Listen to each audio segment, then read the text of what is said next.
Center have explained that to us. And the benefit of this... One amendment down, 29 to go.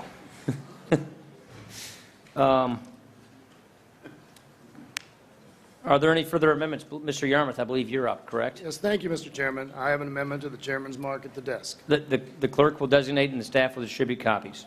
An amendment offered by Mr. Yarmouth relating to veterans. The gentleman from Kentucky is recognized for 8 minutes. Thank We'll you. have 9, and the gentleman will have 1. So the gentleman from Kentucky is recognized for 8 minutes. Thank you, Mr. Chairman.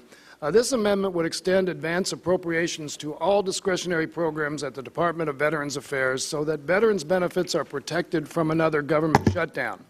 And it would create a Veterans Jobs Corps to help address the barriers to employment many of our veterans, particularly those who joined the forces after 9/11, are facing.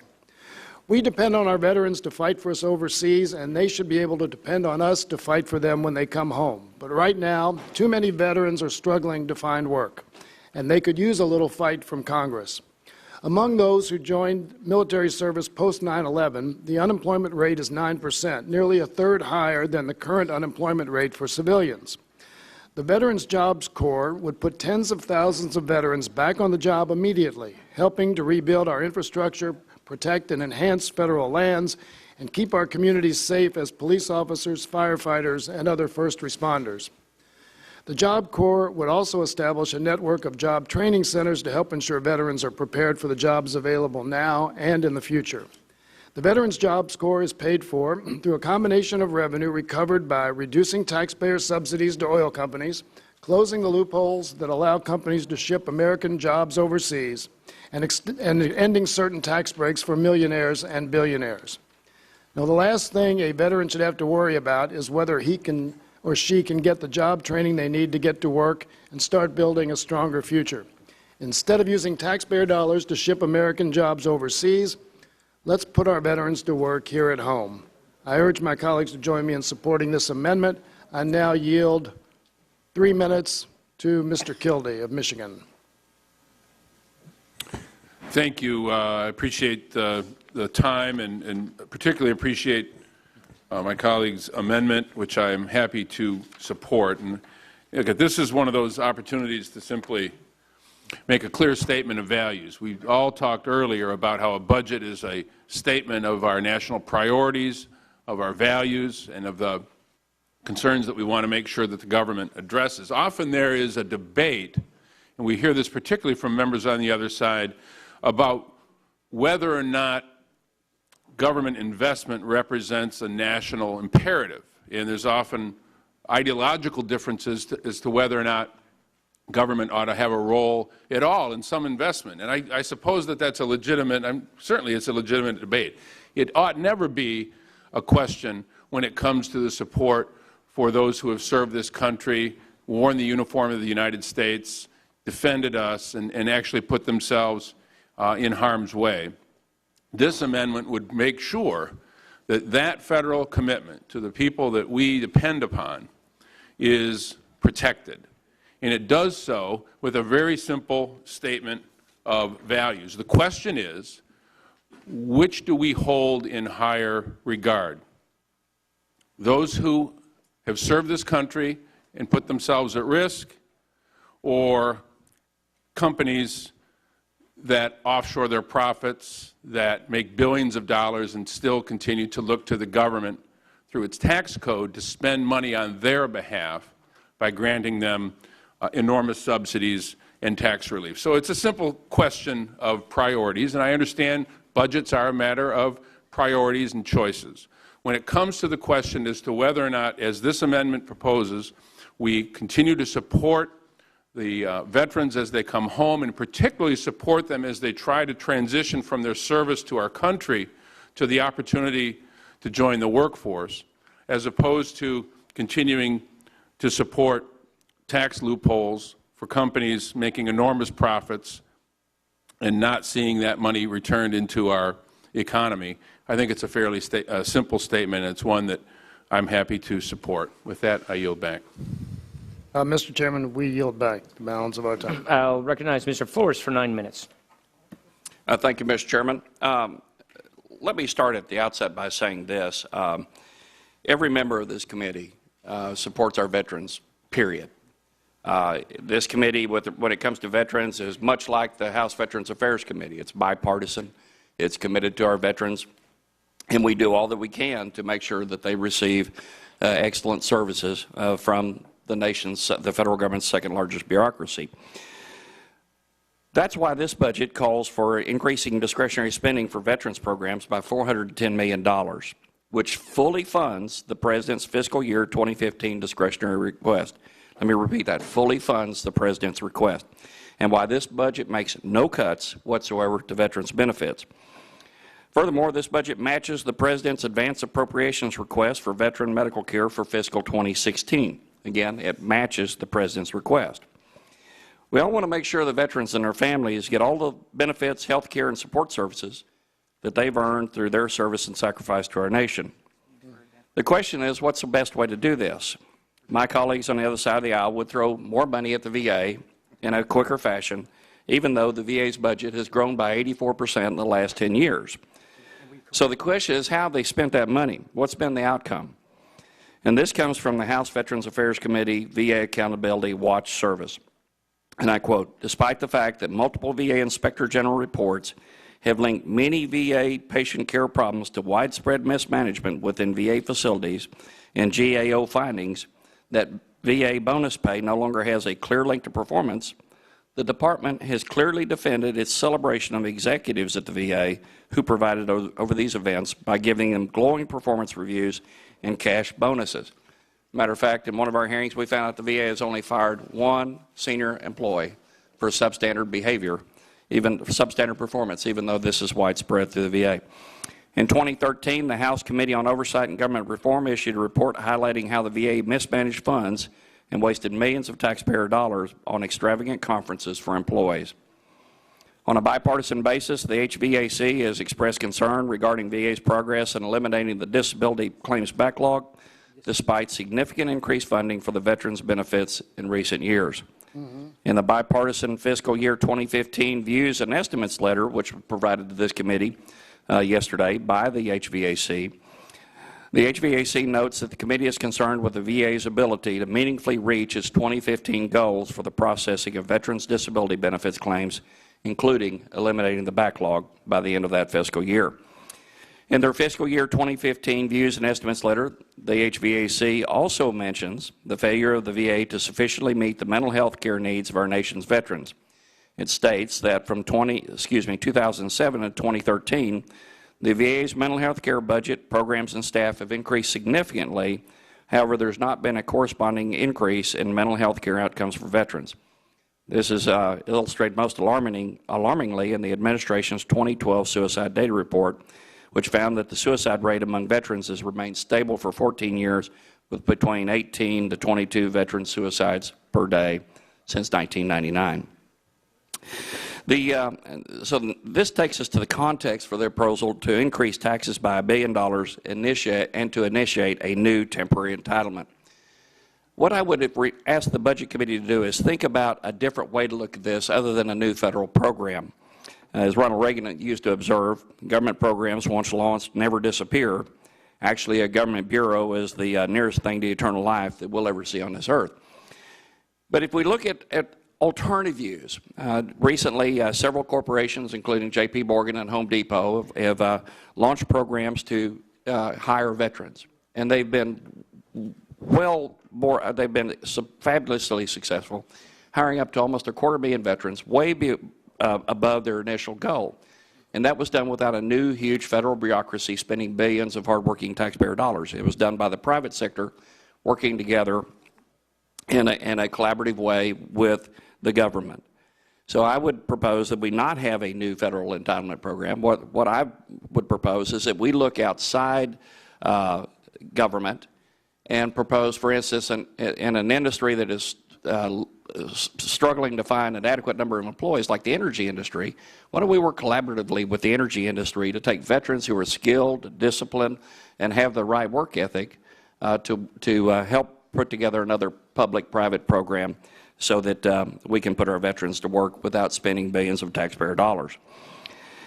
Also, With respect to the pay for this program, this is the first time this one's been brought up. You've heard about, you'll hear it many times today. Yes. The pay for that's been proposed, for every dollar that is raised through that pay for, the amendments are using that, and they're going to spend it about 10 times. As a CPA, that is math that doesn't work.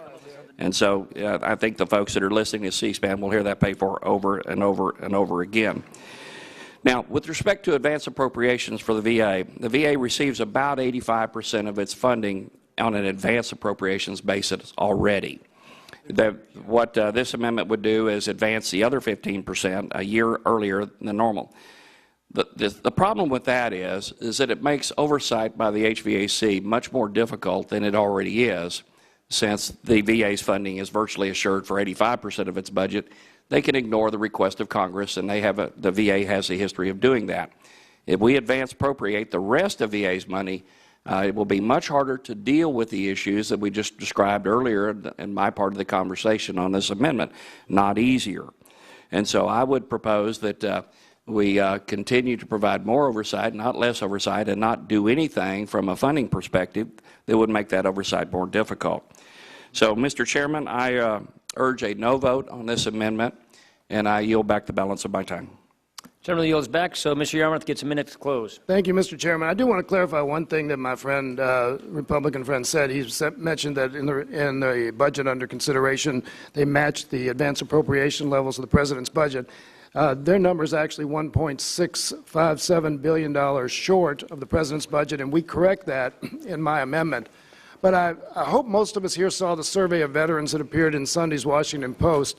It was one of the most comprehensive views currently available of the struggle our veterans face and how they view their time in the service and their efforts to transition back to civilian life. More than half of those post-9/11 veterans said the military wasn't doing enough to help them transition, and that means the government's not doing enough. Now, each of us knows a veteran who returned home and thinks that the world is passing them by, but we're not going to slow down our technological and economic growth. But we do have an opportunity here to make sure veterans help catching up to our changing economy once they come home. And the trade-off is easy. Giving up some of those tax breaks oil companies don't even think are necessary. So this shouldn't be a difficult choice. We have a clear opportunity to help our veterans, and I urge my colleagues to support the amendment. I yield back. The question is on agreeing to the amendment offered by the gentleman from Louisville, Kentucky. Did I pronounce that right? No. All those in favor say aye. Aye. Those no, no. No. Noes have it. Roll call vote, Mr. Chairman. The gentleman requests a roll call vote. The clerk will call the roll. Dr. Price? No. Dr. Price? No. Mr. Garrett? No.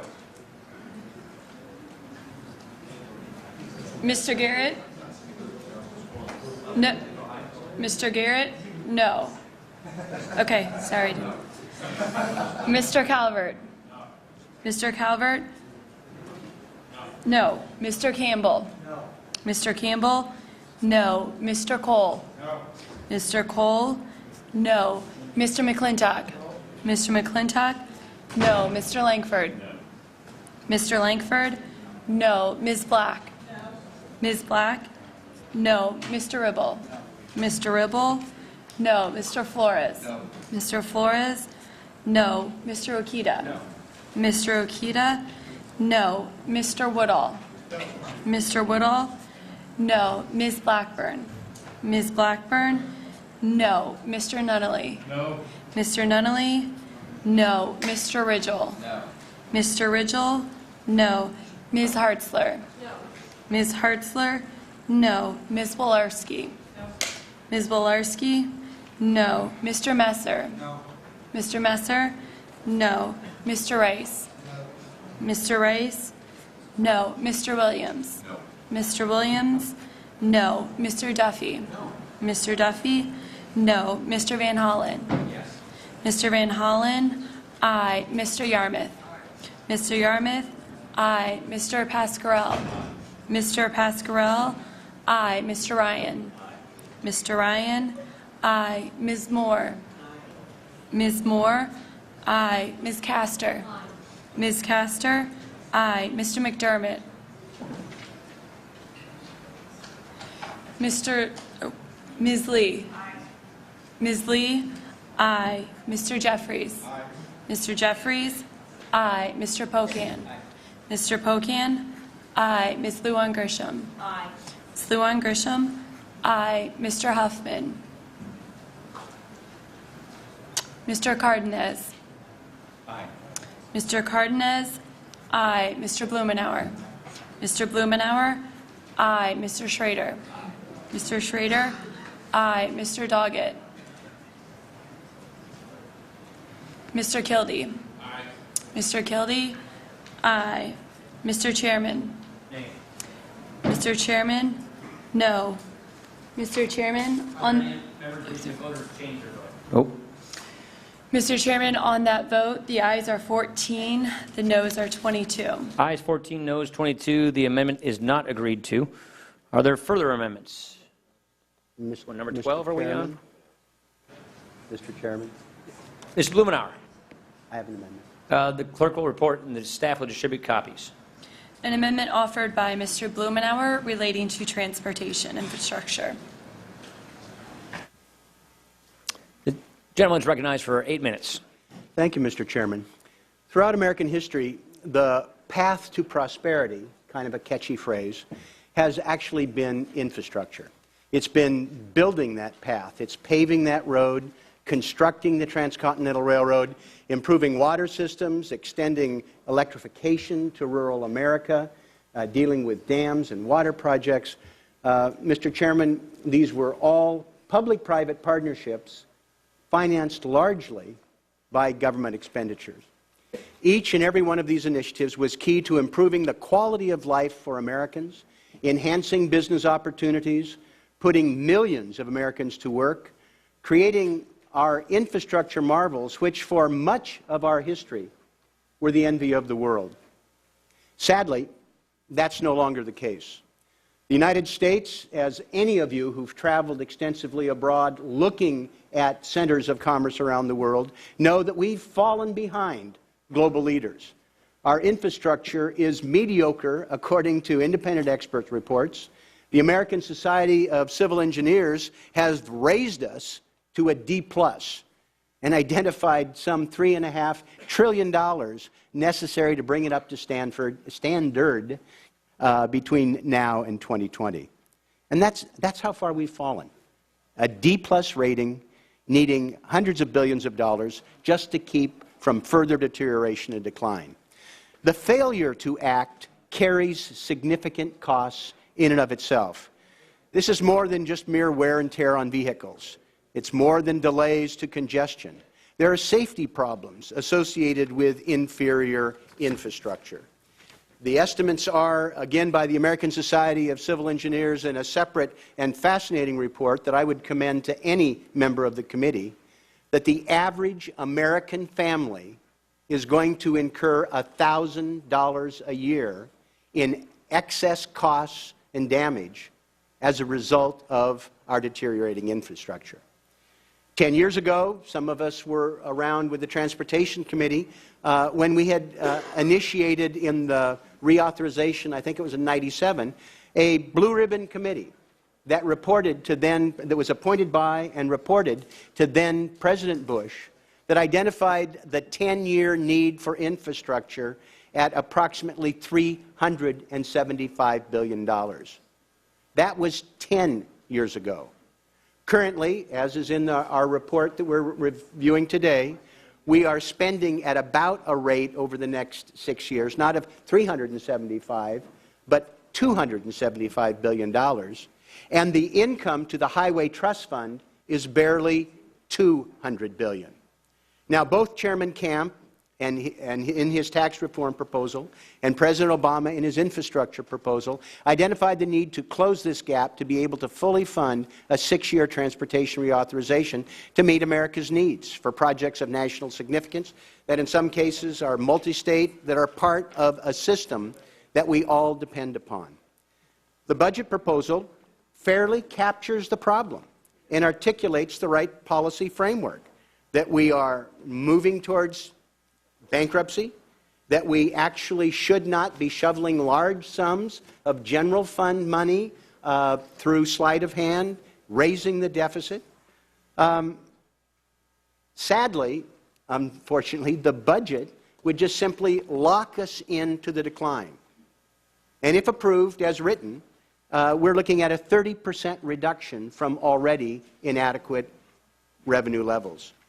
I'm offering a simple proposal to the Budget Committee today to at least allow the capacity to respond to the needs, to meet the requests, I would say, of 17 bipartisan governors, including Republican governors from North Carolina, from Wisconsin, from Pennsylvania, who joined in that effort.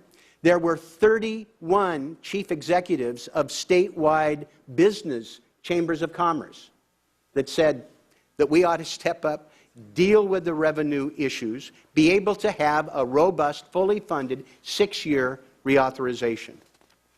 Mr. Chairman, what I'm proposing doesn't commit anybody to a specific path or a specific remedy. It merely provides the capacity for us to get unstuck and out of this state of decline. A true path to prosperity is putting millions of people to work, jump-starting the economy, strengthening communities from coast to coast so our families can be safe, healthy, and economically secure. And I would defer, if I could, to yield to my friend, Mr. Yarmouth from Kentucky. I thank the gentleman from Oregon. You know, I come from a district that houses the global hub of UPS. And the reason that UPS decided to locate in my district was because it was logistically convenient to reach such a large percentage of the population. The location of the UPS hub in Louisville, just as the location of the FedEx hub, global hub in Memphis, has spawned literally hundreds of businesses. This is all dependent upon infrastructure, and that infrastructure is crumbling. We have bridges nearby our UPS global hub that had to be, we had a bridge that had to be closed for 6 months. It was nationally recognized because of failing joint support. We have a bridge up the river connecting Kentucky and Cincinnati, crumbling. It handles more than twice as much of its capacity, and we absolutely have to figure out a way to make the federal investment in these infrastructure projects. These are things we're going to have to do eventually anyway. There are things that we can do now when it is less expensive than ever to do it, and we can put people to work right away. So I strongly support the amendment, and I yield back. Thank you. And I would yield to Mr. Pocan. Sure. Thank you. Let me just add, about an hour and a half ago, we had a group of people here from Wisconsin for representing business and labor, road builders, and some of the unions that work with them coming and advocating on this very issue. And I know in Wisconsin and among our delegation, this has been a bipartisan issue about how we can make sure we invest in our infrastructure. You may remember a few years back in Minnesota, they had the bridge that literally crumbled in Minneapolis, and we know that over 100,000 bridges are old enough to qualify for Medicare by their age. This is something we need to invest in, and we have, it's a bipartisan issue. The people I just met with were Democrats and Republicans. I would hope that this committee could act in that same way and make sure that we make these common sense investments. I yield back. Thank you. Mr. Chairman, I would just conclude by saying, historically, this has been a bipartisan issue. The interstate freeway system had its roots in the Roosevelt White House, but was signed into law and advocated by President Eisenhower.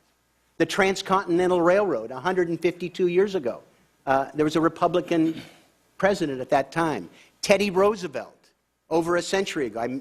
He may or may not be in vogue anymore, but he was a Republican, and he was a visionary, and he worked hard in trying to build America. And I hope that my colleagues will support this amendment so we can rebuild and renew America now. Thank you.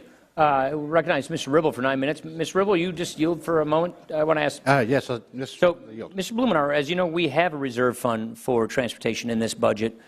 It seems to me that this is either entirely redundant of the one we have, or it's calling for a gas tax increase. Could you clarify that for me? Thank you, Mr. Chairman. I appreciate the opportunity to clarify that. What I am calling for here is headroom for additional revenue. Okay. The capacity for additional revenue. Not talking about wanted the clarification. What it should be. There are lots of proposals. Your colleague, Chairman Camp, had proposals in the tax reform. Gotcha. Reclaiming, because I don't want to take it all, but I literally didn't know the distinction. That answers the question. Thank you. Ms. Ribble. Reclaiming my time, Mr. Chairman. Thank you. First of all, I appreciate Mr. Blumenauer bringing the amendment, and I listened carefully to Mr. Yarmouth and Mr. Pocan. And I don't have a lot of disagreement conceptually with where we all want to go. In fact, I've had a couple of times the opportunity to talk to Mr. Blumenauer about this very issue as a member of the House Transportation Infrastructure Committee. We realize that the trust fund is under stress. We get that. However, I am opposing the amendment, and I'm opposing the amendment because it does seem duplicative to me. It's a duplication within the underlying budget. The reserve fund is deficit neutral as long as additional spending is paid for. And I'm okay with paying for it, whether it's via revenue increases or spending cuts or improvements in process. For example, in MAP 21, the highway bill was passed a couple of years ago by the Congress. There were significant changes in how we do construction projects that drove the cost down, which without costing taxpayers anything. However, I think the debate is a very important debate to have on where we go with the infrastructure and how we go about it. The good thing about this committee is we've got members on Ways and Means where it's actually referred to and is most germane to try to figure out what those revenue items ought to look like. I think the amendment here is just a duplication of what we already have, and maybe is even restrictive because we can do it a couple different ways. We can find funding elsewhere, we can cut spending, we can speed up the process to increase investment. But with that said, I'd like to yield as much time as you may consume to Mr. Garrett. Okay, thank you. So when it comes to the transportation issue, I'm always amazed, actually by members of both sides of the aisle, how in an indirect manner they're always so willing to criticize their own state's governor, transportation secretary, or transportation commissioner, basically saying indirectly, they're incompetent. They are not able to handle transportation in their own states. They need the expertise and the wherewithal of the experts down in Washington to solve their problems for them, to come here, hat in hand, and begging us each year to pay for these projects back at home. Now, I, for one, think our governor in New Jersey and our transportation secretary are competent to handle these matters, and I think many other members around the table. Well, notwithstanding. That's a good one. He's taken. Point taken. Yeah. It's a lane too far. And those are pretty lame jokes, too. So, but it really comes down to, why is it? And I've asked this question when other secretaries of transportation, both Republican and Democrats, come here saying, is our transportation secretary better able to make sure that our roads in our state are handled for these projects? Now you say, well, these are projects of national significance, so the federal government has to get involved. Oh, bike paths are in some back town in my district is a project of national significance. Beautification programs are projects of national significance that only the federal government can do it. Bus stops and parking facilities next to private facilities that the private facilities should be paying for are projects of national significance. Why it is that we think that we have to do this instead of allowing the states to be responsible for it is beyond me. Now, going to your issue of transit, and you're saying the public-private partnership aspect of this, that's true today, but as you know, probably better than I, the history of transit, it wasn't always the way. If you look into the Northeast on transit and subway and what have you, actually it was started out as private projects. Much of the subways up in our neck of the woods actually started as private investments. It was only after the politicians became involved and would not allow them to charge the fare necessary to pay for the services for that community that eventually, well, yeah, they went out of business, and then the state or the city had to step in and provide the funding for it. And now the rest of the community is subsidizing a service for another portion of the community. And that's why we're forced from a private sector approach to a public-private approach to where basically now you want it to be a totally, in essence, public, taxpayer-funded mechanism. And finally, I guess I'll end where I began with the other comment by the ranking member. we've heard this all before. The solution to every problem out of Washington is what? To spend more money. It's not to streamline the programs. It's not to make them more efficient. It's not to try to see where it can go back to the states and the states be held responsible to do it as opposed to the rest. It's all about how can we raise taxes here. I don't think you answered the chairman's question how this is really any different from the underlying bill, really. But basically raise taxes here and use that money to fund these programs. So for that reason, I would urge a no vote on this amendment, and I will yield back to the gentleman. Thank the gentleman for yielding. I'll yield 2 minutes to Mr. Langford. Thank you. I live in Oklahoma, and it's called the Crossroads of America. If you come into my district specifically, I-35, I-44, and I-40 all cross right in the middle of my district. We have a lot of trucking, a lot of transportation, a lot of infrastructure issues there. We have the Port of Catoosa on the east side of our state. Tremendous amount of transportation that comes back and forth. It's a pretty good likelihood that many people of what you're wearing or what is the furniture in your home came through my district at some point on a truck or came through on a ship. This is really important to us. But again, going back to what Mr. Garrett was mentioning, the answer seems to be this problem, seems to be the default. If we have an issue with this, then we should go raise taxes somewhere. And so there's two problems with that. The initial one is there's no other place in the federal budget anywhere. We're running absolutely lean and efficiently everywhere, and so there's no spot to save money anywhere, so we need to raise taxes somewhere else. I don't find that to be true in most areas of the federal budget I look at as far as just basic efficiency, and I think we could all sit down and look at different areas of the budget and try to find some different ways in the budget. The second part of this is, what role does the state really have to be able to manage this, and how far is the federal authority going to be once you leave the highway? The MAP 21 has a push in it to continue to extend out federal authority almost to your driveway. At some point, you've got to say, that's not the responsibility of the federal taxpayer. Now, in my state, Governor Fallin has done an absolutely fantastic job of taking the lead on transportation issues and moving deficient bridges from a long list of deficient bridges to prioritizing them and working their way out of the system and be able to work them one at a time, and our state has taken the lead on that. It's entirely appropriate to do that. If you talk to a county commissioner, which I do, and ask them for that county commissioner, compare the cost of a county bridge with the same weight requirements with a federal bridge, and they will tell you that it's around a third to a quarter of the cost if they don't get federal money. Once they get federal money, the requirements go up so high, the cost of it rises so high, and it's much slower in the process. Many of our county folks would say, don't give me federal money, it's not worth the trouble. There are ways to solve this. I don't think raising taxes is that way to solve it. With that, I yield back. Thank the gentleman for yielding. And as a member of the Transportation Infrastructure Committee, we're going to continue to work to streamline construction so we can drive costs down.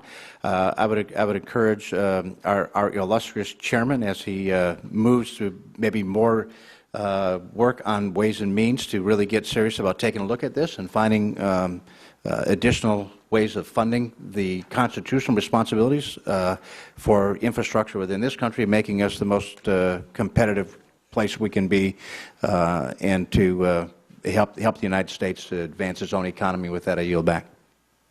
Mr. Blumenauer gets a minute to close.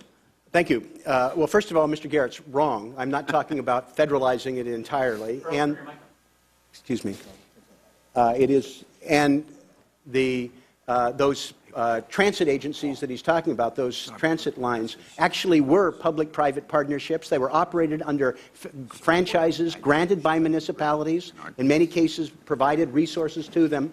So he's factually in error on that.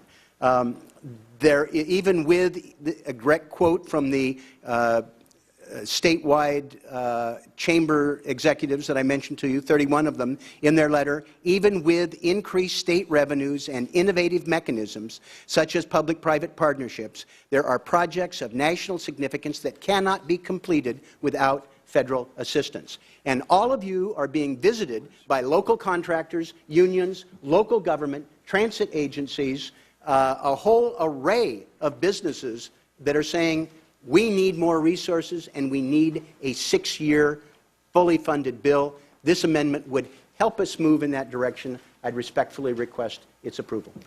Time for the gentleman has expired. Question is on agreeing to the gentleman from Oregon's amendment. All those in favor say aye. Aye. Those opposed, no. No. The noes have it. I would like a recorded vote on this. Recorded vote is requested. The clerk will call the roll.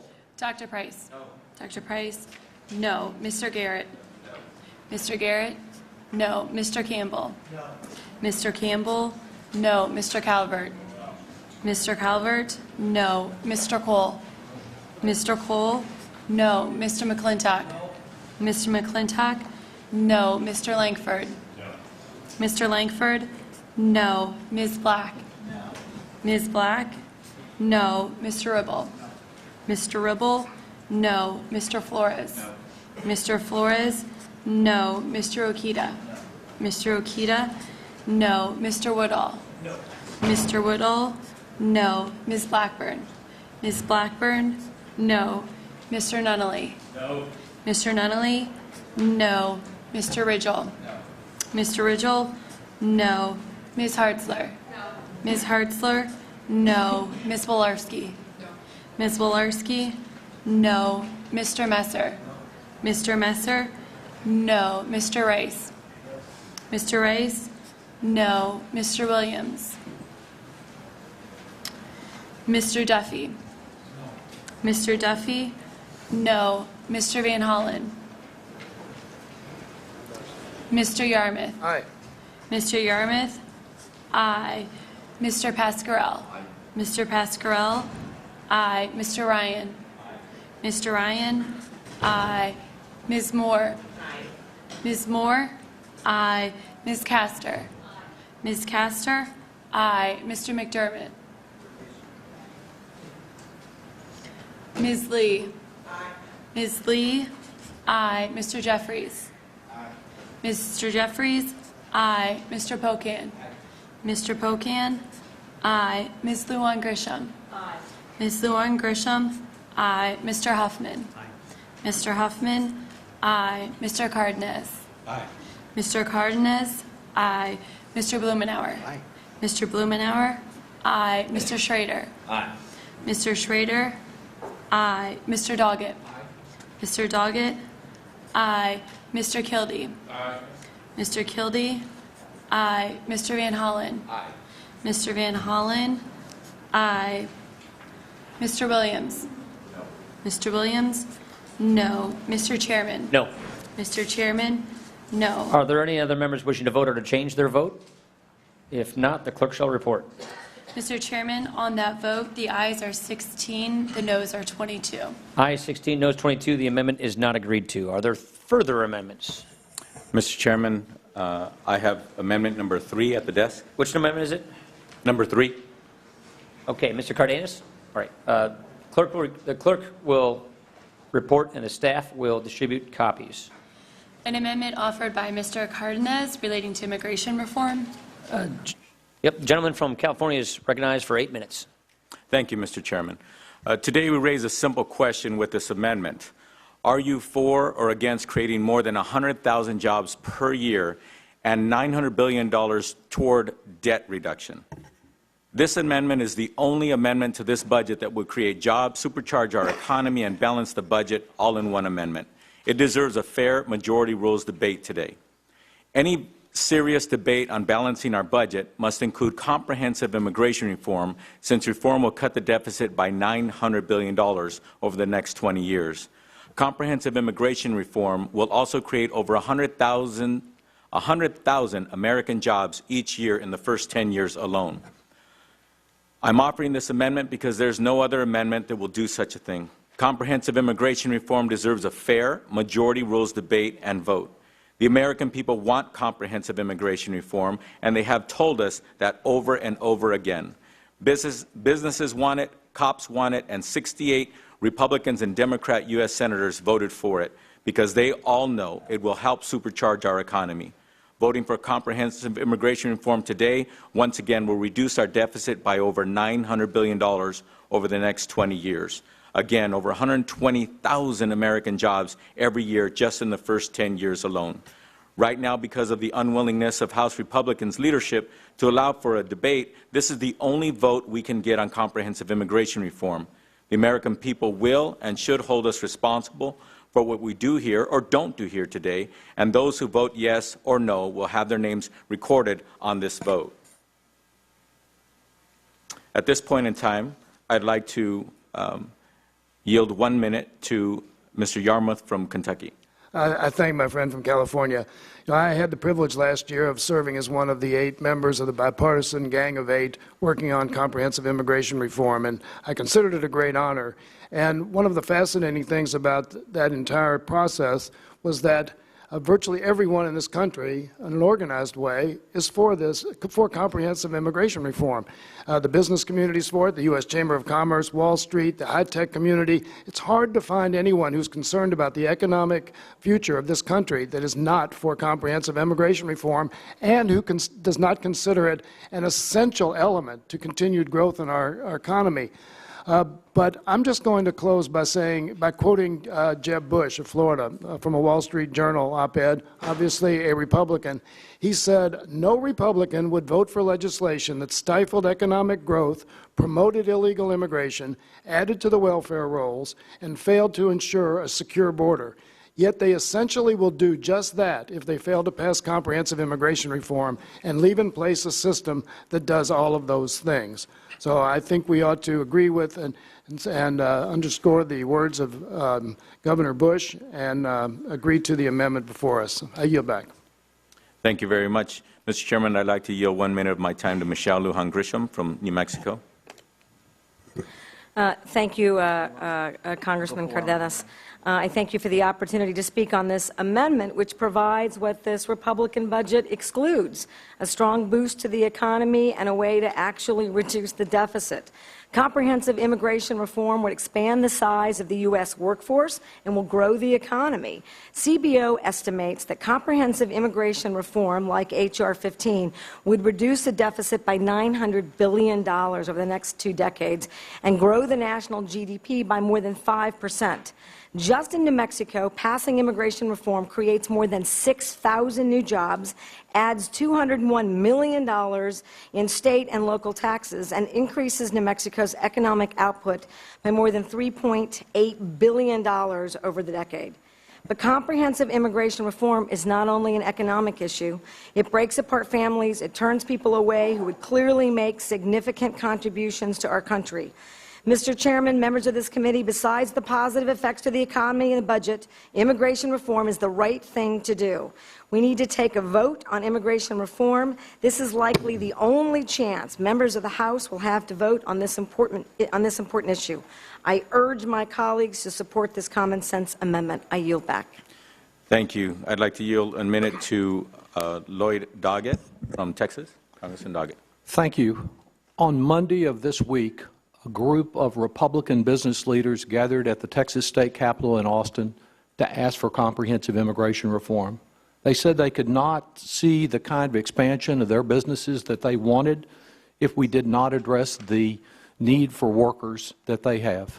Now, I wish that a majority of this Congress would be moved by their hearts to adopt comprehensive immigration reform, would know what it means to tear a family asunder as a result of deportations, would have looked into the eyes of the dreamers and want to see their dreams achieve reality instead of turn into nightmares.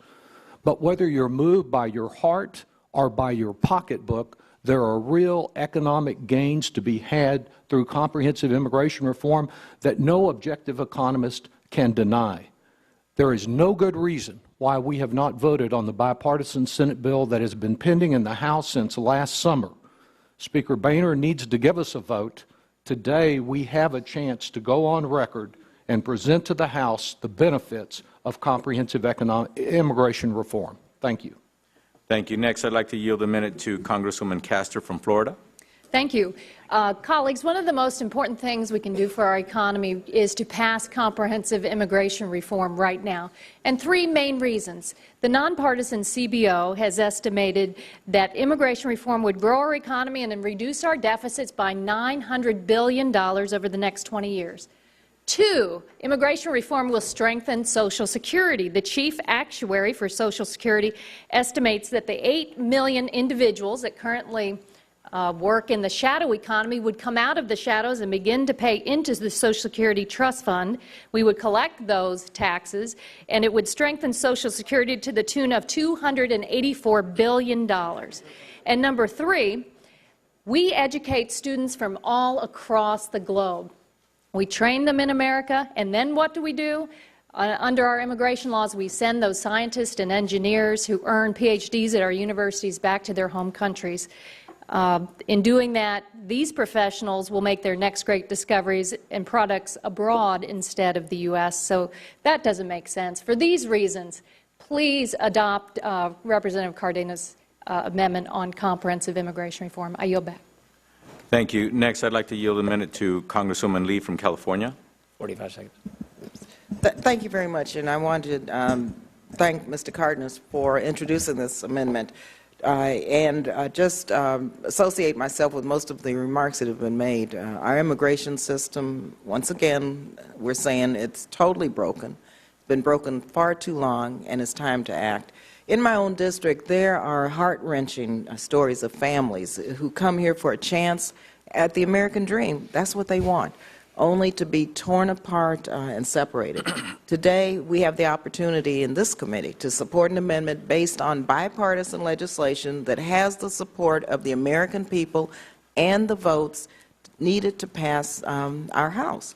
So, Mr. Chairman, it's time to get this done. We should at least do it here in this committee. Not only is comprehensive immigration reform the morally right thing to do, of course, it's the thing we need to do for our economy. Thank you again, Mr. Cardenas, for this. 8 minutes are expired. I will claim the 9 minutes in opposition. Let me first start off by saying CBO is saying there's a growth dividend if you have the right policies in place. And so I think what is good and informative about this debate is that if we get our policies right, we can have more economic growth, and that will help the bottom line, revenues, lower deficits. So I'd like to acknowledge that there is improvement on CBO that we all should be thankful for, that if we get our policies right, we get better feedback. That's point one. Point two, what Barbara just said is correct. This is a broken system. The immigration system is broken. It doesn't work for anybody. Our laws aren't written well, so they're not enforceable, or those that are enforceable aren't being enforced. And it's helping nobody, and it's not helping this country. We are a nation of immigrants. Immigration is very important and vital to America. So that goes without saying. Here is our problem with this amendment. We don't support the Senate bill.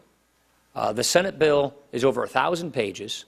We don't like this way of legislating to begin with, which is whenever Congress passes very important, significant legislation, we ought to know what we're voting on, and the American people ought to know what we're voting on. And we don't think that's the case here. A couple of other reasons that we don't like the Senate bill is we think it's very important to respect that person who waited patiently, who did everything right, who's waiting in line, who's paying the fines, and we do not want to preference a person who did not do that by putting them in the front of the line. We think it's important to respect the rule of law and that legal immigrant who's been patiently waiting and doing everything right in the first place. And that's one of the reasons why we don't support the Senate bill. The second reason is we believe that the better and preferred approach here in the House is this step-by-step approach that we've been talking about all along. We need to first secure the border, and we have to have interior enforcement. It's very important that those come first. Second, we need to have a fully functioning employer verification system and an entry-exit visa system that needs to be implemented. Third, we need to encourage legal immigration with a guest worker program, which helps our economy get the workers it needs, and it also takes pressure off of the border so that our border efforts at interdicting those we don't want to come in the country are more successful. And lastly, we need to give people a chance to get right with the law. That's obviously something that's got to be dealt with, and we have to do it in a smart way.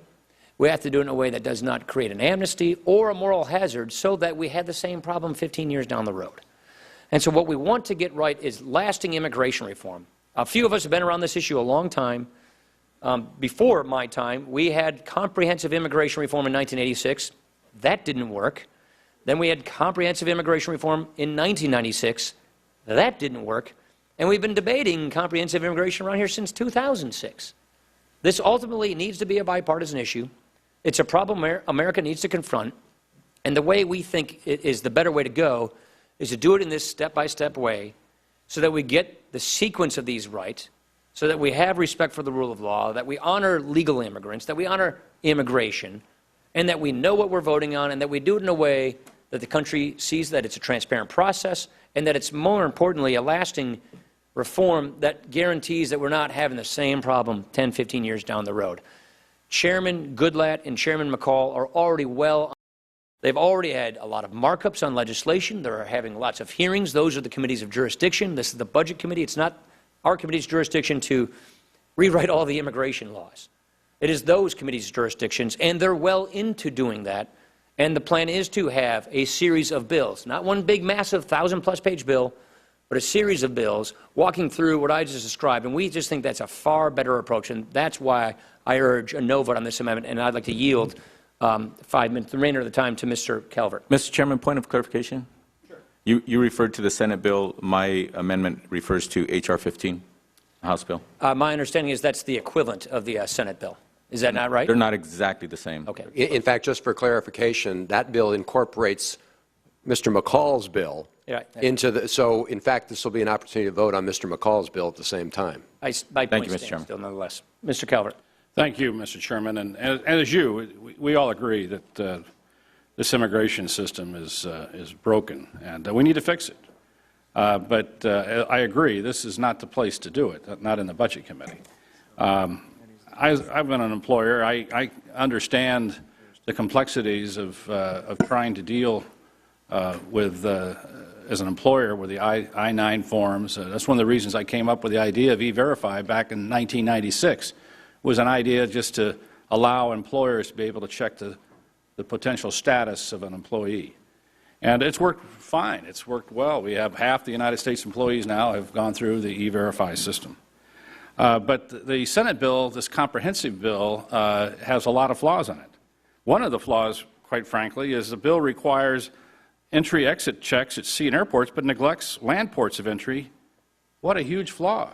And in any bill that's 1,000 pages long, I think we found that out on the health care bill, is going to have problems in it. So we need to have incremental reform that the American people can understand. And I think border security, I think most Americans support that. We need to have border security for a number of reasons, national security reasons being one of them. We need to make sure we have a functioning verification system that's mandated, not just the voluntary system that we have today. We need to make sure that the visas are enforced when people enter this country for whatever reason. We need to enforce our visa laws, which we don't do at the present time. And we need to make sure that we have a system that we can work with these young people to give them an opportunity to have a pathway to citizenship. But this Budget Committee is not the place to deal with it. As the Chairman mentioned, Chairman Goodlatte, McCall are way on their way to have these incremental bills come forward as soon as possible. Unfortunately, they're not going to be coming up as quickly as some people would like. But this is not the place to bring up the Senate bill or the equivalent of the Senate bill. And we won't certainly support the inclusion of this language in the budget resolution. So I would urge a no vote. We'll yield back the rest of our time. Mr. Cardenas, you got a minute to close. Thank you very much. Mr. Chairman, earlier you spoke on the dire fiscal situation this country is in. I agree that we need to do more to balance our budget. I was required to do so when I was in the California State Legislature and the LA City Council. I know how hard it is to balance budgets. Comprehensive immigration reform will reduce our deficit by $900 billion. And also, this is the committee that we should handle it in, Mr. Chairman, just as you are using Medicare, rewriting Medicare to balance the budget as well in this committee. I would love to know, yes or no, Mr. Chairman, would you commit to support comprehensive immigration reform and ask Speaker Boehner to bring H.R. 15 to the House floor? That's the only comprehensive bill that we have in our House at this moment. I'd yield time for the Chairman. Okay. Chairman chooses not to answer. Thank you, Mr. Chairman. Mr. Chairman, you've spoken on reform. I ask you to support my amendment and the $900 billion in savings it will bring. I ask my colleagues, make this a bipartisan vote. Send a message to Congress and the American public that we are ready for comprehensive immigration reform. Thank you. I ask for your aye vote. Time for the gentleman's expired. The question is on the gentleman from California, Mr. Cardenas' amendment. All those in favor say aye. Aye. Those opposed say no. No. Noes have it. Gentleman wants to asking for a recorded vote. The clerk will call the roll. Dr. Price? No. Dr. Price? No. Mr. Garrett? No. Mr. Garrett? No. Mr. Campbell? No. Mr. Campbell? No. Mr. Calvert? No. Mr. Calvert? No. Mr. Cole? Mr. McClintock? No. Mr. McClintock? No. Mr. Langford? Mr. Langford? No. Ms. Black? Ms. Black? No. Mr. Ribble? No. Mr. Ribble? No. Mr. Flores? No. Mr. Flores? No. Mr. Rokita? No. Mr. Rokita? No. Mr. Woodall? No. Mr. Woodall? No. Ms. Blackburn? Ms. Blackburn? No. Mr. Nunnally? No. Mr. Nunnally? No. Mr. Ridgel? No. Mr. Ridgel? No. Ms. Hartzler? No. Ms. Hartzler? No. Ms. Walarski? Ms. Walarski? No. Mr. Messer? Mr. Messer? No. Mr. Rice? Mr. Rice? No. Mr. Williams? No. Mr. Williams? No. Mr. Duffy? Mr. Duffy? No. Mr. Cole? Mr. Cole? No. Mr. Van Hollen? Yes. Mr. Van Hollen? Aye. Mr. Yarmouth? Mr. Yarmouth? Aye. Mr. Pascarell? Family unification, yes. Mr. Pascarell? Aye. Mr. Ryan?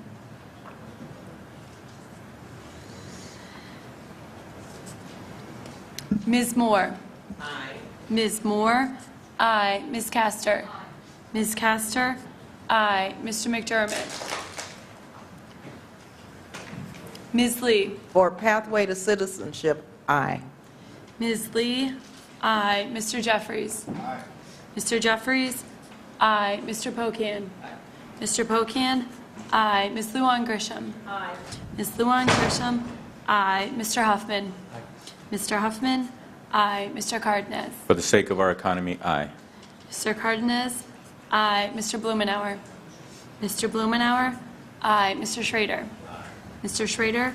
Aye. Mr. Doggett? Aye. Mr. Doggett? Aye. Mr. Kildee? Aye.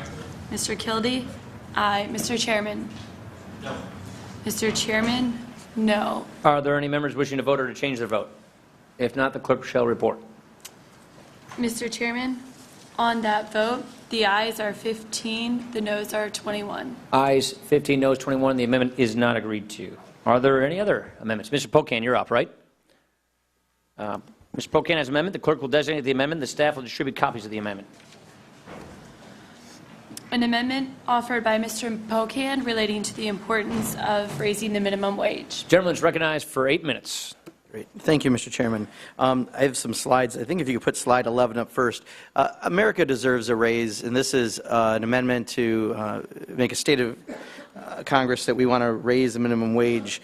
If you look at the graph, the minimum wage actually has less value than it did in 1956. That goes back to 1963. But we haven't had an increase since 2009. Productivity has gone up. Wages have been stagnant and declining. And that's had a real effect on real people and on the economy. Next is slide 25. If we raise minimum wage, we're going to benefit 28 million Americans immediately, and millions would be lifted out of poverty. It's just something that makes a lot of sense to do, to go to 10-10 within the next 3 years. In Wisconsin alone, that's about 500,000 people would benefit from that increase in minimum wage, and it's something that would benefit someone in every single one of our districts. If you go to slide 12, also minimum wage, I'm a small business owner. I've been since I had hair, over half of my life, 26 years. Yeah, it's a long time. Thank you, Michelle. I appreciate that. This puts more money into the pockets of people who will put it into the economy immediately. When I talk to others, I do business to business. I only talk to small business owners for the last 26 years of my business. This is something, again, on slide 12, if we can get to, would make sure that people have money in their pockets. I always say it's one of those issues where CEO is making 354 times the lowest paid employee. If we buy a sofa, I buy a sofa, there's no way that person can buy 354 sofas to be equivalent in the economy. So you can help stimulate the economy immediately by putting that money in. And this slide shows some of the myths that are out there. I don't know if you can read it, I apologize, it's very small, but I think most people think of that minimum wage worker as a teenager working part-time after school. They live with their parents, and this is their extra spending money. In reality, the average person who gets minimum wage is 35 years old. 88% are not teenagers, they're 20 or older. 36% are over 40. 56% are women. 28% have children. 55% of them work full-time, and on average, about half of them, this is half of their family's income. So the minimum wage worker is not the myth of a minimum wage worker. It's a very real person that's in all of our districts who's had a stagnant wage, hasn't had that increase as the rest of the prosperity has increased in the economy, and it won't cost us jobs. I know the CBO report said it could. If you look at what they looked at, they were missing a few things specifically in that workers would be more productive, and you'd have lower absenteeism and other things by paying people more. But also 600 economists, including Nobel Prize winners, have said it won't cost us jobs. It's a win-win, win for workers, a win for small businesses, and I would like to yield, if I could, 2 minutes to Mr. Jeffries. Let me thank the distinguished gentleman from Wisconsin for yielding and for his tremendous leadership on this very important issue. Now, under current law, a minimum wage employee can work full-time, 40 hours a week, go to work every day throughout the year, and still fall well below the federal poverty line when attempting to raise a family. That is the classic definition of working poor. And it's a phenomenon that, of course, has no place in America. A hard day's work should be rewarded in this country. Instead, minimum wage employees are working hard to remain in poverty, as opposed to working hard as part of their aspirations to join the great middle class. This amendment provides an opportunity for Congress to make clear to the American people that hard work should pay. We have a consumer demand problem in America, and raising the minimum wage will increase consumer demand in a manner that will lead to greater economic growth. America deserves a raise, and that is why I support this amendment. I yield back. Thank you, and I'd like to yield a minute and a half to Mr. Kildee, please. Thank you, and I thank Mr. Pocan for offering this amendment, and he's done, I think, a very good job of laying out the case for increasing America's minimum wage. I do think, though, there is some ideological difference, and I've heard from members and from others on this question as to the fundamental question as to whether there should be a minimum wage or not. So I think if there are those who believe there ought not be a minimum wage, it's difficult to have a discussion about what it should be. But let's just stipulate that there is a majority of this House that would support the fact that there should be some minimum wage. So then the question becomes, what should that minimum wage be? Should it be a wage for the average person making that minimum wage, as Mr. Pocan said, a 35-year-old person, 55% of which are working full-time? Should it be a minimum wage that places that individual below the federal poverty guideline? Should it be? Or another question that might be answered by some in opposition, if the current minimum wage shouldn't be changed to go up, is it the case, is that the argument that the current minimum wage is the precisely correct number? So for those of you who oppose increasing it, unless you believe that it is the precisely correct number, I wonder why you wouldn't offer legislation to reduce the federal minimum wage, unless somehow this particular number, which has not been changed in many, many years, since 2009, and has the purchasing power that it had in 1956, just happens to be the precisely correct number.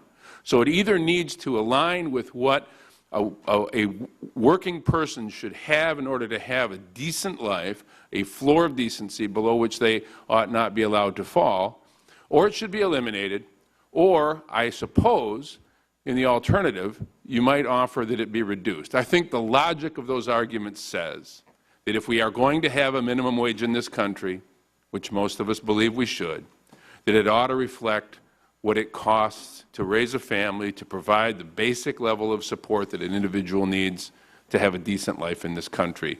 Increasing the minimum wage to $10.10, which is what this amendment would propose, the sense of Congress would reflect, would take us in that direction. With that, I yield back. Thank you. And I yield the remainder of the time to Ms. Lee. Thank you very much, and thank you for this very important amendment and for staying the course and focusing on raising the minimum wage, which really helps working men and women lift themselves out of poverty, which should not even be a statement I can make. People who make $7.25 an hour oftentimes are living in poverty. They rely on SNAP benefits, Medicaid, Section 8, government assistance. Yet in this budget here, we see massive cuts to these programs that working men and women need just to survive. $243 billion the taxpayers subsidize corporations to support people who are working at minimum wage. So we must lift this minimum wage to at least $10.10 an hour and then move toward a living wage. People who are working should not be poor, Mr. Thank you. Time's expired. Mr. Calvert is recognized for 9 minutes. Mr. Chairman, I ran a small chain of restaurants, and so I hired a lot of people at minimum wage. And I never referred to it as a minimum wage. I referred to it as a starter wage. I put a lot of young people to work in high school and starting out, sometimes people having hard luck. And we put those folks to work. And if they were good at their job, they were productive, quickly, we gave them a raise. Why did we give them a raise? Because they were productive and they were doing a good job. And we reward them with increasing their salary. But by going about what you're talking about here is raising the minimum wage. If you want to pay, you pay a lot for something, you're going to get less employment out of this, because even the CBO effect said 1 million less jobs. And and it's common sense. I mean, we're automating. We're becoming a more productive nation because we're finding ways to automate things that we in the past haven't been able to automate. But we need to get, these young people need to get work. They need to learn the value of work. And I can't tell you the hundreds of young people that work for me over the years, and they learned the value of work. They learned productive lives. They can earn more money, go to college, get a job as a waiter. I did that. I tended bar. I learned the restaurant business. But by increasing these wages is not going to be the answer. State of California, as you know, some of you here from California, we have our own minimum wage law. It's significantly higher than federal law. We have one of the highest unemployment rates in the country. So you can't say that, of course, there's a number of reasons why California has high unemployment, but that's one of the reasons, because of our cost of labor. So minimum wage was never meant to be a livable wage. It was meant to get people started, give them a job, and hopefully they do good work and we can increase their salary later on. But having a federal minimum wage increase is certainly in this economy this is not the right time, and I don't think it's the right way to do it. So I would oppose this amendment. I'd be happy to yield to Mr. Thank you, Mr. Chairman. Mr. Kildee makes a good point. If all that's necessary to raise people out of poverty is to set the minimum wage at $10.10, why in the world would he want to stop there? Why doesn't he want to raise it to $20 or give people a comfortable living by raising it to $50? Or better still, why not $1,000 an hour? If that's all that it takes, I'd support that. The cold truth is that if you're just starting out, you're looking for an entry-level job, you've got no experience, no training, your labor is, and your labor is worth less than whatever the minimum wage is, you've just been made permanently unemployable. The first rung of the job ladder has been taken away from you, and you've got no place to start. That's the insidious nature of this policy. The CBO estimates that it's going to mean the loss of, I think it was 500,000 entry-level jobs just disappearing. 500,000 Americans will have been condemned to permanent unemployment as a result of this policy. But we're told, oh, well, don't worry about that, because look at all the jobs that survive. Those workers are going to get a big pay boost. But minimum wage employees don't earn the minimum wage very long. As they build their job skills, as they prove their reliability, their pay grows proportionally. The fact is, 2/3 of minimum wage earners receive raises in their first year of employment, and the average raise for a minimum wage worker in that first year is 24%. But by pricing unskilled labor out of the market for entry-level jobs, those raises will not be realized because those jobs either won't be there or they'll be snapped up by more skilled workers. Nor is this really going to lift most minimum wage workers out of poverty, because 78% of minimum wage earners don't live in poverty.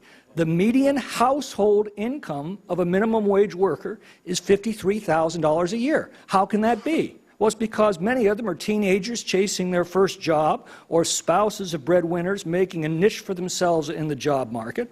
Ironically, as the minimum wage rises, these wage earners who live in households with an average wage of $53,000 a year, those folks are much better able to survive the competition for the remaining jobs than are inner-city teenagers and recent immigrants and welfare moms that need these jobs the most.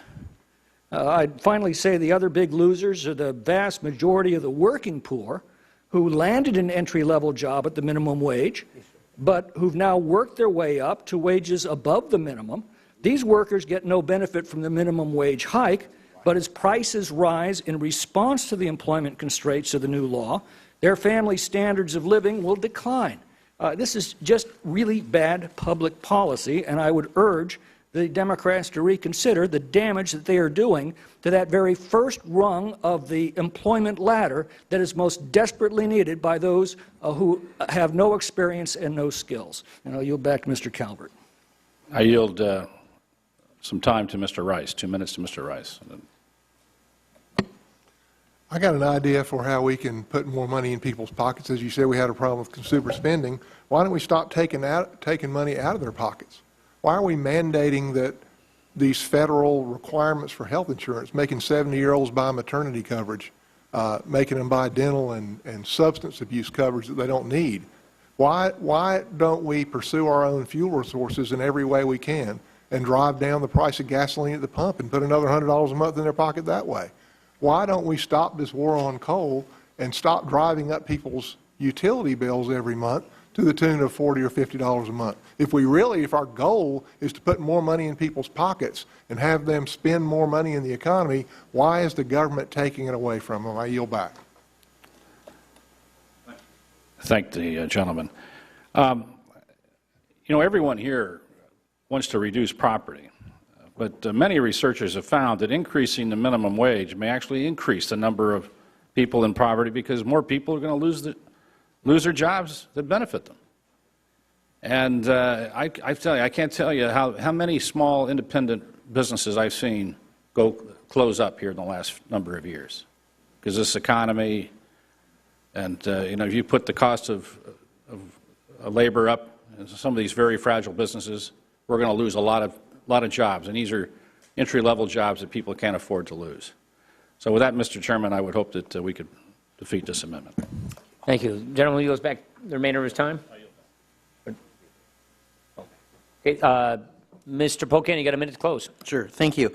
Well, I really want to stress, I think reality is stronger than the rhetoric on this. I think what Mr. Calvert said, I think you're a good employer. I've always paid more than that as a wage as well. But you said it's never meant to be a livable wage. And if you look at the demographics over and over, I've heard people refer to, again, what would fit the definition of a teenager with a little extra pocket money. But the average age is 35. It's probably not their entry-level job. This is a job that they're supporting their family on that just doesn't match the rhetoric.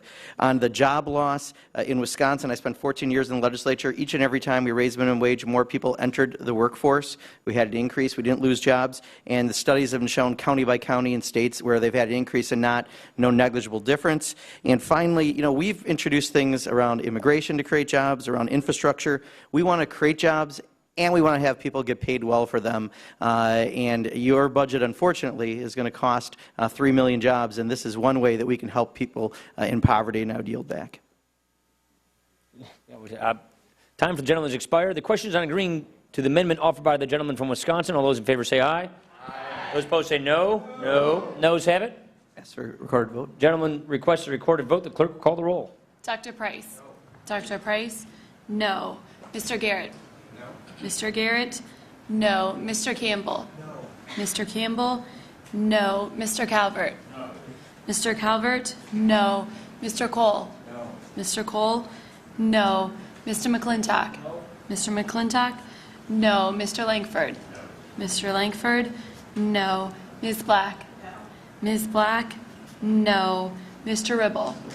No. Mr. Ribble? No. Mr. Flores? No. Mr. Flores? No. Mr. Okita? Mr. Okita? No. Mr. Woodall? No. Mr. Woodall? No. Ms. Blackburn? No.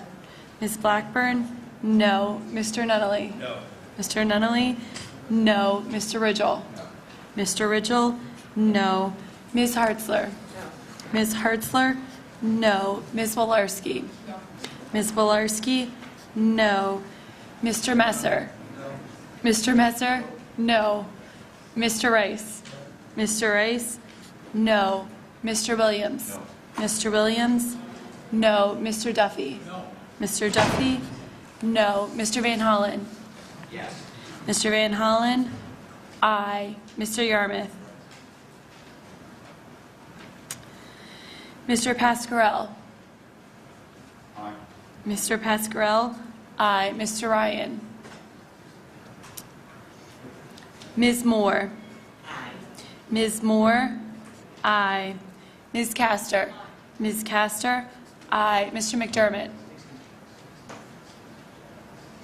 Ms. Lee? Aye. Ms. Lee? Aye. Mr. Jeffries? Aye. Mr. Jeffries?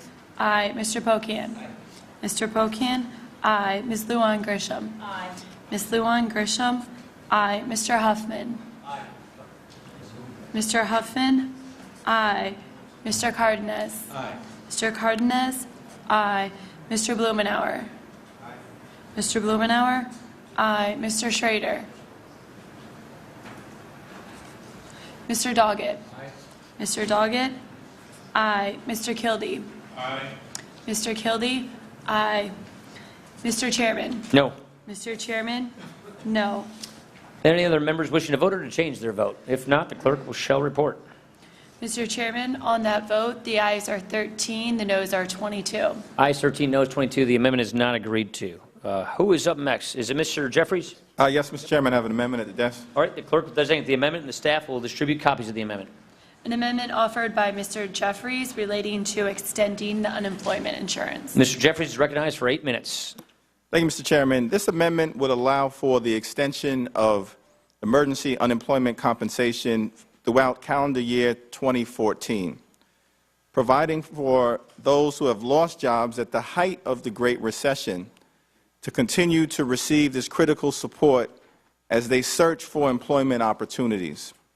At present, there are over 2 million long-term unemployed Americans who are struggling to stay afloat. These individuals live all throughout the country. They are Democrats, Republicans, and independents. They can be found in urban America. They can be found in rural America. They can be found in suburban America. These individuals are unemployed not because of their lack of effort or unwillingness to work, but because the economy has yet to fully rebound from 2008, the worst economic crisis since the Great Depression. These everyday Americans are not responsible for the perilous financial situation that resulted from the collapse of the economy. We know that the economy collapsed as a result of the reckless behavior by some on Wall Street whose actions led to a global financial meltdown, leaving millions of Americans to suffer the resulting consequences. Why should Congress step in to protect these vulnerable Americans? Because the economic recovery has been incomplete. Corporate profits have rebounded robustly. The stock market has reached record levels, and CEO compensation is way up. But unemployment, particularly for the long-term unemployed, still remains unacceptably high. Working families and those who aspire to be part of the middle class have unfortunately, in large measure, been left behind. Now, the Senate is working on bipartisan legislation to extend emergency unemployment compensation for 5 months and provide retroactive payments. The House should do the same and restore these benefits to Americans who have been stranded on the long-term unemployment battlefield. We should not leave them behind.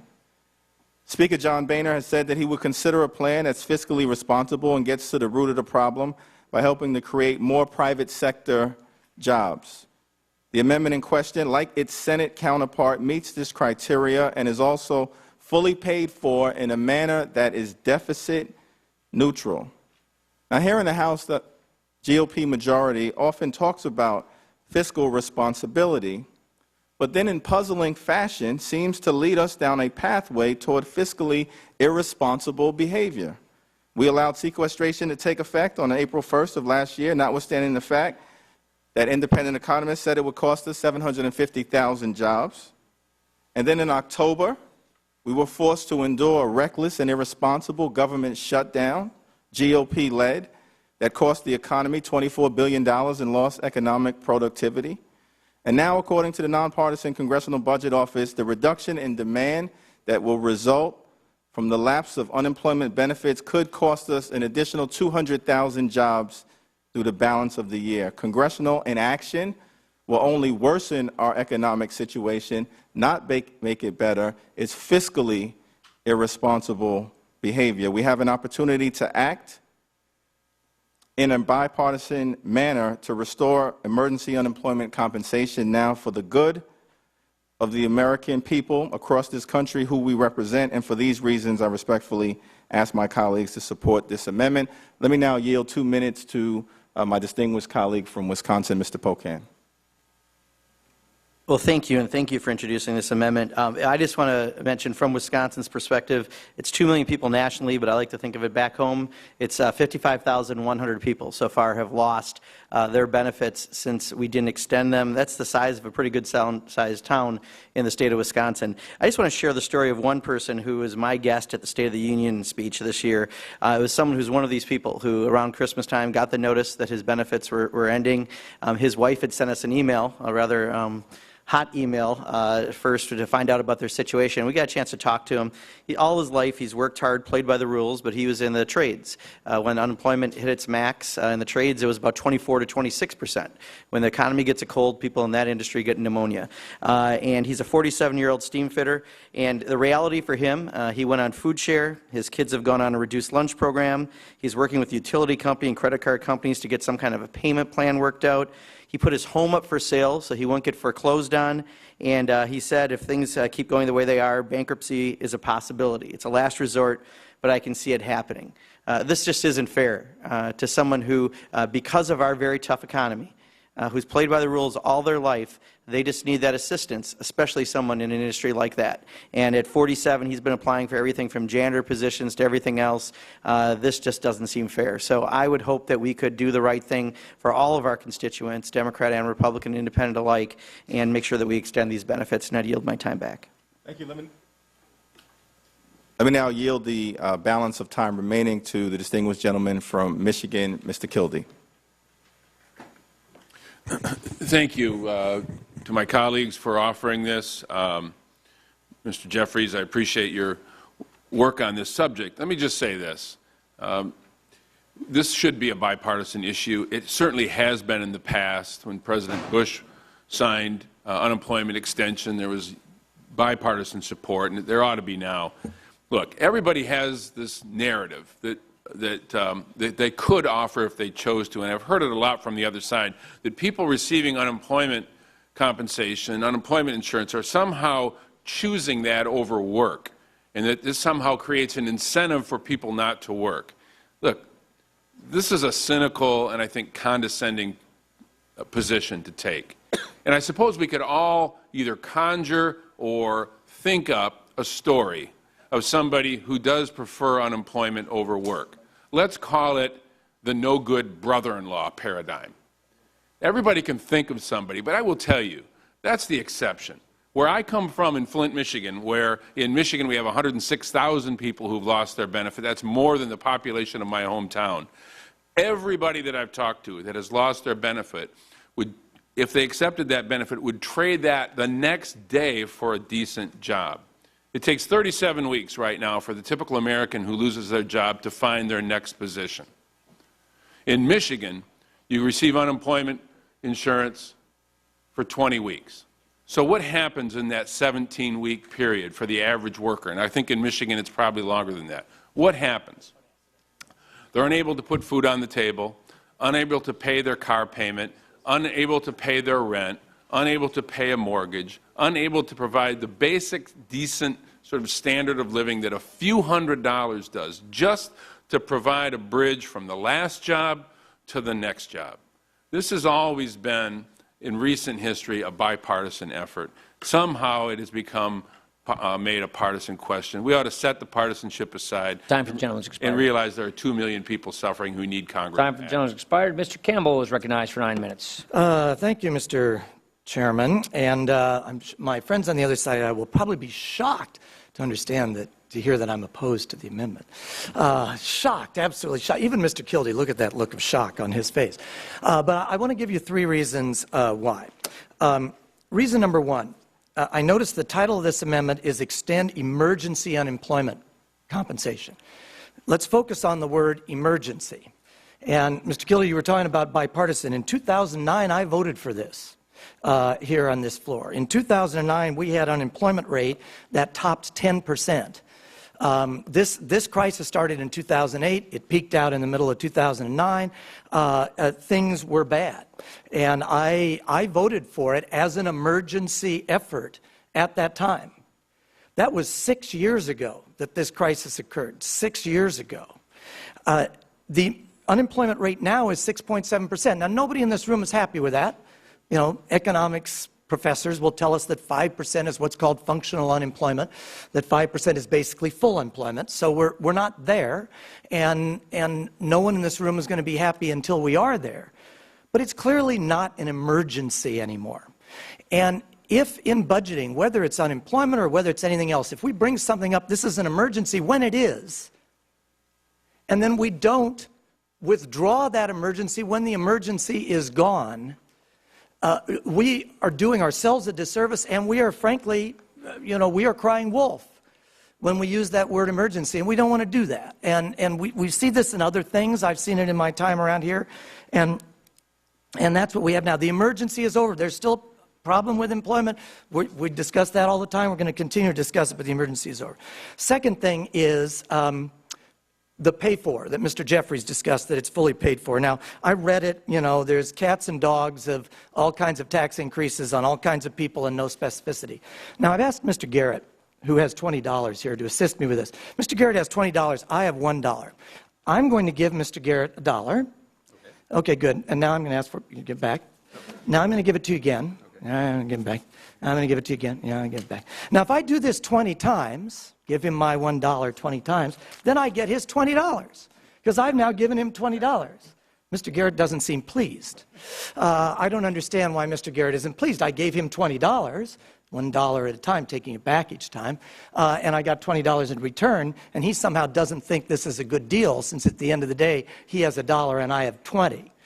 And it's not a good deal, and that's what's happening with these tax increases now. I don't think you're doing it 20 times. Last year I counted, I think, Mr. Ranking Member, I think you did 11 times. Used the same tax increases 11 times for 11 different spending increases. You can't, it just doesn't work. You can't do that. Actually, just a point of clarification. Would the gentleman like me to yield to him? Sorry? Sorry, what was the point? Oh, 8? Okay, sorry, I may have messed it up. No, in fact, your math is way off, but we can talk about it later. Okay, all right. Well, there's lots of increases there. So, and this thing costs billions of dollars, and that cannot be ignored. And the third thing, but arguably the most important thing, is we're not creating any jobs this way. It's like raising the unemployment rate. It not only doesn't create any jobs, that there's all kinds of independent studies out there, including some studies by Federal Reserve banks, that say that this, in fact, costs jobs. The longer you keep people on unemployment, the less that jobs get created because they're not taking those jobs that are out there. Because employers have to compete with that, same as we discussed with on Obamacare with the CBO when they were here. So we should be talking about the ways we're going to increase jobs, not the ways that we're going to continue to help people not have a job. And that's what we don't want to do. So I will now yield to the gentleman, the senator from, the gentleman from Oklahoma, Mr. Langford. Thank you. And just to correct math, we actually did pull the numbers as well. This is the fourth budget that I've been a part of pulling together. This particular amendment is the 33rd time in the fourth budget that I've been a part of, 4 years, 33rd time that oil companies have been used to be able to try to pay for something. Now, to their credit, it's never actually passed. And so you can't actually say they've actually done it 33 times and had $33 because 0 of the 33 have actually passed, but they've come at it 33 times. So it's rather unrelenting in the process on it. Now, I do have to tell you, I am very grieved for individuals that are unemployed. I have friends of mine at my church. I have people that I live around in my neighborhood. I have people that I interact with that are facing long-term unemployment. And I will tell you, they're in difficult days as a family. They're in difficult days emotionally. Some of them are head of household, and it's very hard for them to not provide for their family. And to a person, they've come back to me and say, when are we going to get out of the Obama economy? How do we get out of this? Now, you can laugh at their pain and their frustration in it, but I can tell you, they tell me people won't hire them because of the restrictions that are on Obamacare, and people have stopped doing it. People don't know the next regulation coming in manufacturing. And while we sit up here in Washington, D.C., they see the next federal regulator walk through their door and ask them a new set of questions. They don't know what they're going to have to be forced to do. They don't know what the new capital requirements are going to be on their business. And so they sit on capital and not hire, while we say we should force them to hire based on adding new regulations and new compliance. This is spinning in a way that's incredibly difficult for families that have real life issues. They don't want another check from the government. They want a job. They want to get back to doing business again. They want to start businesses. They want to work for somebody. They want to have a weekend again to be able to enjoy with their kids. These issues are serious.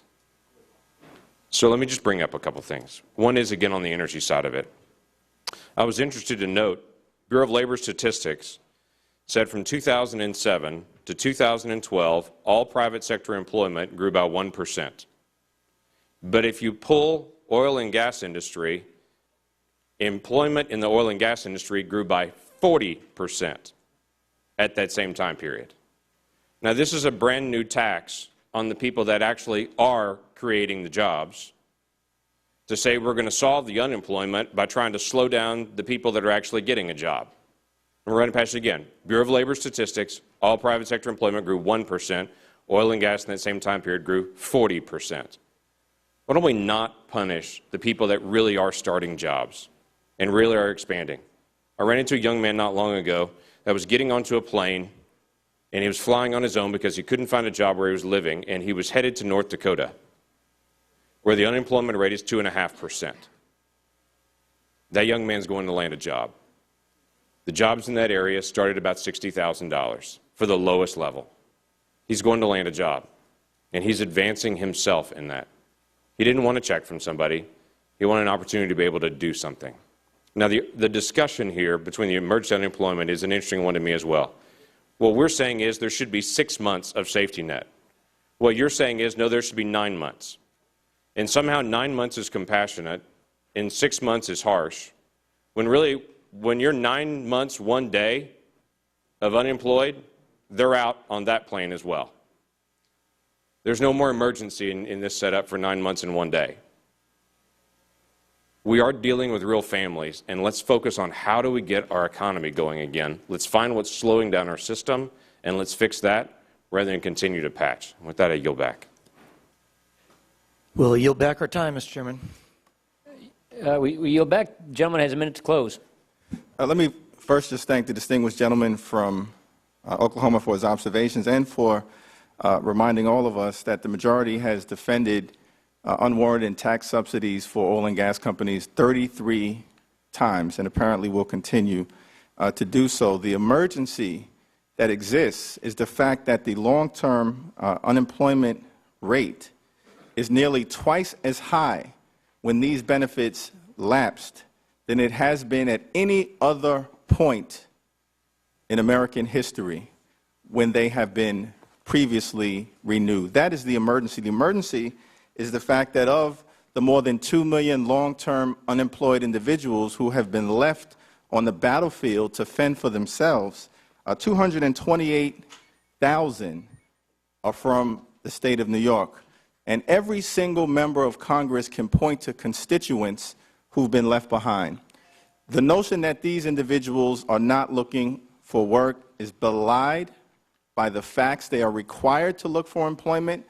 The jobs don't exist. We are encouraging investment in the American economy, but in the interim, we should support those who are looking for work. Time for gentleman's expired. The question is on agreeing to the amendment offered by Mr. Jeffries. Those in favor say aye. Aye. Those opposed, no. No. Opinion of the chair, the noes have it. Gentlemen, roll call. Roll call vote is requested. The clerk will call the roll. Dr. Price? No. Dr. Price? No. Mr. Garrett? No. Mr. Garrett? No. Mr. Campbell? No. Mr. Campbell? No. Mr. Calvert? No. Mr. Calvert? No. Mr. Cole? No. Mr. Cole? No. Mr. McClintock? No. Mr. McClintock? No. Mr. Langford? No. Mr. Langford? No. Ms. Black? No. Ms. Black? No. Mr. Ribble? No. Mr. Ribble? No. Mr. Flores? No. Mr. Flores? No. Mr. Okita? No. Mr. Okita? No. Mr. Woodall? No. Mr. Woodall? No. Ms. Blackburn? Yes. Ms. Blackburn? No. Mr. Nunnally? No. Mr. Nunnally? No. Mr. Ridgell? No. Mr. Ridgell? No. Ms. Hartzler? No. Ms. Hartzler? No. Ms. Walarski? No. Ms. Walarski? No. Mr. Messer? No. Mr. Messer? No. Mr. Rice? No. Mr. Rice? No. Mr. Williams? No. Mr. Williams? No. Mr. Duffy? Mr. Duffy? No. Mr. Van Hollen? Yes. Mr. Van Hollen? Aye. Mr. Yarmouth? Mr. Yarmouth? Aye. Mr. Pascarell? Aye. Mr. Pascarell? Aye. Mr. Ryan? Aye. Mr. Ryan? Aye. Ms. Moore? Ms. Castor? Aye. Ms. Castor? Aye. Mr. McDermott?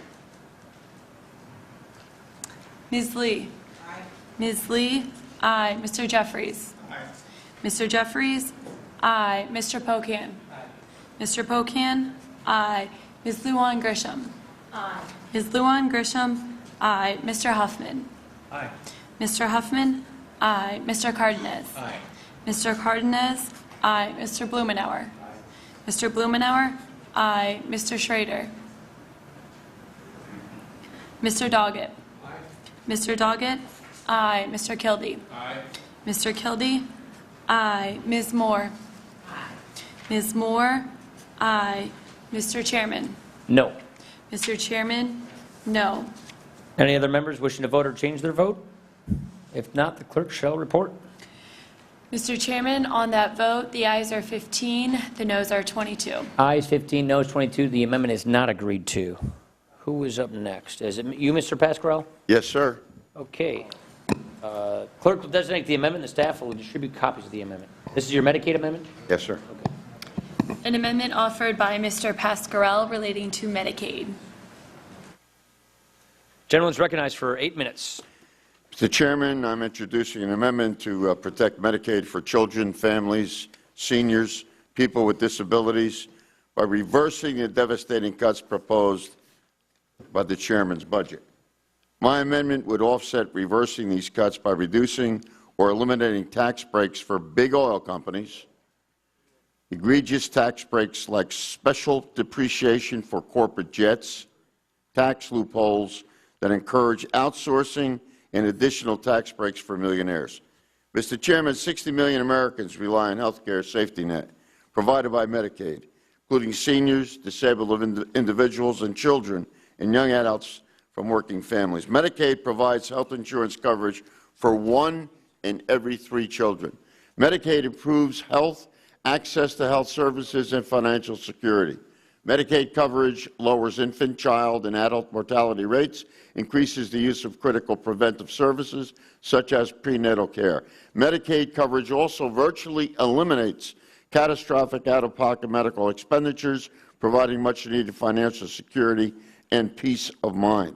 It's particularly vital to seniors. 1 in 5 Medicare beneficiaries depends on Medicaid for helping to pay for health care. These 9 million dual eligibles account for a third of the Medicaid spending. Medicaid is the largest payer for long-term care services in the United States, which most Americans will need at some point in their lives. Medicaid pays for nearly half of all long-term care, including nursing home care, home and community-based supports that seniors may choose as an alternative to expensive institutional care. 60% of the people living in nursing homes depend on Medicaid. Your budget will devastate the Medicaid program. Let me be clear. Block granting Medicaid is not reform. Block granting Medicaid will eliminate the fundamental guarantee of basic Medicaid coverage. Under your budget, up to a third of Medicaid beneficiaries would lose their benefits. I want to yield 2 minutes to Mr. Doggett.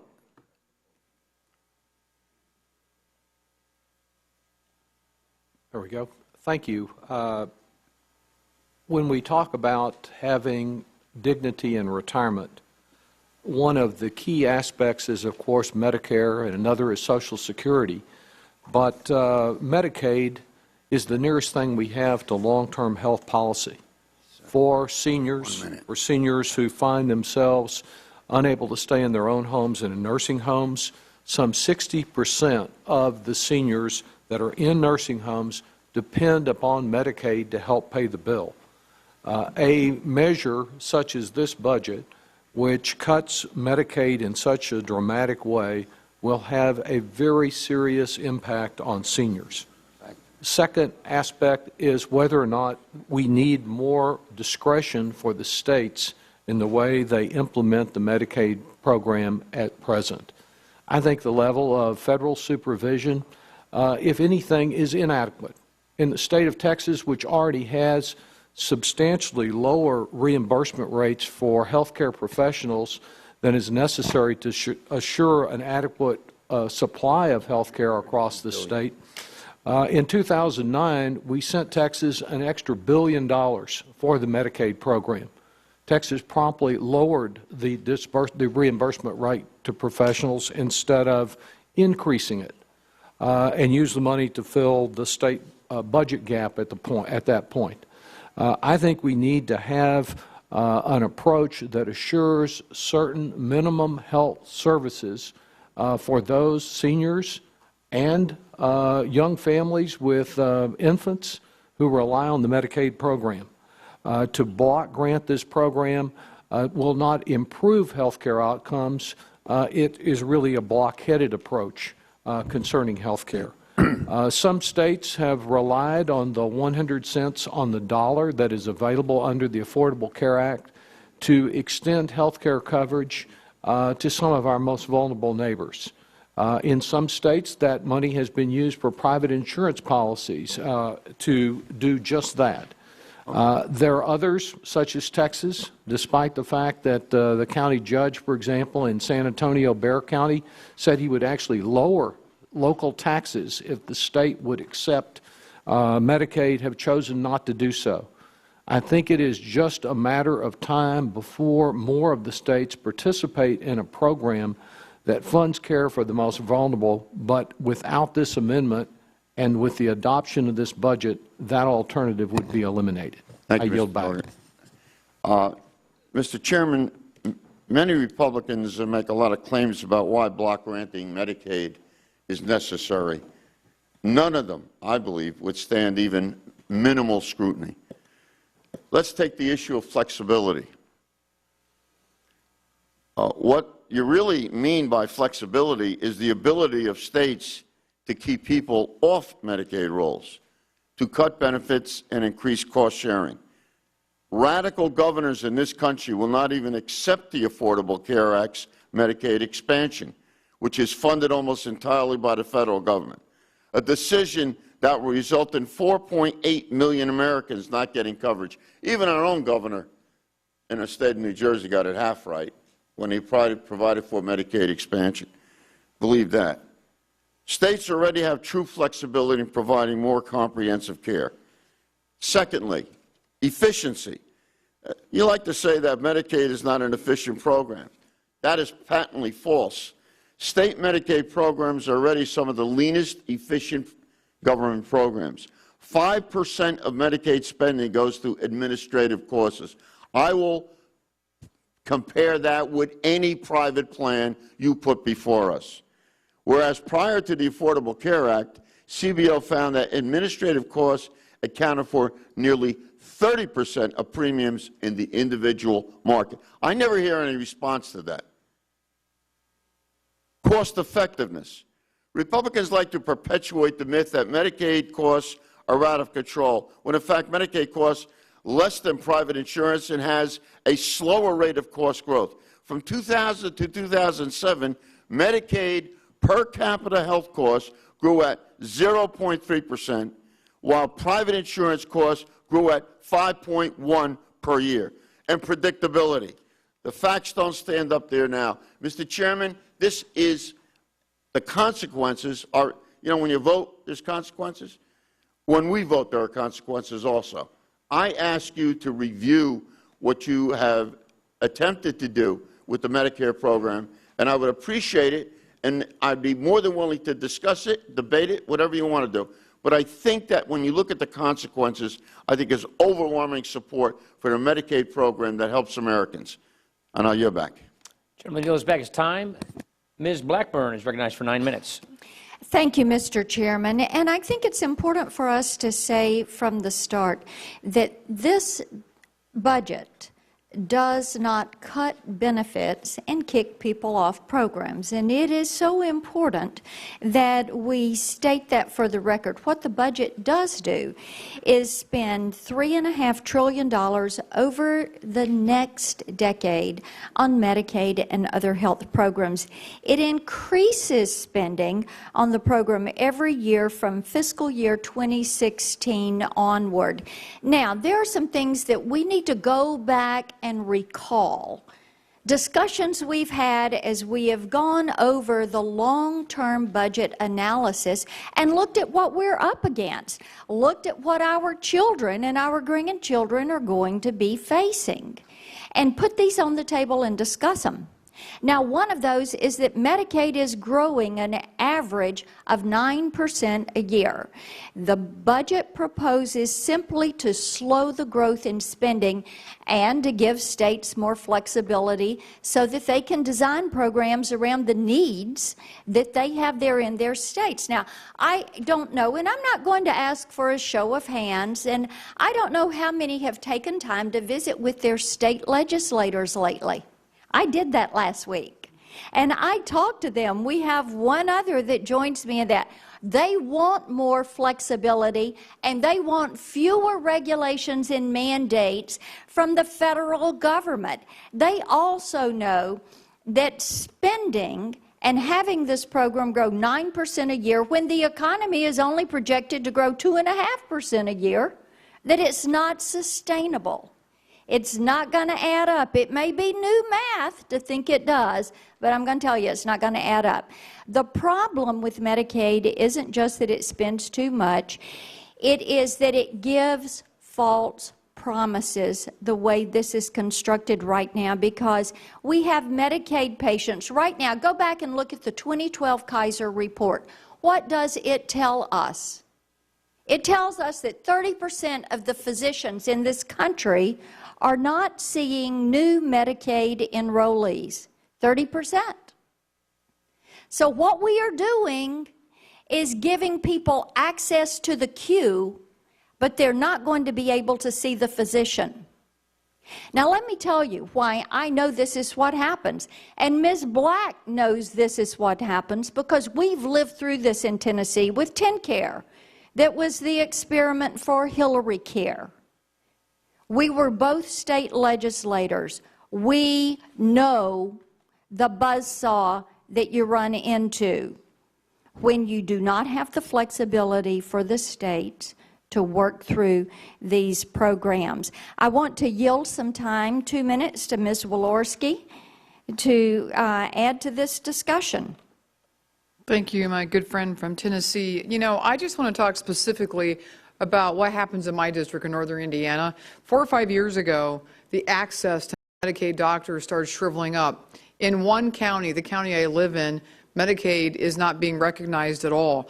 And so folks who are on Medicaid have to travel into another county and possibly a third county to even see a doctor and to receive benefits. So when we talk about access, you know, I'm concerned that if we don't allow the states to have some flexibility like what we've done in Indiana and allow some outside-the-box reform that actually produces savings and provides quality improvements and beneficiary satisfaction, I'm afraid we're doing the greatest disservice to a vulnerable population that needs the care and needs access to good doctors. And in Indiana, for instance, when I was in the legislature, you know, we combined all resources and put bright minds together and came up with what's called the HIP plan, the Healthy Indiana Plan. And several states around the country have now implemented the exact same plan. And one of the greatest pieces of that plan is that when it comes to customer satisfaction, the very patients that are accessing it and using it, the customer satisfaction is in the 90-some percentile. So you can access that, you can use that at federally qualified health clinics, you can use the Healthy Indiana Plan in hospitals, you can go to doctor's offices and they'll take it. And the patients love it. And when we tried to expand it in the state of Indiana, we were denied from HHS the ability to have a waiver to continue to expand a program that the patients and the quality service provided was really unmatched.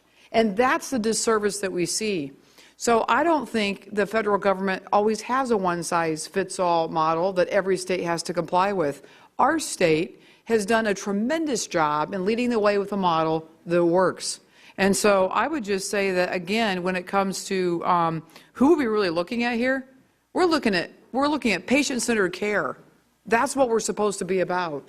It's not legislating from Washington. It's patient-centered care, that the folks that need those services not only receive them, but can put a big old okay 90-some% satisfaction, which very few people can say in my district on Medicaid because they simply no longer have access.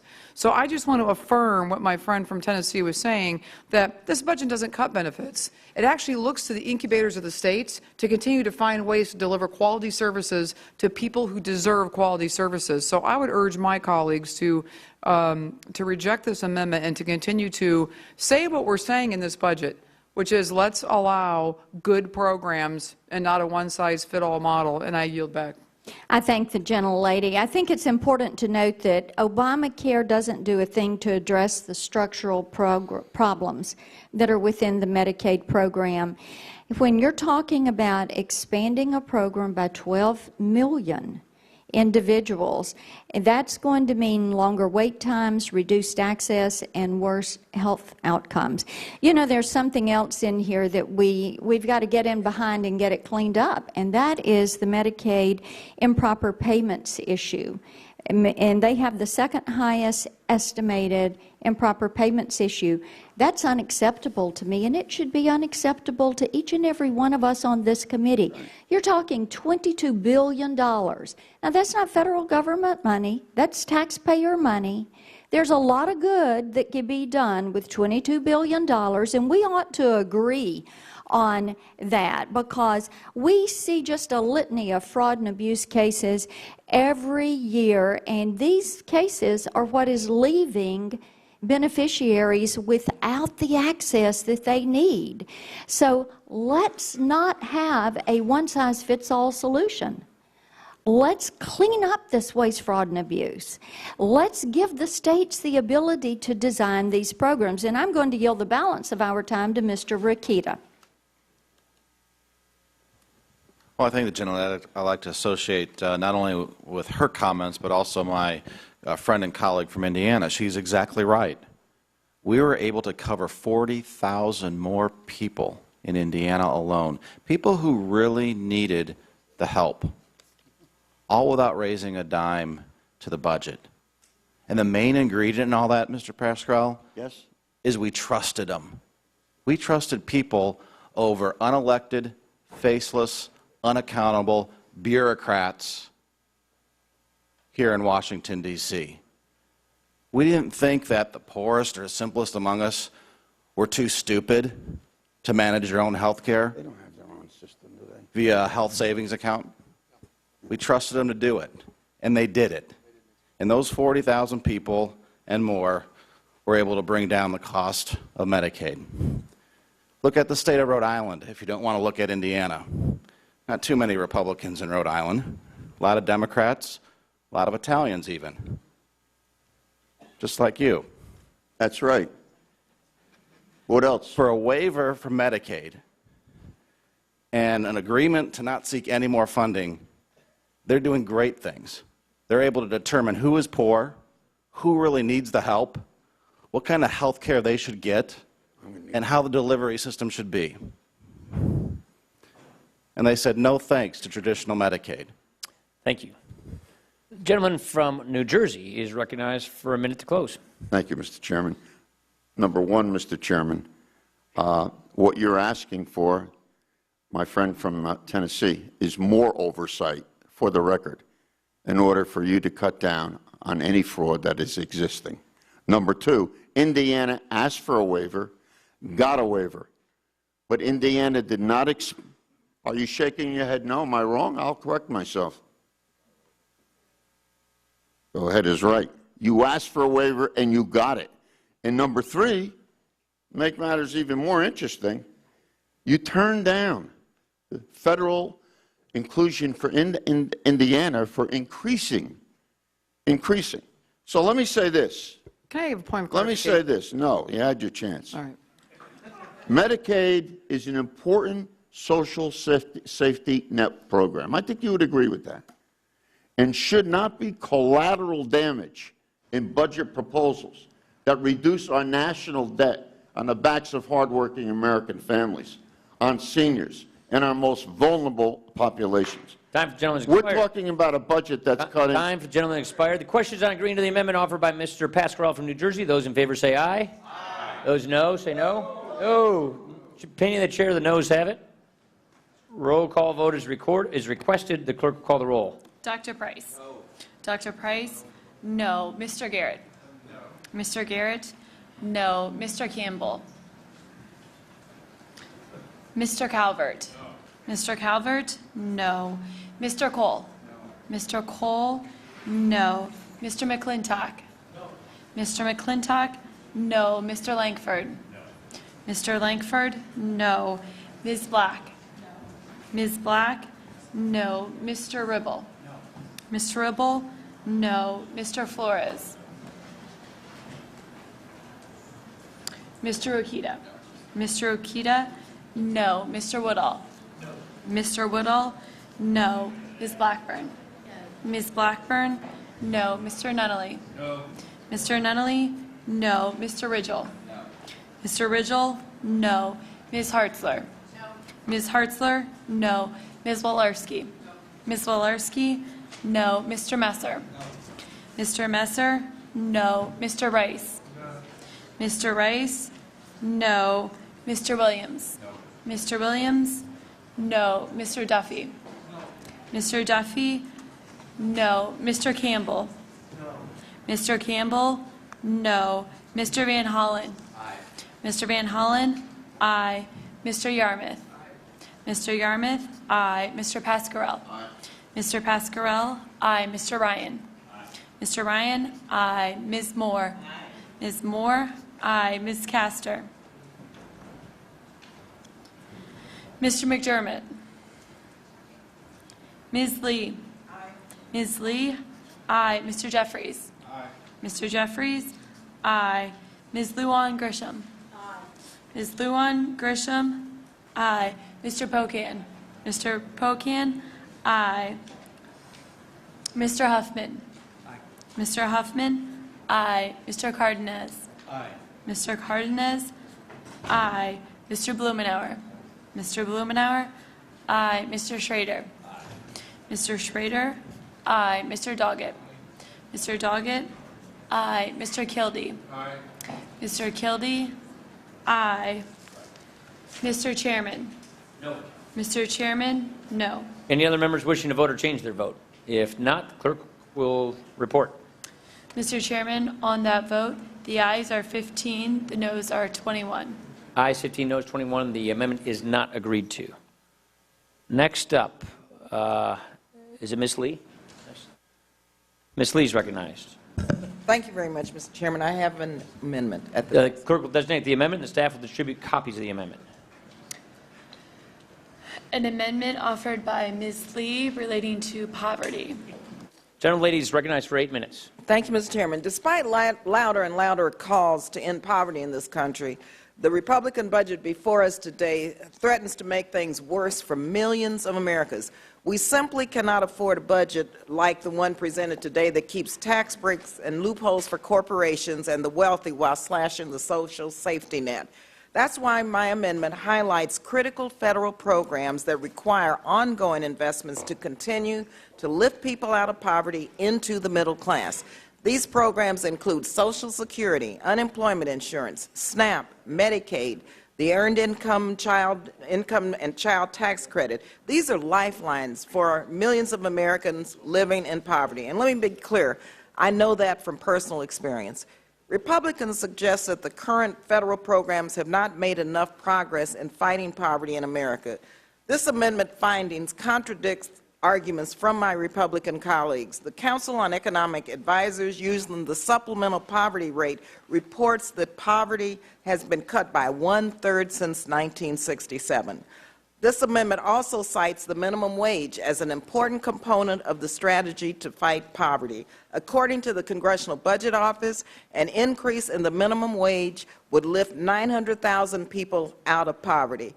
And prior to coming to Congress, I just want to say I was also a small business owner, and I paid a living wage to my employees. This increased productivity, increased sales, it increased the bottom line, which meant that my company could hire many more people.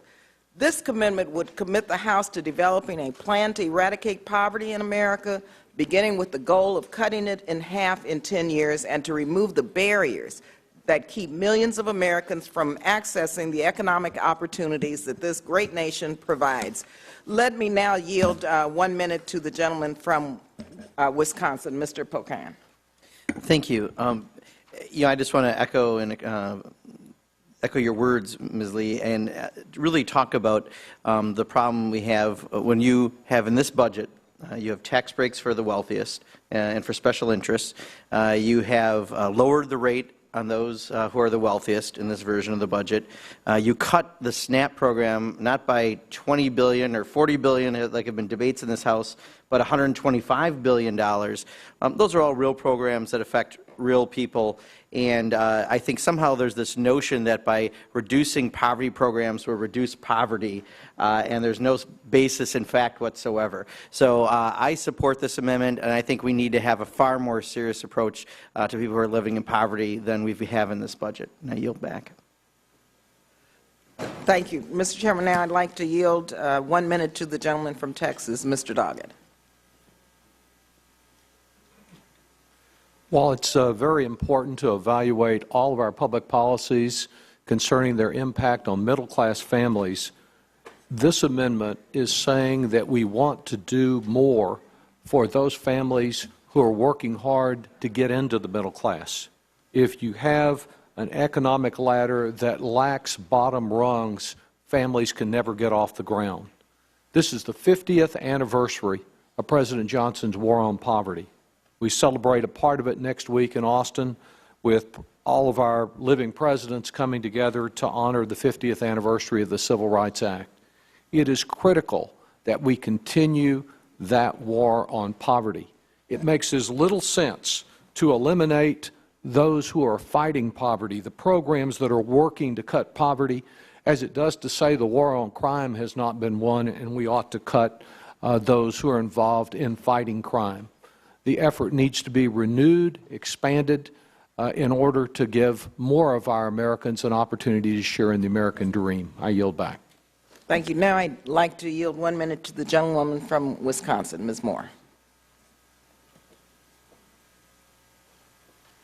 Thank you, my colleague, and I'm so happy that you offered this amendment. It is just stunning to me how we talk about lifting people out of poverty and we don't really do anything to fulfill that goal and that promise to do it. I think that this is merely a statement, and since there's a lot of rhetoric about eradicating poverty, this is an amendment that does no harm. It just simply states, and is a starting point for an extended conversation about how to do that. And I think that we would be well advised to adopt this amendment. I yield back. Thank you very much. I want to thank all of those who have spoken on behalf of this amendment, and just say a couple of things about the specifics of this amendment. The strategy must include a multi-pronged approach, and this is included in this amendment, that would ensure a livable wage for workers by raising the minimum wage so that a full-time worker earns enough to be above the poverty line. We provide for education and job training to make sure workers have the skills to succeed in a global economy. We provide support for struggling families in difficult economic times who are developing job skills. We remove barriers, very important, removing barriers and obstacles that prevent individuals from taking advantage of economic and educational opportunities, and we provide support for the most vulnerable who are not able to work, seniors, the severely disabled, and children. Now, we know that strategies and an all-government approach works. For example, in 2010, we enacted a coordinated HIV/AIDS national strategy, and we are already seeing positive results from improved health outcomes to lower rates of infection. We need this type of approach when it comes to poverty, and that's what this amendment calls for. Now, some of my colleagues across the aisle have argued that these federal programs kill incentives to work. These arguments ignore two facts. First, many of these programs do already include work requirements like EITC and limited SNAP eligibility for able-bodied childless adults. Second, many recipients are seniors, the disabled, or children. In fact, over 80% of SNAP recipients are either aged, disabled, children, or an adult caring for someone who is disabled, or a child under age 6 or are working. And half of the 60 million people who rely on Medicaid for health insurance coverage are children. So I know people want to work. People don't want to be on SNAP. People do not want to be on unemployment compensation. They want to be able to feed their children. But the gains of the economic recovery have not reached everyone, and we must ensure that everyone can put food on the table, that no one falls beneath the cliff, and that everyone has a shot at the American dream. We can do more, and we must do more to lift Americans out of poverty. We don't need to just keep restating the facts. We know what the facts are, but we need a plan, we need a strategy, and my amendment, Mr. Chairman, puts that in place. So I would hope that you would consider supporting this amendment, an amendment that has some teeth and some substance, and really go back and look at your budget and really analyze how it impacts people living below the poverty line, because I think if you do that, you'll see that this budget increases poverty, increases more pain and suffering, does not increase job opportunities, workforce training, and really is a budget that decimates those who want to live the American dream and move into the middle class. Time for generally has expired. I will claim the 9 minutes in opposition. Obviously, I don't agree with that assessment of the budget, otherwise I wouldn't be doing it. I appreciate the gentlelady's work on this issue. You've been sincerely working on this since your days in the California legislature. You're a force in your caucus on this. I think you chair the caucus here in Congress. And I think when we look at this amendment, as I'm looking at right now, there are a lot of things in here we like. We need a new approach to fighting poverty. I think all of us around this table would agree in the text here that says, quote, all Americans to take advantage of opportunities and to move to join the middle class and reach for the American dream, close quote. That is an elegant way of putting it. I do, however, have some reservations with the text, with the details, as you say here. I think you said the teeth. We share the same goals, but it is quite possible that we may have different ideas on the means on how to achieve those goals. So here is something I would like to propose. In 2008, you, along with Mr. McDermott, authored a piece of legislation, H.Con.Res 198, which also, like this amendment, called for the United States to set a national goal of cutting poverty in half over the next 10 years. That bill came to the floor in 2008 when the Democrats were in the majority, but it passed unanimously on a bipartisan basis by voice vote. My basic question and offer is, if you would be willing, as a show of good faith, to replace the text of this amendment with the text of your earlier piece of legislation with the obvious update in statistics, that's something I think we would be willing to accept and then move forward in a unanimous way on agreeing to these goals. Is that something Mr. Chairman, no, I would not accept that amendment, and I'll tell you why. This is the budget, and we have to be for real in the budget. You'll get your minute to close. I'm not looking to debate it. I just. Okay. Well, no. The answer is no, right? The answer is no, and I just want to say, once again, we have to lay out what this plan entails in the budget. All right. Your budget cuts. Reclaiming my time. This is not. You can say that in your minute to close. Reclaiming my time, then. A year ago, when we looked at coming 50th anniversary of the War on Poverty here in the Budget Committee, we wanted to get assessment of what exactly is the federal government doing. Number one, is it doing it well? Number two, is it coordinated? Is it really focused on using the best ideas that are out there to make an outcome? And is it working? We couldn't find anything that showed this kind of an accounting. So we set forth to find a listing and accounting of all the various government programs that are aimed at trying to alleviate or solve poverty, about 92 of them, spent about $799 billion in 2012. We looked at all the available literature, GAO reports, Inspector General reports, various audits and assessments to try and get a glimpse of, is this approach working and what are the results? Well, here's the results. We got 15% of Americans in poverty. It's the highest rate in a generation, 46 million people. And then when you go down the list of these programs and take a look at it, read CBO analysis, read lots of economists, we have a poverty trap where an inadvertent creation of this federal approach has been to stack benefits up in such a way that as people leave benefits to work, they experience these big marginal tax increases. They can be as high as 100%. What that means is, Mrs. Moore said it so well a while ago, you lose more when you try to go to work. That's a problem. It should always pay to work. We need to address that. There are a lot of things we think we can do to improve upward mobility, to get at the root cause of poverty. And some of these ideas, and look, we've already litigated and debated a few of the points in this bill earlier with these other amendments, but our fear is that we're just doing more of the same. We're measuring our poverty-fighting efforts by inputs. How much money do we throw at the problem? Not by outcomes. How many people are we getting out of poverty? That's what we should be measuring it by. That's point one. Point two, we're in the 21st century, not the 20th century. It's probably time we take a look at this old approach that didn't work to get people out of poverty. And then look in our communities. What is working? Who's being successful? Why don't we go and listen to the people who are themselves fighting poverty and some who've succeeded at fighting it and see if we can get ideas from them? We could benefit a whole lot if we did that, I believe. And so what this budget attempts to do is put underneath the economy a floor of economic growth. Number one, you got to grow the economy. Because if you grow the economy, you can create jobs. And if you can create jobs and grow the economy, you can increase take-home pay. You can increase more jobs that people can get to get themselves out of poverty. What we want in this country is a safety net that is there for the person who is not able-bodied, there for a person who, through no fault of their own, cannot support themselves. And we want a bridge to work, a bridge to a better life for everybody else. Work is the bridge to a better life. It is the ladder on which people climb to fulfill their destiny and their potential, and we need to remove those barriers. In this war on poverty, we have erected barrier after barrier after barrier to making it more difficult for people to get on this bridge and get into work and get into a better life. And so that's what we're trying to do here, is clear this. Now, there's a lot more that needs to be done. I'm not going to pretend that this budget has all the answers.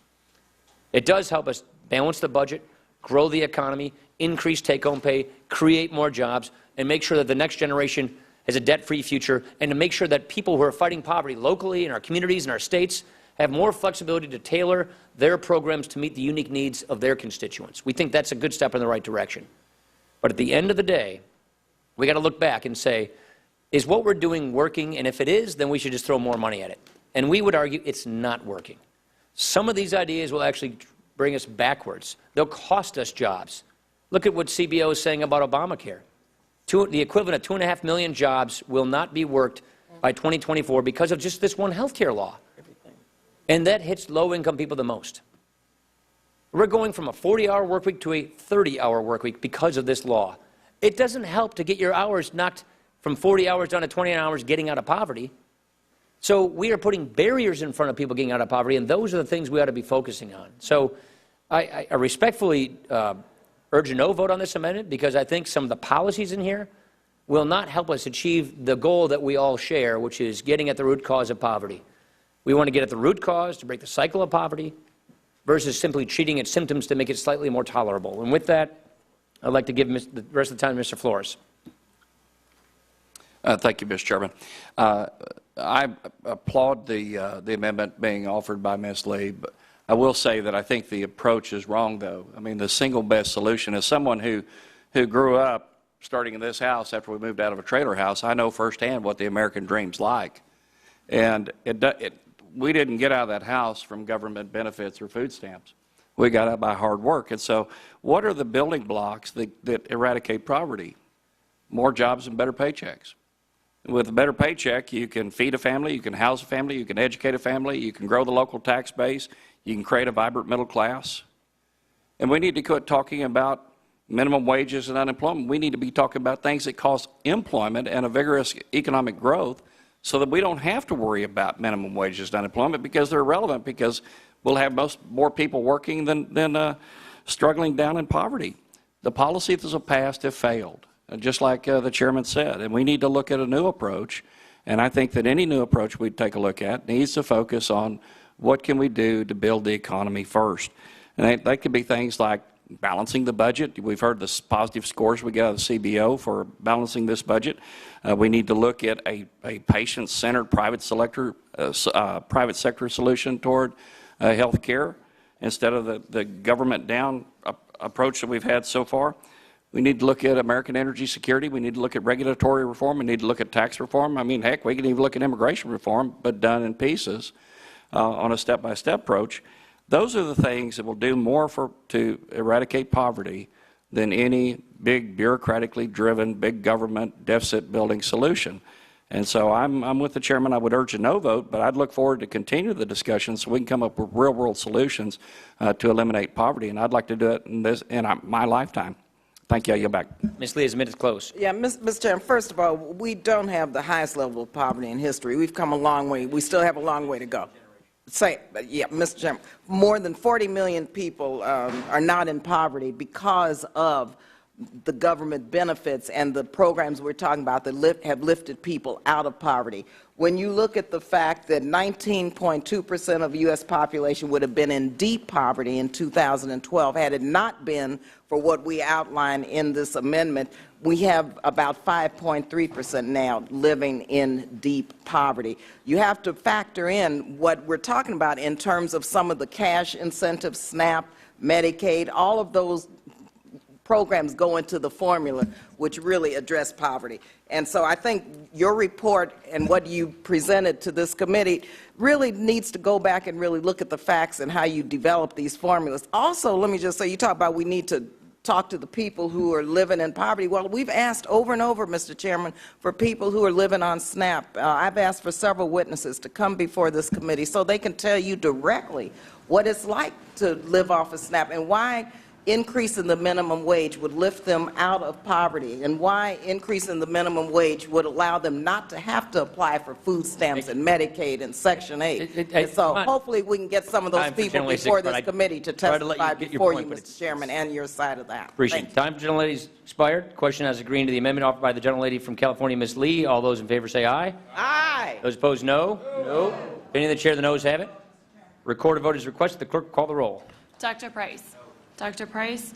No. Mr. Garrett? No. Mr. Garrett? No. Mr. Campbell? No. Mr. Campbell? No. Mr. Calvert? No. Mr. Calvert? No. Mr. Cole? No. Mr. Cole? No. Mr. McClintock? No. Mr. McClintock? No. Mr. Langford? No. Mr. Langford? No. Ms. Black? No. Ms. Black? No. Mr. Ribble? No. Mr. Ribble? No. Mr. Flores? No. Mr. Flores? No. Mr. Okita? No. Mr. Okita? No. Mr. Woodall? No. Mr. Woodall? No. Ms. Blackburn? Ms. Blackburn? No. Mr. Nunnally? No. Mr. Nunnally? No. Mr. Ridgel? No. Mr. Ridgel? No. Ms. Hartzler? Ms. Wolarski? No. Ms. Wolarski? No. Mr. Messer? No. Mr. Messer? No. Mr. Rice? No. Mr. Rice? No. Mr. Williams? No. Mr. Williams? No. Mr. Duffy? No. Mr. Duffy? No. Ms. Hartzler? No. Ms. Hartzler? No. Mr. Van Hollen? Aye. Mr. Van Hollen? Aye. Mr. Yarmouth? Mr. Yarmouth? Aye. Mr. Pascarell? Aye. Mr. Pascarell? Aye. Mr. Ryan? Aye. Mr. Ryan? Aye. Ms. Moore? Aye. Ms. Moore? Aye. Ms. Castor? Aye. Ms. Castor? Aye. Mr. McDermott? Ms. Lee? Aye. Ms. Lee? Aye. Mr. Jeffries? Aye. Mr. Jeffries? Aye. Mr. Pocan? Aye. Mr. Pocan? Aye. Ms. Luan Grisham? Aye. Ms. Luan Grisham? Aye. Mr. Huffman? Mr. Huffman? Aye. Mr. Cardenas? Mr. Blumenauer? Mr. Blumenauer? Aye. Mr. Schrader? Aye. Mr. Schrader? Aye. Mr. Doggett? Aye. Mr. Doggett? Aye. Mr. Kildee? Aye. Mr. Kildee? Aye. Mr. Chairman? No. Mr. Chairman? No. Any other members wishing to vote or to change their vote? If not, the clerk shall report. Mr. Chairman, on that vote, the ayes were 15, the noes were 22. Ayes 15, noes 22. The amendment is not agreed to. Who is next? Is it Ms. Lujan Grisham? You up? Ladies recognized. Thanks. Mr. Chairman, I have an amendment at The All right. I have an amendment at the desk. clerk will designate the amendment. The staff will distribute copies of the amendment. An amendment offered by Ms. Lujan Grisham relating to Medicare. Gentlelady recognized for 8 minutes. Thank you, Mr. Chairman.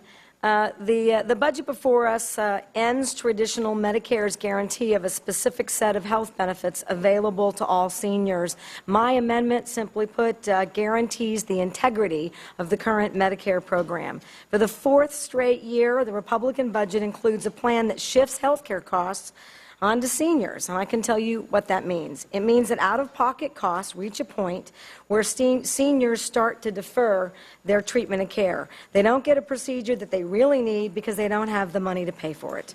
They talk about giving seniors choices. Now, that sounds nice, but premium support, by definition, is a voucher program, and that means increased costs for seniors.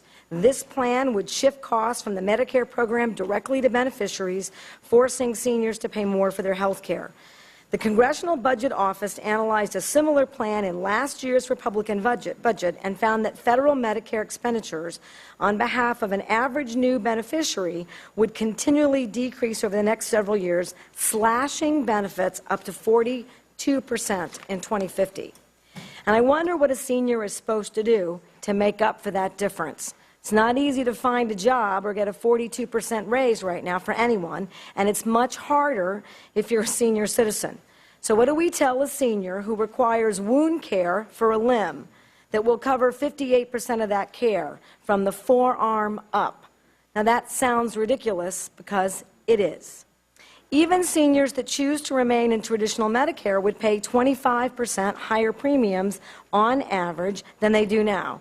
So either talking about drastically reducing benefits, Mr. Chairman, and creating much higher costs, or both. Under the Republican proposal, Medicare changes from a defined benefit program to a defined contribution program. So rather than defining a package of benefits that seniors can count on and covering the cost of those benefits, the federal government would simply decide how much it's willing to spend. And if that doesn't cover a certain procedure, too bad. Future beneficiaries would either have to pay thousands of dollars more out of their own pockets on premiums for a plan that provides current Medicare, or else buy plans that may leave them significantly underinsured. An underinsured population creates sicker people who are more expensive to care for. This problem is exacerbated by baby boomers who continue to enter the system. And according to the Journal of American Medical Association, baby boomers are less physically active and more overweight and have higher cholesterol and higher rates of hypertension than other Americans. Chronic diseases like these are expensive to treat. In a voucher system, traditional Medicare would have much less ability to control costs. Traditional Medicare does have a much better ability to control costs and offer broad choices of providers. Private plans would employ various strategies instead to cherry pick just the healthiest enrollees. As a result, traditional Medicare has a sicker pool of beneficiaries, and ultimately it withers on the vine. Seniors remaining in what's left of Medicare under the GOP plan face the risk of skyrocketing costs and less access to care. This policy is bad for seniors, it's bad for providers, it's bad for the healthcare system. Mr. Chairman, I'd like to yield 2 minutes to the ranking member, a tireless advocate for our seniors. I thank my colleague, and Ms. Lujan Grisham has described this amendment very well and the problem in the budget. As I said at the outset, the irony here is that our Republican colleagues have condemned the Affordable Care Act and Obamacare, which will finally provide affordable health care for millions of Americans who didn't have it, and at the same time they're proposing for Medicare a system based on Obamacare, even though seniors on Medicare have had a system that has worked well for them. In fact, if you look over the last couple years, Part B premiums have not gone up. For the first time in a very long time, since the passage of the Affordable Care Act, Part B premiums have not gone up. In fact, this year they went down a little bit in real terms because of some of the cost containment that we've effectively put into the current Medicare program without jeopardizing the structure of that current program. As Ms. Lujan Grisham said, if you take the path that is being proposed in this Republican budget, the Congressional Budget Office says that those premiums for people in traditional Medicare are going to go up an average of 25%. Those Part B premiums are going to go way up. So, look, I again find it curious our Republicans are so opposed to trying to fix a broken health care system for people who didn't have insurance, and yet want to take a system that works well for seniors and turn it into what they describe as the dreaded Obamacare. It's just turning this world upside down, and in the process, seniors will be the ones that end up getting the short end of the stick. And I yield my time back. Thank you. I want to thank the ranking member for his comments, and I want to yield 2 minutes to my colleague from New York, Mr. Jeffries. Let me thank the distinguished gentlelady from New Mexico for her leadership and for the yielding. The majority has sold the voucher plan as an effort allegedly to improve the long-term outlook of Medicare. In doing so, Republicans point to a CBO study from last year to suggest that their plan would reduce costs for seniors who are Medicare participants. But it's important to point out that the CBO report provides no evidence that the long-term path for Medicare spending under the so-called premium support option would be significantly lower. The Republican plan that seeks to turn Medicare into a voucher program would essentially end Medicare as we know it. Seniors will be required to pay substantially more for preventative health services and prescription drugs. In an analysis of a similar voucher-like proposal done last year, the CBO concluded that Medicare costs would increase by 11% in the first few years of this radical proposal. Seniors wishing to use traditional Medicare would pay premiums that are 56% higher than current law on average. Most seniors live on a fixed income, and the harsh changes to Medicare proposed by the Republican budget will dramatically alter their quality of life. Now, 50 years ago, President Lyndon Baines Johnson came to the floor of the House of Representatives and boldly declared a war on poverty. One of the most important and successful programs to emerge from this campaign was Medicare, enacted in 1965.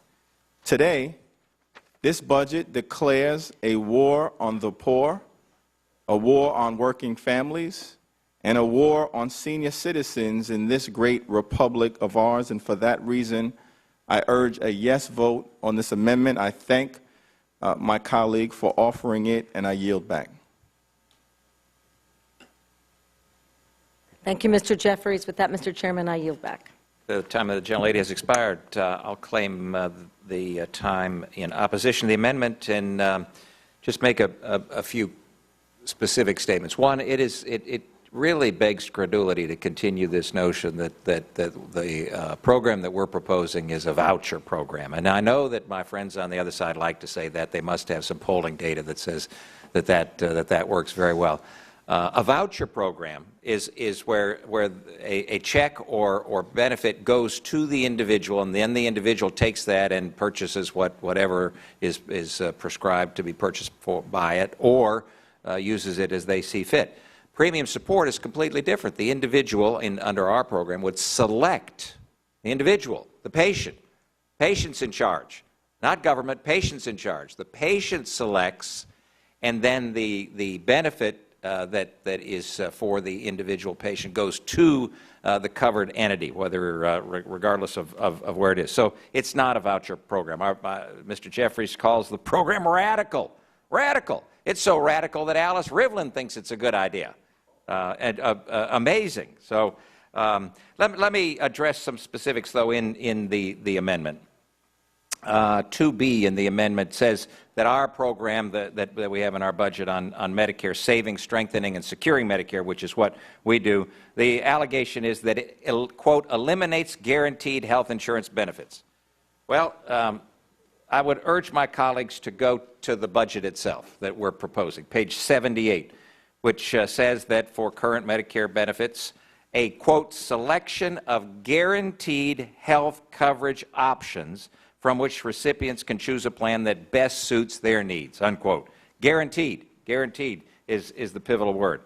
Second allegation, it would increase costs for seniors. Well, the much ballyhooed CBO report that has been presented, here it is right on the front cover. 4% reduction for the average bid option in net federal spending on Parts A and B. 6% reduction in total payments affected for beneficiaries, and 4% reduction in combined federal spending and total payments for affected beneficiaries. So that's a decrease for both beneficiaries out of their pocket. What that means is a decrease in money out of seniors' pockets and a decrease in the amount of money spent by the federal government. The third item alleges that our program would weaken the traditional Medicare program and cause it to wither away. Well, rest assured that again is inaccurate. Go to the budget, page 78 on the budget. Item 3 at the bottom of the page there, Medicare will maintain the current traditional fee-for-service as an option. So I'll tell you what would make Medicare wither away, and that's current law. That's where Medicare is endangered, and the math is pretty simple. CBO projects that the Medicare program will be bankrupt by 2026. What does that mean? What does that mean for seniors? It means that the services that we as a nation have promised seniors will not be available. That's the program you all support. That's withering away. The status quo is clearly unacceptable. That's why we believe that it's important to save and strengthen and secure it. The President's health care law only made the problem worse. Raiding Medicare to pay for their new entitlement ensured that 40% of certain Medicare providers will go out of business. This isn't according to me. This is according to the Medicare trustees themselves. So there's some tired political attacks that have been alleged of the Republican effort to save and strengthen and secure Medicare. Again, the traditional fee-for-service program remains an option forever, for all seniors in our budget. Republican budget slows Medicare spending. Doesn't increase, it slows it. And those in and near retirement have the same program as they have today with no changes to the current benefit structure. Future seniors would choose from a list of Medicare-approved plans, including standard Medicare. So seniors have a range of plans that are guaranteed to be affordable regardless of health status or pre-existing conditions. Compare this to the President's proposal to utilize the Independent Payment Advisory Board, which would significantly reduce services available to seniors. The real threat to Medicare guarantee is the status quo, and doing nothing, or worse, trying to ration care, represents the greatest threat to seniors' health security. So our budget has positive reforms that will save and strengthen and secure Medicare. And I'm pleased to yield some time to my friend, the gentlelady from Tennessee, who's been involved in the health care arena for a long time, Ms. Black. And I thank the gentleman for yielding. I think that he certainly covered those major points to address what was said at the very beginning by our colleagues on the other side of the aisle. You know, we cannot continue to put our head in the sand because we are going to see bankruptcy in 2026. We had the Medicare's chief actuary here before our committee recently, and he testified before the committee that he believes competitive bidding could help lower the cost and raise quality, and that if we don't do something, we are going to see this program go defunct in 2026. Now, we cannot continue to just say we don't need to do anything and we need to let this program go on as it is. And the kinds of reforms that we put into place, save it for those that are currently in it, and also preserve it for the future. I have in my district so many times young people say to me, I don't know why I keep having this taken out of my paycheck because I'm never going to see any services as a benefit of what I'm placing into that fund. And you know what? They're right. Because if we don't do something, there isn't going to be anything. So we've got to stop placing our head in the sand and just rattling a cage saying we need to leave it as it is. I think as my colleague from Georgia has said, I am baffled why the folks on the other side of the aisle continue to call this a voucher program. Now, I've said this in this committee before. I want to define the difference between a voucher and a premium support. A voucher is where you give somebody money and say, go find whatever the product is and purchase it on your own. A premium is where there are guarantees. And folks are guaranteed that there is a program there for them that they can choose, by the way, giving them choice. They can choose between traditional Medicare, so we're not going to have Medicare go away as they know it, because they can make that choice to have traditional Medicare, fee-for-service, if that's what they want. But they also have the opportunity to choose other plans, private plans that are guaranteed to be affordable, guaranteed regardless of their health status, guaranteed regardless of their pre-existing condition. And this is where the government then pays a premium, as employer-sponsored insurance does. So it's something we're very familiar with in our society. And for those who have a lower income, more of the premium is paid. For those who have no income, the whole premium is paid. And for those that have a higher income, yes, they'll have to pay some more, but they'll have a choice to decide which of those programs best fits their needs. You know, seniors also deserve an option. They deserve choices, and that's what we give them in our plan. As has already been said, the most recent CBO report has new evidence to say that this program produces savings for both seniors and the federal government. In contrast, what the President has done is taken money out of the Medicare fund to put it into the misguided ACA. and then put an IPAB, a 15-member bureaucratic board in place to cut programs for seniors. I think that seniors, if asked, and I have asked them, what would you rather have? They said, I'd rather have the choice. I'd like to choose my plan, and I thank you for giving that opportunity. And I think it's really disturbing when we have misinformation that scares our seniors. It's unfair. And that's the way we're doing it is the right way, and that's the plan that we've offered in this budget. And I hope that the colleagues across the aisle will look at this seriously and not misrepresent it. I yield back. Great points by the gentlelady from Tennessee. Thank you. The gentlelady, Ms. Luan Grisham, is recognized for.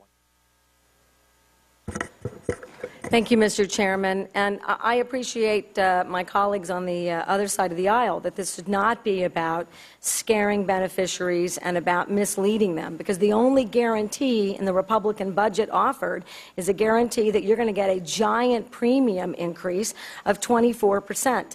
Guarantees to options that you don't get to control those options, you have no idea what those benefits are, is not a guarantee to essential health care benefits.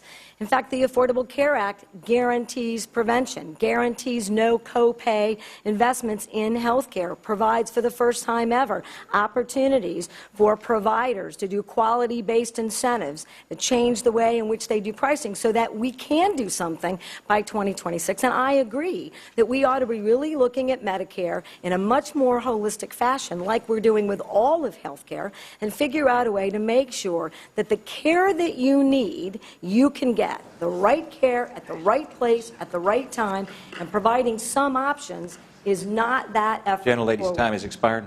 Thank you, Mr. Chairman. The question is on agreeing to the amendment offered by Ms. Luan Grisham. All those in favor say aye. Aye. Those opposed, no. In the opinion of the chair, the noes have it. Roll call has been requested. The clerk will call the roll. Dr. Price? No. Dr. Price? No. Mr. Garrett? No. Mr. Garrett? No. Mr. Campbell? No. Mr. Campbell? No. Mr. Calvert? Mr. Cole? No. Mr. Cole? No. Mr. McClintock? No. Mr. McClintock? No. Mr. Langford? Mr. Langford? No. Ms. Black? No. Ms. Black? No. Mr. Ribble? No. Mr. Ribble? No. Mr. Flores? No. Mr. Flores? No. Mr. Okita? Mr. Okita? No. Mr. Woodall? No. Mr. Woodall? No. Ms. Blackburn? Ms. Blackburn? No. Mr. Nunnally? No. Mr. Nunnally? No. Mr. Ridgell? No. Mr. Ridgell? No. Ms. Hartzler? No. Ms. Hartzler? No. Ms. Walorski? Ms. Walorski? No. Mr. Messer? No. Mr. Messer?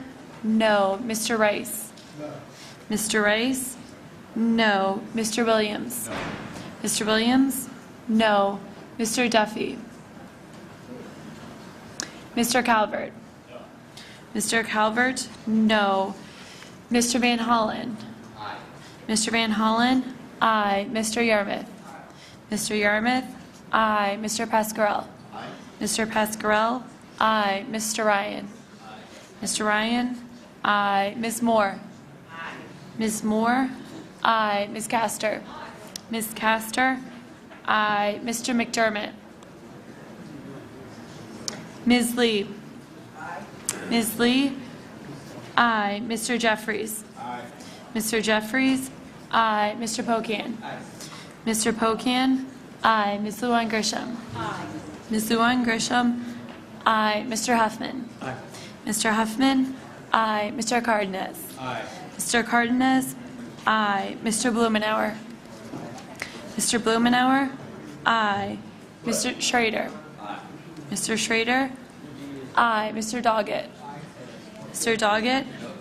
Aye. Mr. Kildee? Aye. Mr. Kildee? Aye.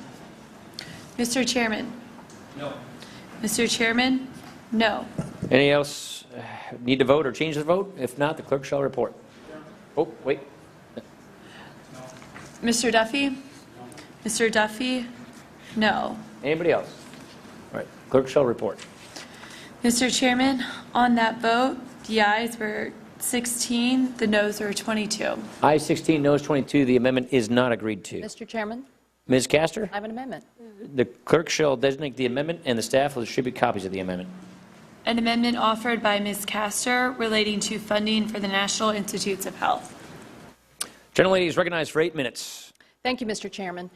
Colleagues, my amendment is about the future.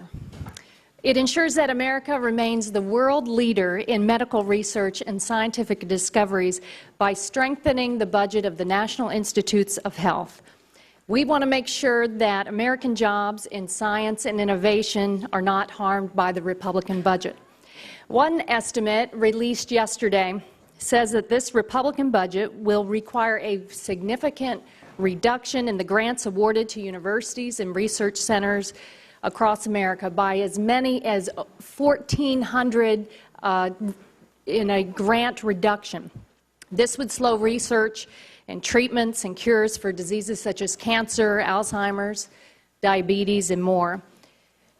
Unfortunately, it will also eliminate jobs, and this is not smart policy. Medical research means higher paying jobs. Medical research means higher wage jobs in my Tampa Bay community, across the state of Florida, and in many of your districts as well.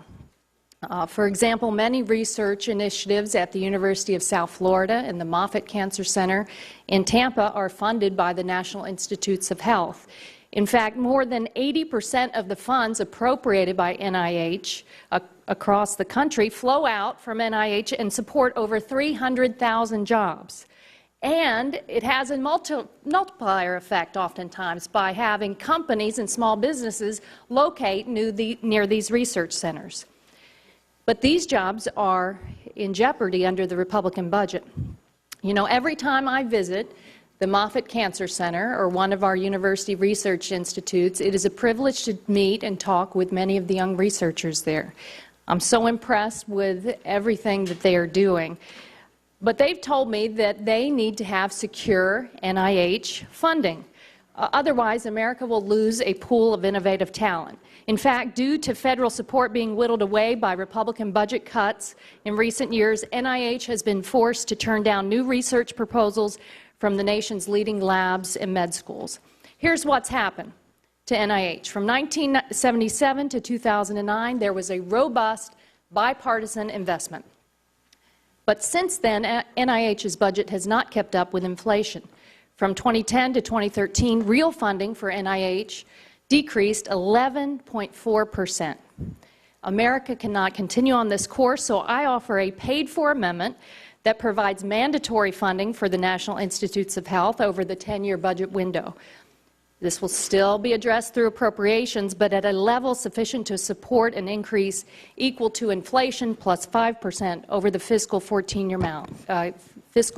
year 14 amounts over the 10-year budget window. At this time, I'm pleased to yield a minute and a half to my colleague, Mr. Pascrell. Thank you. This is a great amendment. When we talk about medical and scientific research, we often talk about dollars and cents figures. But those dollars and cents have a very real human impact. I met one of my constituents, Jeff Leader, last fall. Jeff told me that both of his sons, Jason and Justin, were diagnosed with a rare and fatal disease called Hunter syndrome. They only have 15 years to live. To endure this kind of devastating diagnosis for not one but both of their sons is something no family should ever experience. Instead of spending their childhoods the way my kids did, playing sports and playing with their friends, Justin and Jason have spent their childhood seeing doctors, undergoing countless tests, surgeries. Despite all of this, the Leader family has responded with remarkable amount of courage and grace. The Leaders were given a small glimmer of hope when a drug was developed that showed early progress of reversing the course of devastating disease. While private funding for medical research helps us make important strides, it is essential to maintain a robust public investment in research to ensure that research decisions aren't only being made based on private entities' financial incentives, and motives, and so that private entities have access to the publicly funded research conducted by some of our greatest scientists. I urge my colleagues to support this NIH amendment. Thank you. I'd like to yield a minute and a half to Mr. Kildee. Thank you, and I sincerely appreciate this amendment. You know, there are millions, if not tens of millions, of American families like mine, like myself, who, when we hear about medical research, we hear it on the news or see it in the paper, our attention is immediately captured because, like many American families, in my own family, there is serious chronic disease. My wife, my daughter, others who suffer every day with chronic disease and read and listen and are captivated by the possibilities that medical research offers them. And it's not a partisan question. There's no such thing as a Democratic or a Republican disease. This is something that ought to transcend partisan politics. So I really sincerely ask all members of the committee to take a close look at this amendment. You know, in September 12, 1962, President John F. Kennedy said something that sounded impossible, actually sounded outrageous to some. He said, by the end of that decade, we should put a man on the moon. So how do we do that? Not by wishing, by hoping, or somehow expecting that the market will somehow respond to that challenge and all by itself come up with the solution to that really interesting technical challenge. It was the case that research supported that, supported by the federal government. Research supported that goal. This sort of research pays us back. $180 billion a year just in Alzheimer's costs alone are supported by our national economy, and $1.1 trillion by 2050. If we don't crack the code, if we don't solve this problem, not only will we continue to see too many people suffer with disease that could be cured, but the advances, the medical and technological advances that will be derived from this research will be lost. This is an amendment that we all should support. Thank you. I thank the gentleman, and I'll yield back our time. Thank the gentlelady. The gentleman from Texas, Mr. Flores, is recognized for 9 minutes. Thank you, Mr. Chairman, and I appreciate the gentlelady's introduction of this amendment. I think that both sides of the aisle appreciate the need for strong basic research, particularly in the area of health that is carried out by the NIH. And so with that in mind, I think it's the good thing that we can say here is to put everybody's mind at ease is that this budget makes no cuts, again, no cuts to NIH funding. Our budget reflects a strong support for NIH's core mission to invest in basic biomedical research as a key investment to uncover new knowledge that can lead to better health and disease cures for everyone. And as the representative for 3 great research and education institutions in Texas that include 2 AAU members, Texas A&M University and part of the University of Texas system, that each do hundreds of millions of dollars a year of annual federal research, I think I've got some knowledge on this particular issue regarding the value of basic research. And the question is, really 2 questions. How much and how do we oversee what NIH does with the money? The NIH has 27 institutes and centers that fund research across a wide array of health-related topics. In addition, it supports more than 300,000 scientists and research personnel affiliated with more than 3,100 organizations worldwide. However, in tough budget times, every agency that supports public health and research, including HHS, must collectively work together to ensure that all these resources are spent in the most effective manner to avoid duplication and waste and to coordinate activity toward collective public health or research goals and objectives. It's important to know spending on NIH nearly tripled from 2007 to 2010. Hear that again, nearly tripled from 2007 to 2010. And a 2009 GAO report found that gaps in NIH's ability to monitor key aspects of its extramural funding process arose during this time period. If you look across the federal agencies that support public health and research, a number of their activities appear to overlap. For example, starting with NIH, then the Agency for Healthcare Research and Quality, the CMS Innovation Fund, the CDC, the Health Resources and Service Administration, and other components of HHS all support health services research. I think that all of us agree that it's imperative that we spend our taxpayer resources wisely. There are also recent news reports that taxpayer funds entrusted to the NIH are being spent to support a variety of questionable projects, including grants examining the public health education and campaigns in China. Why do we want to spend American dollars on research in China? NIH has funded a grantee in California with nearly $7 million over the years to study tobacco. And we can all agree that's appropriate, but one of the studies asserts a link between the Tea Party and the tobacco industry. Why in the world are we spending taxpayer dollars to do that? NIH funded a grant of $500,000 a year that went to National Opinion Research Center to evaluate the impact of actual and potential government policies in Thailand. Another NIH grant appears on the surface to sponsor an advocacy group for the illegal development of lobbying-type material. Again, that's prohibited by law. The NIH Common Fund Economics grew from $5.4 million in FY 2012 to $13 million estimated for fiscal 2013 to support research related to Obamacare. These activities aren't biomedical research. They don't make American families healthier. Another $1.7 million study is underway to see if doing traditional dances such as salsa and the cha-cha can spark more physical activity and older Latinos improve their health. I think the answer is that's yes. Why do we want to spend taxpayer dollars to do that? So with that, I yield 4 minutes to Mr. Messer from Indiana.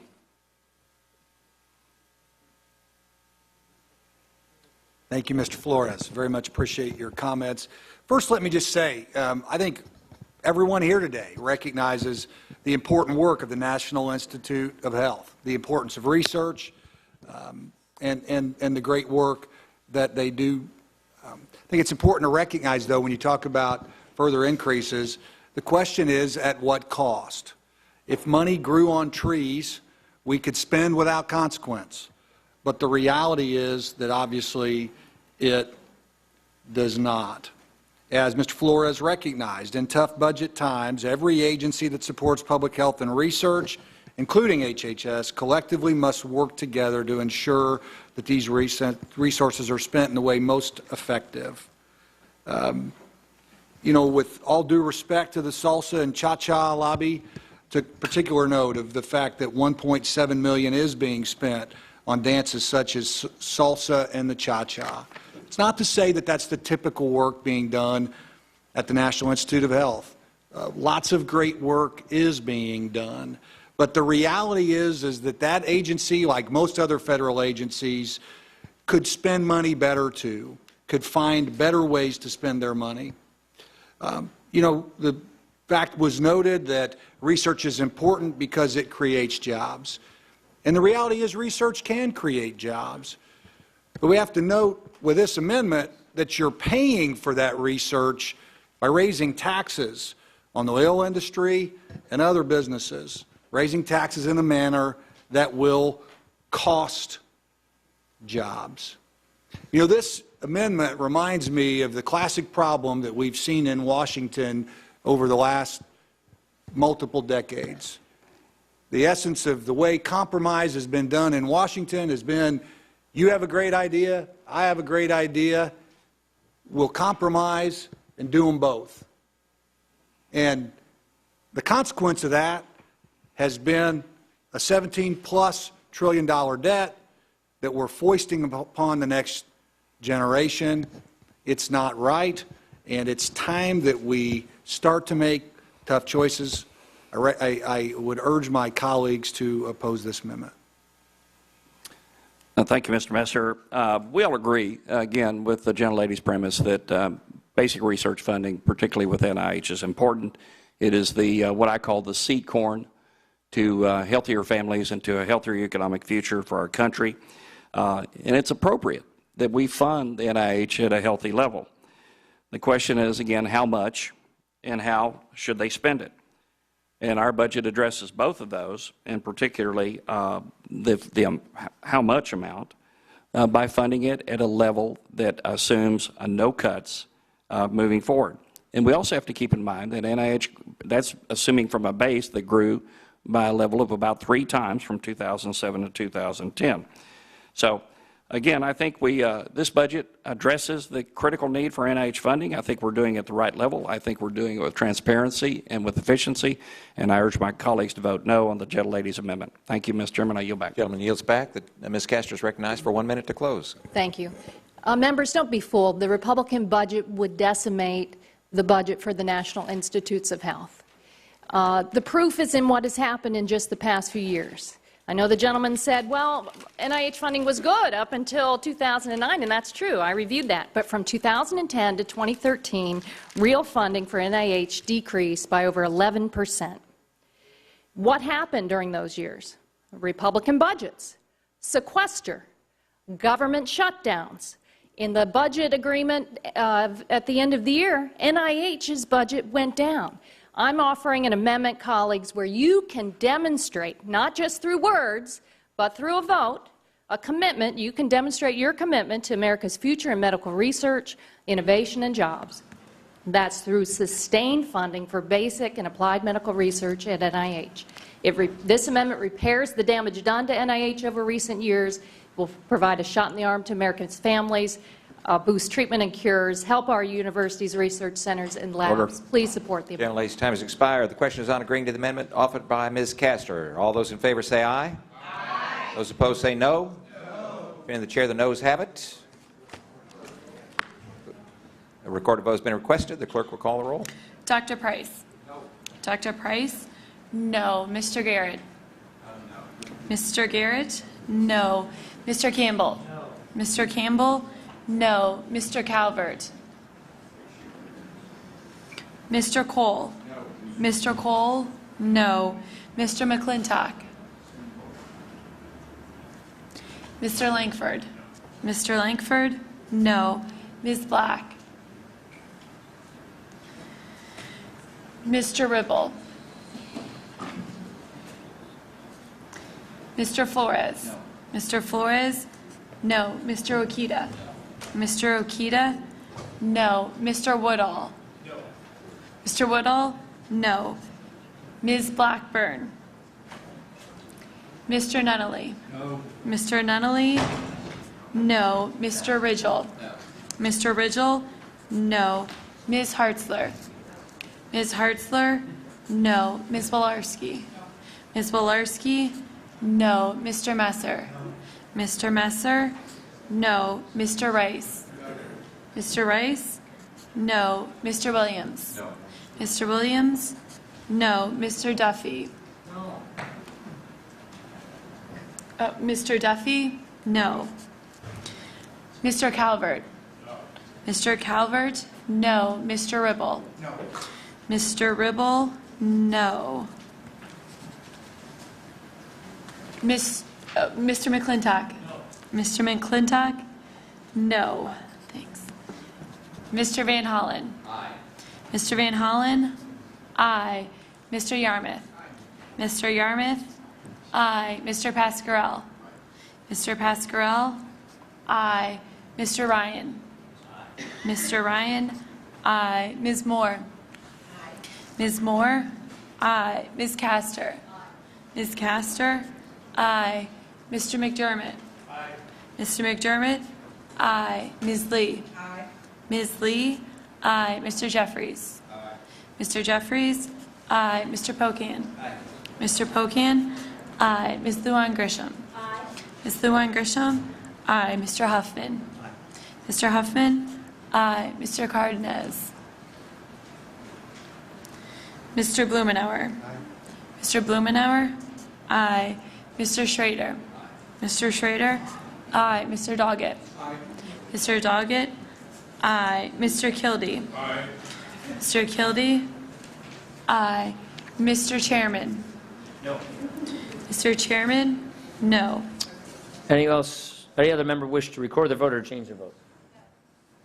Ms. Blackburn? Ms. Blackburn? No. Any other members? The clerk shall report. Mr. Chairman, on that vote, the ayes are 16, the noes are 21. Ayes 16, noes 21. The amendment is not agreed to. Next up, I believe Ms. Moore. Ms. Moore is recognized.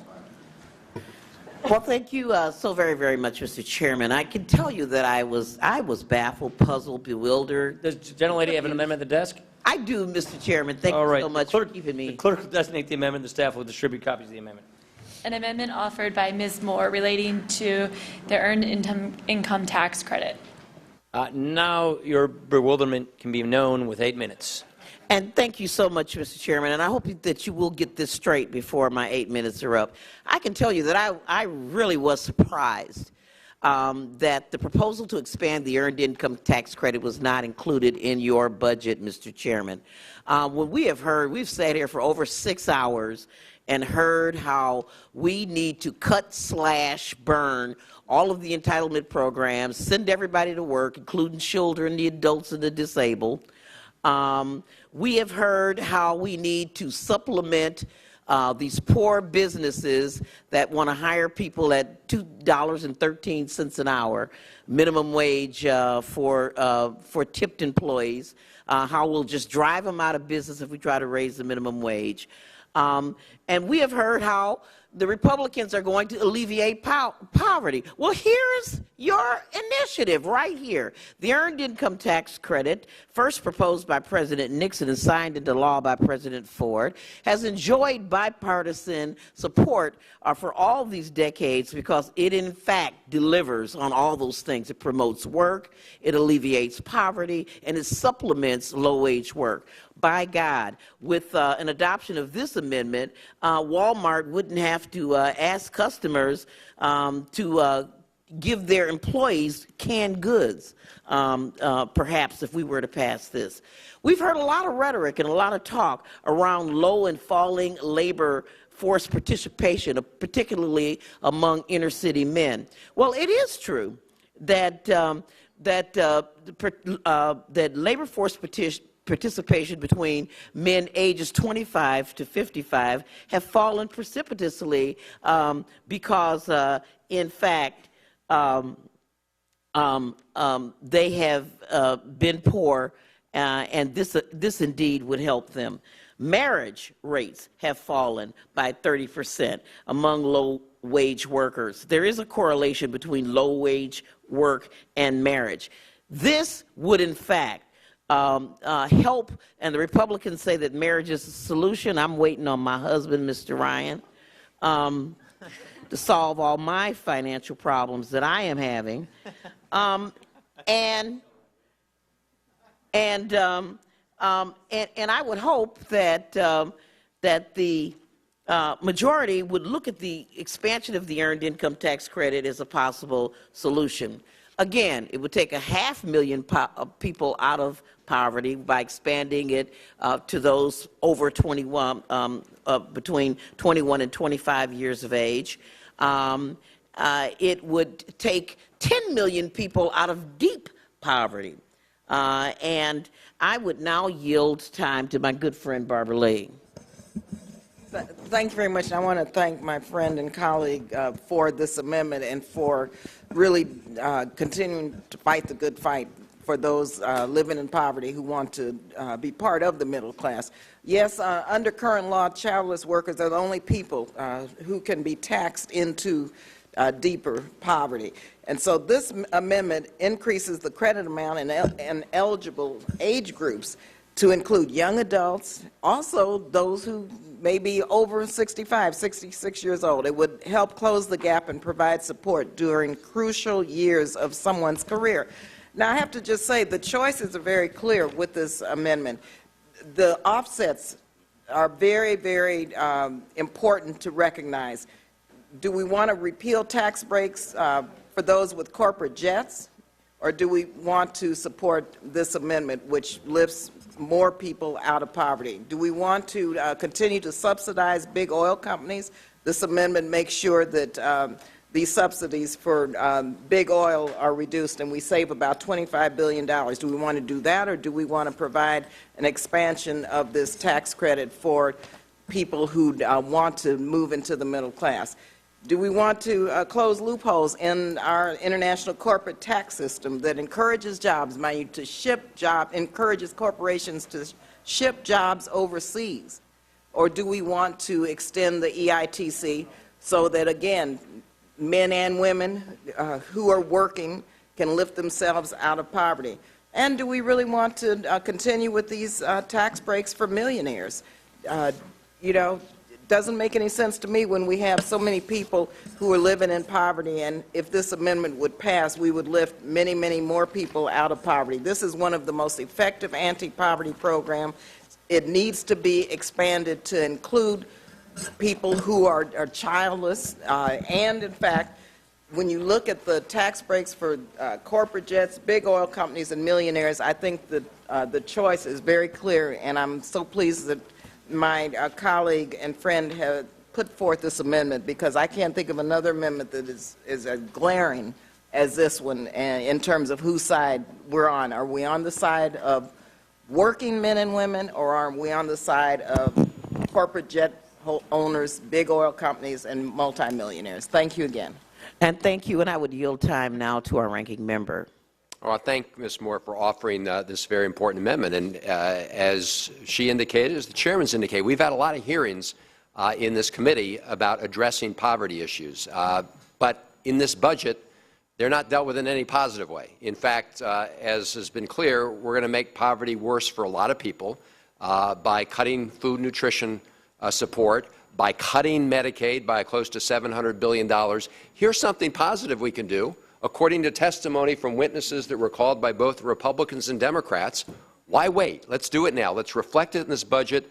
Budgets are about priorities. Let's get it done, put it in here, and then we can work as a Congress to find a way to make sure that we finance it however people want to finance it. But let's put down this marker, Mr. Chairman. Again, we've had lots of testimony, lots of statements. This is one concrete thing we can do. The President's done it in his budget. Let's make this a bipartisan effort. And I just want to commend the gentlelady for moving forward with this effort. Thank you so much. And, you know, and while we're at it, we could do a little welfare reform. I mean, think about being able to get big oil off the public tit. And all of the CEOs who don't have $1 million limit on their compensation off the public trough, off the public dole. We could slash welfare benefits at the same time that we're helping the poor. I mean, it's a twofer. How could we absolutely resist that? There's nothing I love more than welfare reform, and this would be a great place to do that. This is, in all seriousness, this is a serious proposal, again, that was brought forward to us by Republicans. It doesn't, you know, just because it comes from the other side, a Republican idea, doesn't mean it's a great idea. It is, the chairman has bemoaned how they have studied all of these welfare programs over the years, and he couldn't say with a straight face that the Earned Income Tax Credit has not worked. No, yeah. No, you can't say that. I know you couldn't. I have yielded to him, and so I think that this is should garner a bipartisan support, and I yield back. Thank you. Ms. Blackburn is recognized for 9 minutes.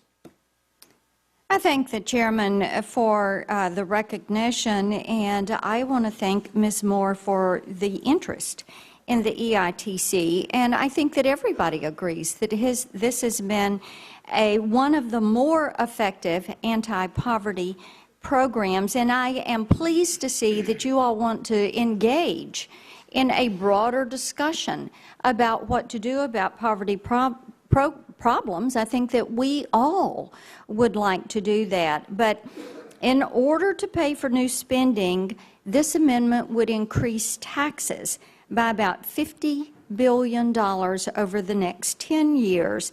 And it would do that by going in and picking and choosing and eliminating some tax provisions. And one of the things that every one of us would agree with, and we probably hear it every time we do a town hall meeting, and that is that the tax code is too complicated, it's too difficult to understand, it takes longer to read than the King James Version of the Bible, and anybody that tries to read that through every year knows how difficult it is. Say that times 8, and you're looking at trying to get through the tax code. So we shouldn't cherry pick on the loopholes. We should look at what we do to close those loopholes. Close them all.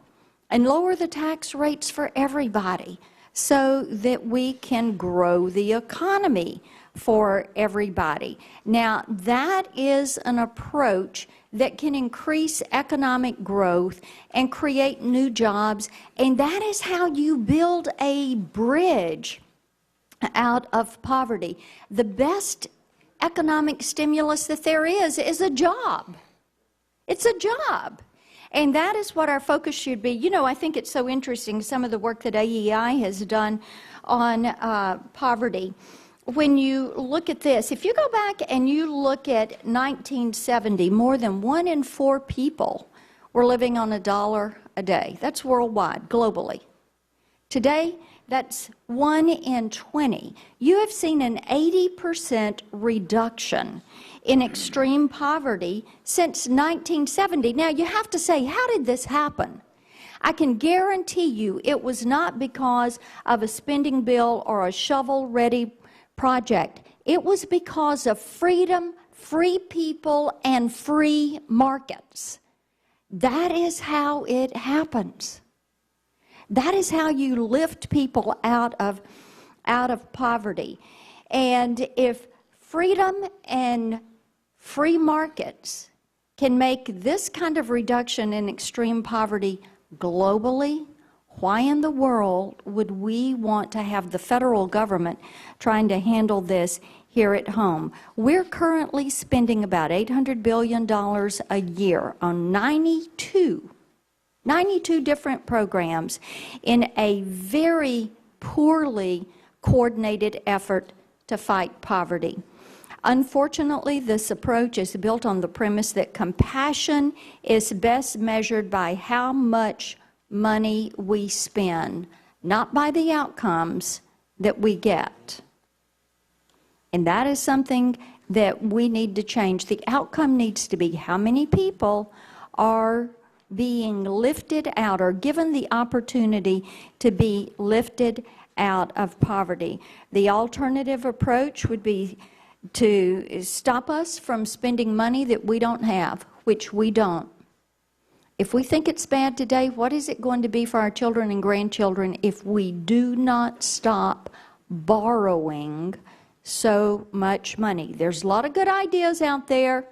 Our resources are a little limited right now.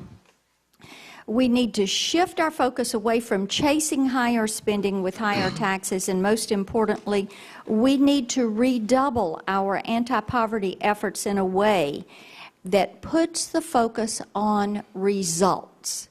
How do we get the best results? This is a great debate for us to have. It's a healthy debate.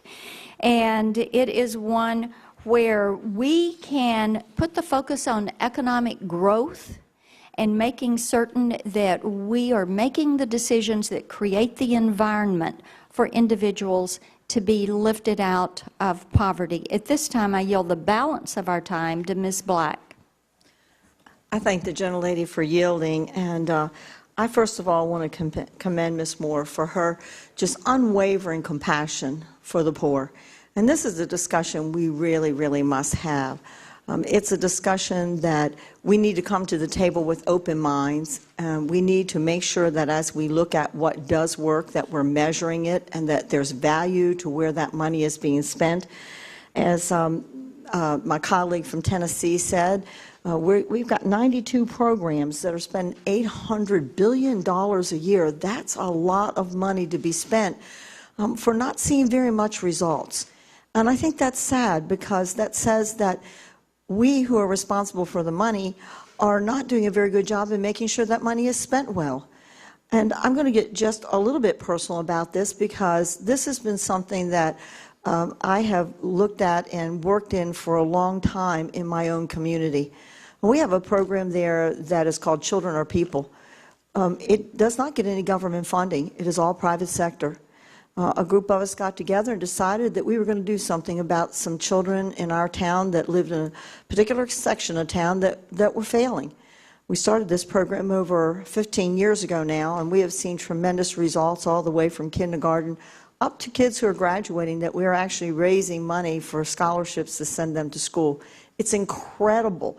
They have to sign a contract when they come to the program to say that they will abide by the rules. And if they don't, then they will be expelled from the program. They get one chance, and then the director, who is a gentleman who was raised in poverty and who's blind, he's been blind since he was 9 years old, came back to the community and is working with these children. And I must say that we've got 100 children on the waiting list. We have 120 in the program, 100 of them on the waiting list. Something's being done there that really is working. And so I would encourage us, rather than cherry picking, of course, I'm on the Ways and Means Committee, so I think comprehensive tax reform is absolutely what we need to do. I don't want to see us cherry pick. I want to see us do that comprehensive reform. But I also want to make sure that the safety nets that we're putting in place are really working, and that we can say how many people are coming off of the program as opposed to how many more dollars are we spending, how many more people are coming into the program. And that's really what I want to see us do. I want to work with you, Ms. Moore, and make sure that we address this issue and address it in a very real way to make sure our dollars are being spent for success. Thank you, and I yield back the balance of my time. Gentlelady from Tennessee, yield me a little bit?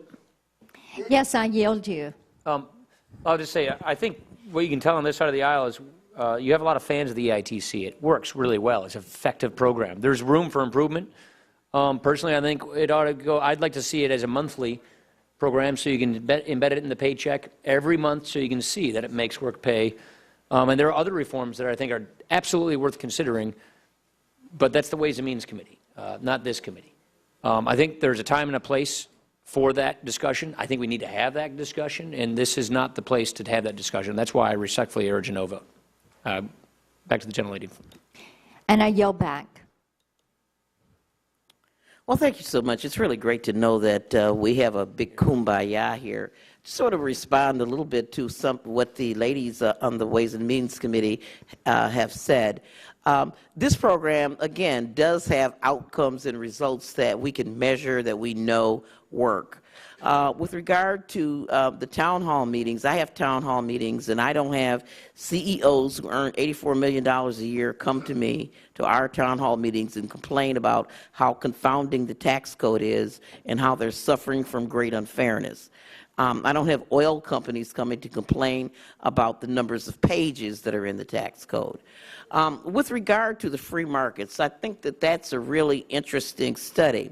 I recently looked at some reports of the free market that showed in the year 1928, the inequality in the United States was higher than it had ever been in the history of the United States. And then, of course, we know what happened in 1929. The markets crashed. Same as 2007. So thank you, and I yield back. The question is on agreeing to the amendment offered by the gentlelady from Wisconsin. All those in favor say aye. Aye. Those opposed say no. No. Pending the chair, the noes have it. Recorded vote is requested. The clerk will call the roll. Dr. Price? No. Dr. Price? No. Mr. Garrett? No. Mr. Garrett? No. Mr. Campbell? No. Mr. Campbell? No. Mr. Calvert? Mr. Cole? No. Mr. Cole? No. Mr. McClintock? No. Mr. McClintock? No. Mr. Lankford? No. Mr. Lankford? No. Ms. Black? No. Ms. Black? No. Mr. Ribble?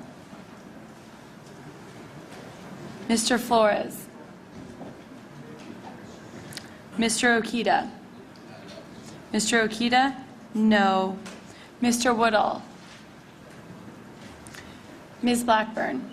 Ms. Blackburn? No. Mr. Nunnally? No. Mr. Nunnally? No. Mr. Ridgell? No. Mr. Ridgell? No. Ms. Hartzler? Ms. Hartzler? No. Ms. Walorski? No. Ms. Walorski? No. Mr. Messer? Mr. Rice? No. Mr. Rice? No. Mr. Williams? No. Mr. Williams? No. Mr. Duffy? No. Mr. Duffy? No. Mr. Ribble? No. Mr. Ribble? No. Mr. Flores? No. Mr. Flores? No. Mr. Calvert?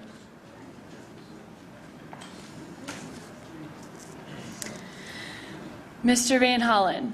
Aye. Mr. Van Hollen? Aye. Mr. Yarmouth? Mr. Yarmouth?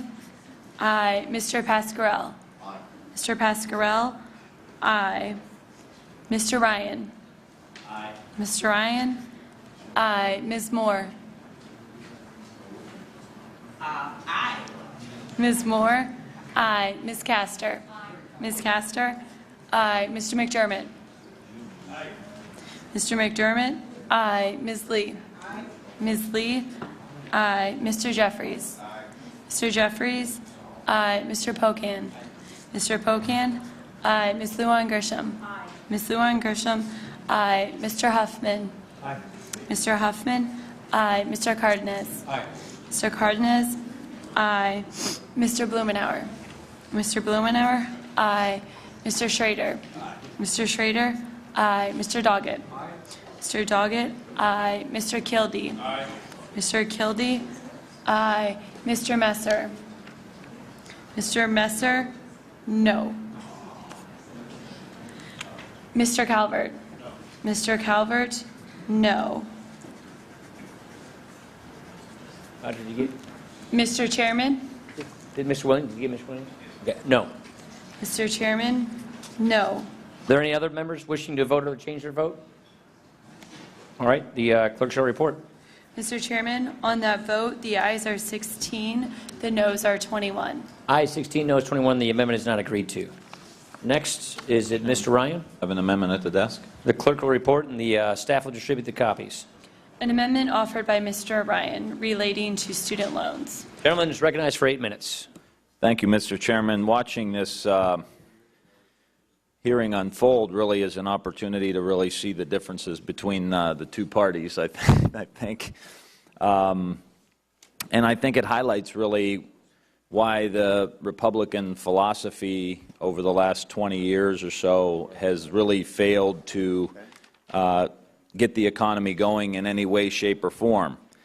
And I think in most recent history, we can see that if we compare the Clinton budget, the Clinton plan was a balanced plan, a little bit of revenue being asked from the wealthiest, some programmatic cuts, investments into early childhood, into research, into infrastructure, into the things that help grow the economy, a more balanced approach. And we saw 21 million private sector jobs that were created. We saw huge budget surpluses that we had 10 or 12 years ago, 13 years ago. And we saw increases in income in almost in every economic category. All boats were rising. And if we compare that to the conservative approach that President Bush took immediately after that, we only saw 2% growth. We saw the loss of 460,000 jobs, and we saw an explosion in the debt. Now, the wise approach would have been to take the surplus money, pay down the debt, the lockbox that was made fun of so much when Al Gore was campaigning to make sure that we strengthen Social Security, strengthen Medicare, was not adopted. And that's what this amendment is about, and that's what the last few amendments have been about, this balanced approach to help grow the economy. Investments in research, earned income tax credit to make work pay, infrastructure investments, and this particular amendment is about the Pell Grant. $90 billion being cut out of the Pell Grant, when we know that having a college education pays more. And we know that 87% of college graduates in 2012 had a job, as opposed to 64% of high school students. This is a wise investment.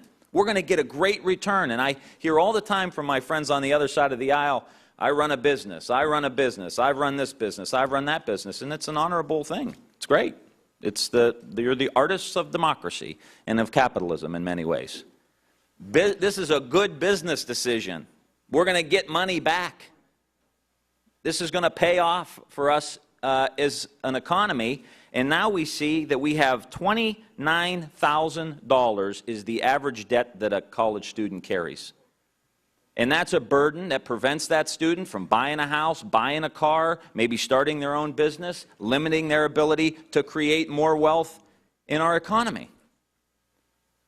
So this is a pretty simple amendment that restores the cuts and helps us try to shrink the gap between the wealthiest among us, when you have the top 1% income growth going 277% increase, and the average person in Youngstown, Ohio, in the middle class, has only saw a 37% increase since 1979. This is unsustainable.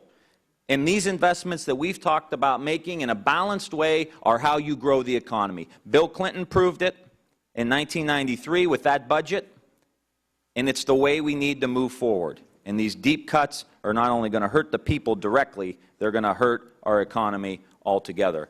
I want to yield 2 minutes to my friend Tony Cardenas from Los Angeles, California.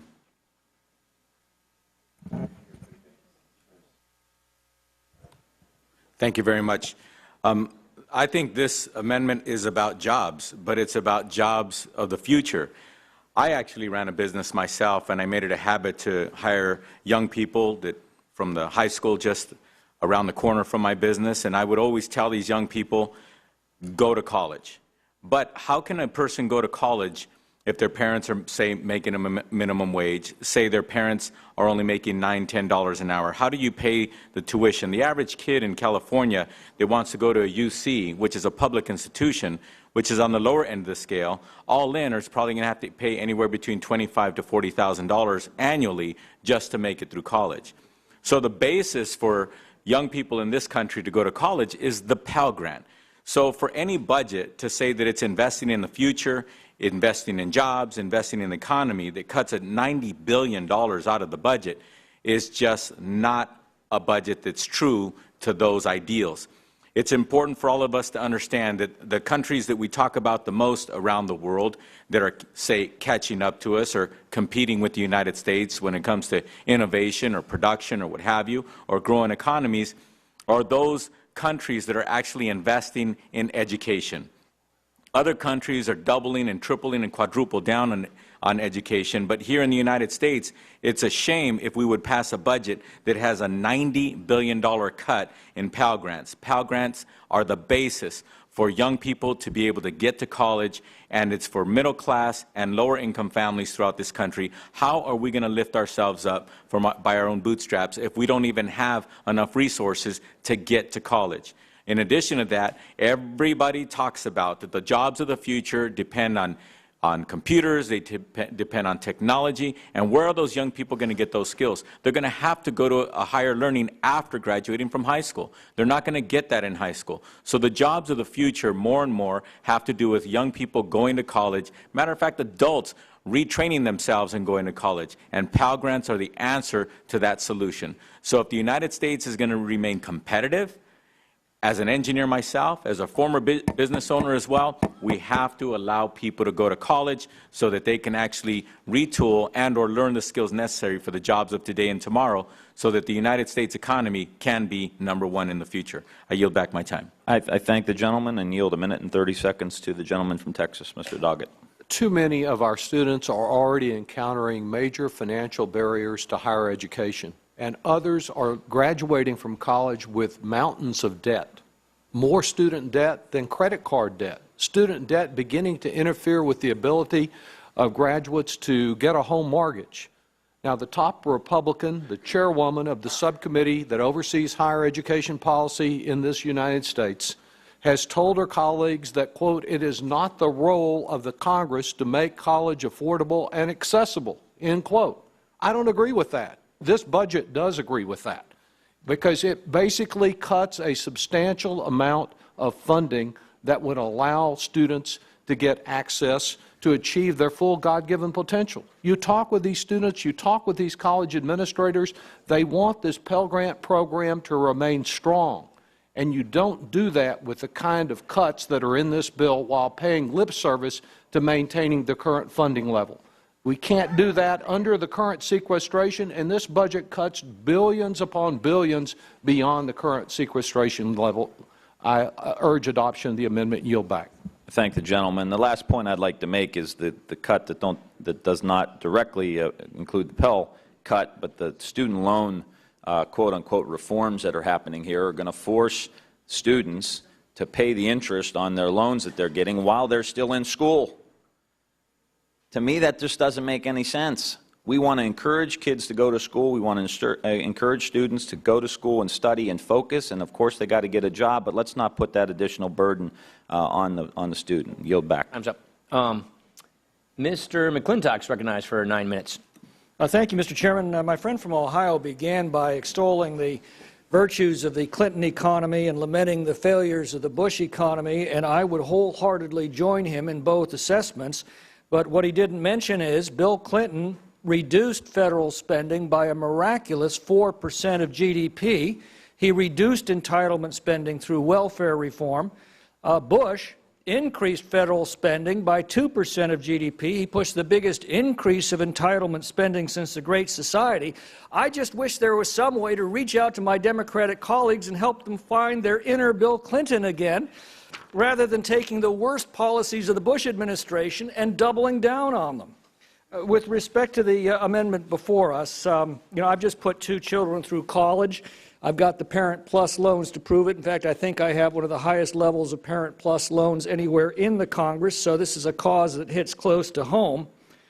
And I'd point out that since 1980, college tuition's been growing at 4 times the rate of inflation. Healthcare costs were growing at twice the rate of inflation, and we called that a crisis. Why is this happening? Well, one of the big reasons is that the more money we offer to universities, surprise, surprise, the more money those universities are willing to accept by raising their tuition. This begins a vicious cycle that's crushing an entire generation of American young people under impossible debt. We want to make college as affordable as possible, so we help young people out. We provide them with grants and virtually limitless loans so that they can more easily afford college. Pell Grants have doubled, literally doubled in the last 2 years.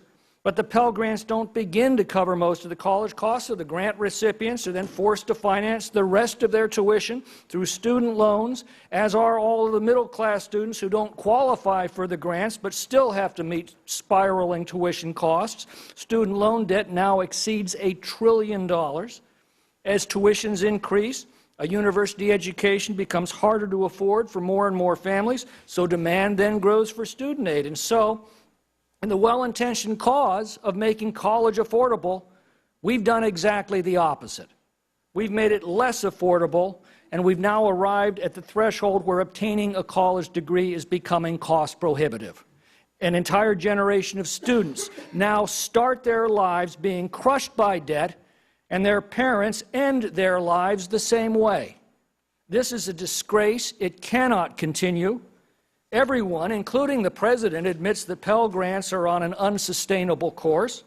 They're supposed to be paid for when the federal government seized the student loan industry, but it turns out that was another of many, many broken promises. This budget at least offers modest reform. First, it says we're not going to pay grants to less than half-time students. And second, and more importantly, it puts the program back under budgetary review and control. It guarantees funding Pell Grants at $57.30 per grant, funded through annual discretionary appropriations rather than the mandatory appropriations that we all agree are out of control. The net effect is to return the program to the point where it was in 2007 before it began spinning out of control. By contrast, the amendment before us would keep the Pell program on its unsustainable course, and it raises taxes to do so. And those taxes, in turn, reduce economic growth, which is what graduating students need the most to find the jobs to pay off their mounting student debts that are, in turn, driven in part by spiraling Pell Grants. And since the growth of Pell Grants and spiraling tuition cannot be sustained, it helps hasten the ultimate collapse of the entire system. We have got to break this cycle, and the budget takes a modest step toward doing so. And with that, I'll yield the balance of my time to Mr. Rokita. Well, I thank the gentleman. I want to associate with his comments. For the committee's consideration, I'd like to go to a slide, please. Slide number 1, as I marked it.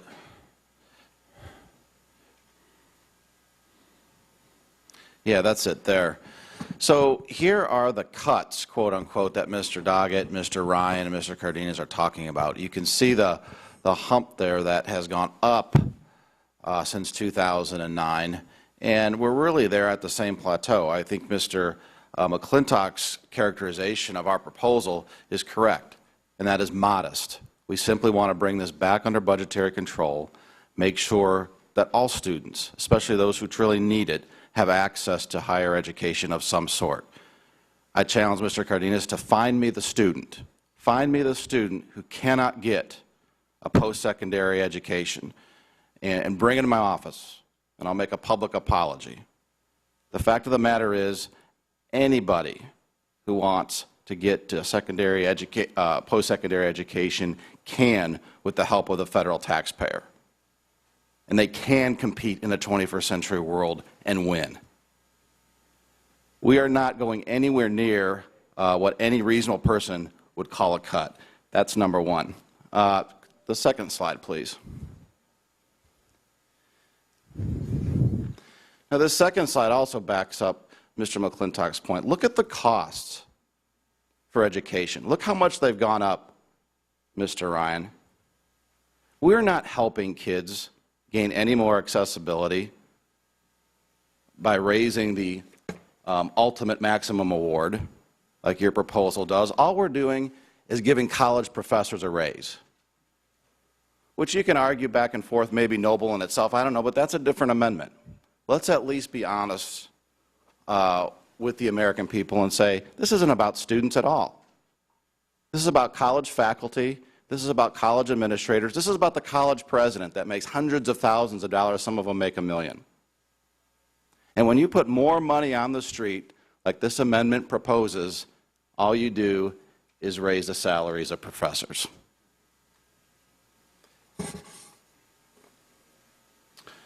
The proposal that we have in our budget simply puts us back on a sustainable path. It has a number of common sense reforms. Mr. McClintock referenced a few. What it does is take the Pell Grant system off the autopilot. It takes it off the mandatory side of our spending equation and puts it back under the control, not only of this committee, but of the authorizing committee, Education and Workforce. It still maintains, by the way, the current maximum award of $5,730 for each year of the next decade. Again, Mr. Cardenas, no one is going without. It rolls back several recent expansions of the program to ensure that Pell stays focused on those in most need and does not spur higher tuition. Now, these reforms, coupled with additional reforms being considered right now by the authorizing committee, Education and Workforce, on which I serve, will ensure the Pell program will be able to keep its promises, and that's the goal. That's what our budget's about. We want to help people, all people, build better lives for themselves and their families, college professors included. I yield back.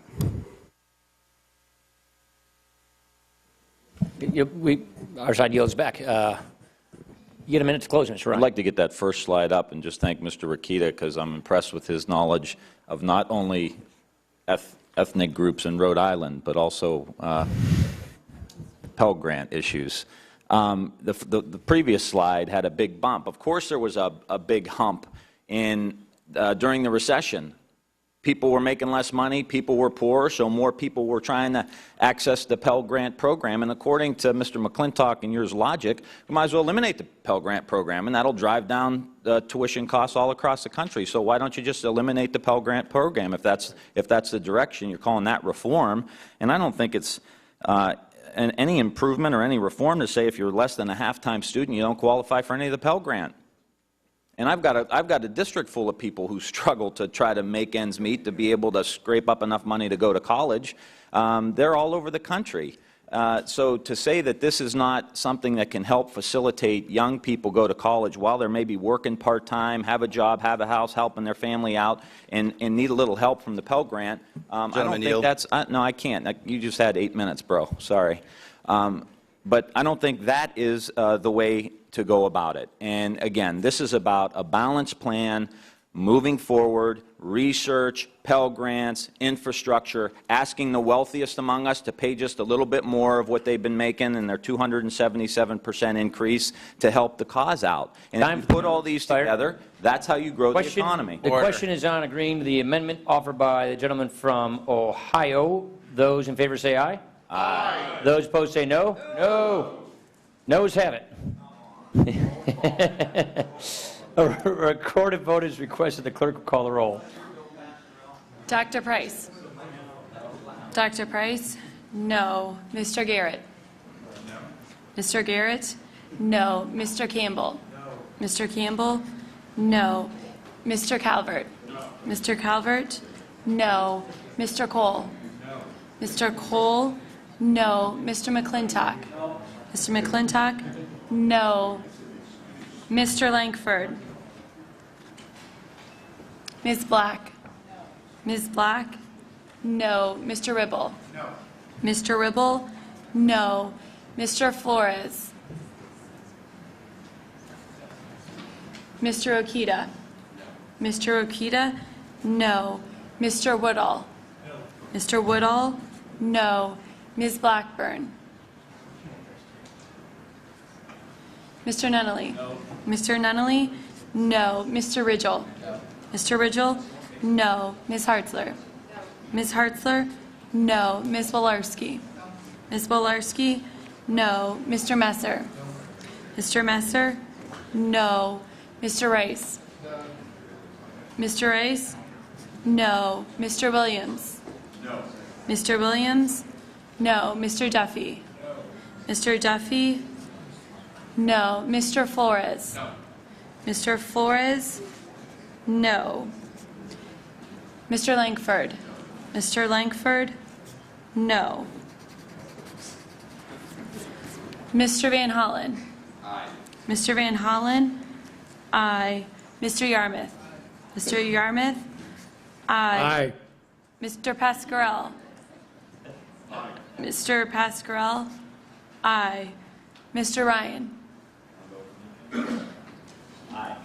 Mr. Ryan? Aye. Ms. Moore? Ms. Castor? Ms. Castor? Aye. Mr. McDermott? Aye. Mr. McDermott? Aye. Ms. Lee? Aye. Ms. Lee? Aye. Mr. Jeffries? Aye. Mr. Jeffries? Aye. Mr. Pocan? Aye. Mr. Pocan? Aye. Ms. Luan Grisham? Aye. Ms. Luan Grisham? Aye. Mr. Huffman? Aye. Mr. Huffman? Aye. Mr. Cardenas? Aye. Mr. Cardenas? Aye. Mr. Blumenauer? Aye. Mr. Blumenauer? Aye. Mr. Schrader? Aye. Mr. Schrader? Aye. Mr. Doggett? Aye. Mr. Doggett? Aye. Mr. Kildee? Aye. Mr. Kildee? Aye. Mr. Chairman? No. Mr. Chairman? No. Any other members wishing to change their vote or to vote? Hearing none, the clerk shall report. Mr. Chairman, on that vote, the ayes are 16, the noes are 21. Ayes 16, noes 21. The amendment is not agreed to. Are we doing McDermott? Yes. Gentleman from Washington is recognized. Thank you, Mr. Chairman. The amendment at the desk. Clerk designate, staff will distribute. An amendment offered by Mr. McDermott relating to Medicaid. Gentleman's recognized for 8 minutes. Mr. Chairman and members of the committee, pay attention to this one because this is a come to Jesus amendment.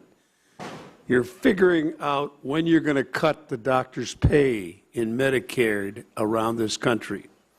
Now, beyond providing access to quality and affordable care for more than 7 million Americans, and beyond saving lives and saving money, the passage of the Affordable Care Act addressed a crucial issue when it comes to access and care in the Medicare program. This isn't my idea. This is your own idea. In your documents, the Republican Budget Committee report, The War on Poverty, it says the fees that Medicaid pays physicians has not caught up with those of Medicare and may have contributed to enrollees' access problems. And in the budget document itself, Pathways to Prosperity, it says Medicaid system severely underpays reimburses providers for their services, and Medicaid beneficiaries are finding it increasingly difficult to obtain even the most basic medical care. Now, on December 31st of this year, we will end a provision that was put in the Affordable Care Act. Before ACA, doctors in many states around the country lost money seeing Medicaid patients. They were paid at the rate of 58% for Medicaid as opposed to what they would get in Medicare. As a result, in many states, doctors were choosing not to participate in Medicaid, or they were choosing to accept a limited number of people. I want to enter into the record a seminal study published in the Journal of the American Medical Association in 2005. The study shows that only 37% of the callers to ambulatory clinics in 9 U.S. cities, callers who identified themselves as Medicaid enrollees, were able to get a doctor. That means 37 out of 100 could get a doctor's appointment. The rest couldn't. That means too many hardworking Medicaid beneficiaries, and I quote again the Republicans' own War on Poverty, are finding it increasingly difficult to obtain even the most basic medical care. Now the ACA increased payments to primary care providers by an average of 73% in 2013, and 2014 it went to 100% of federal funding. Yet this increase is going to lapse. If we don't put it in the budget, it's going to lapse.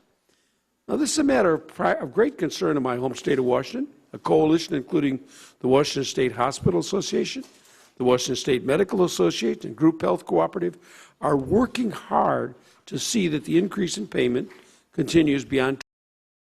As a result, I want to enter into the record a recent piece from the Puget Sound Journal detailing the coalition's urgent work.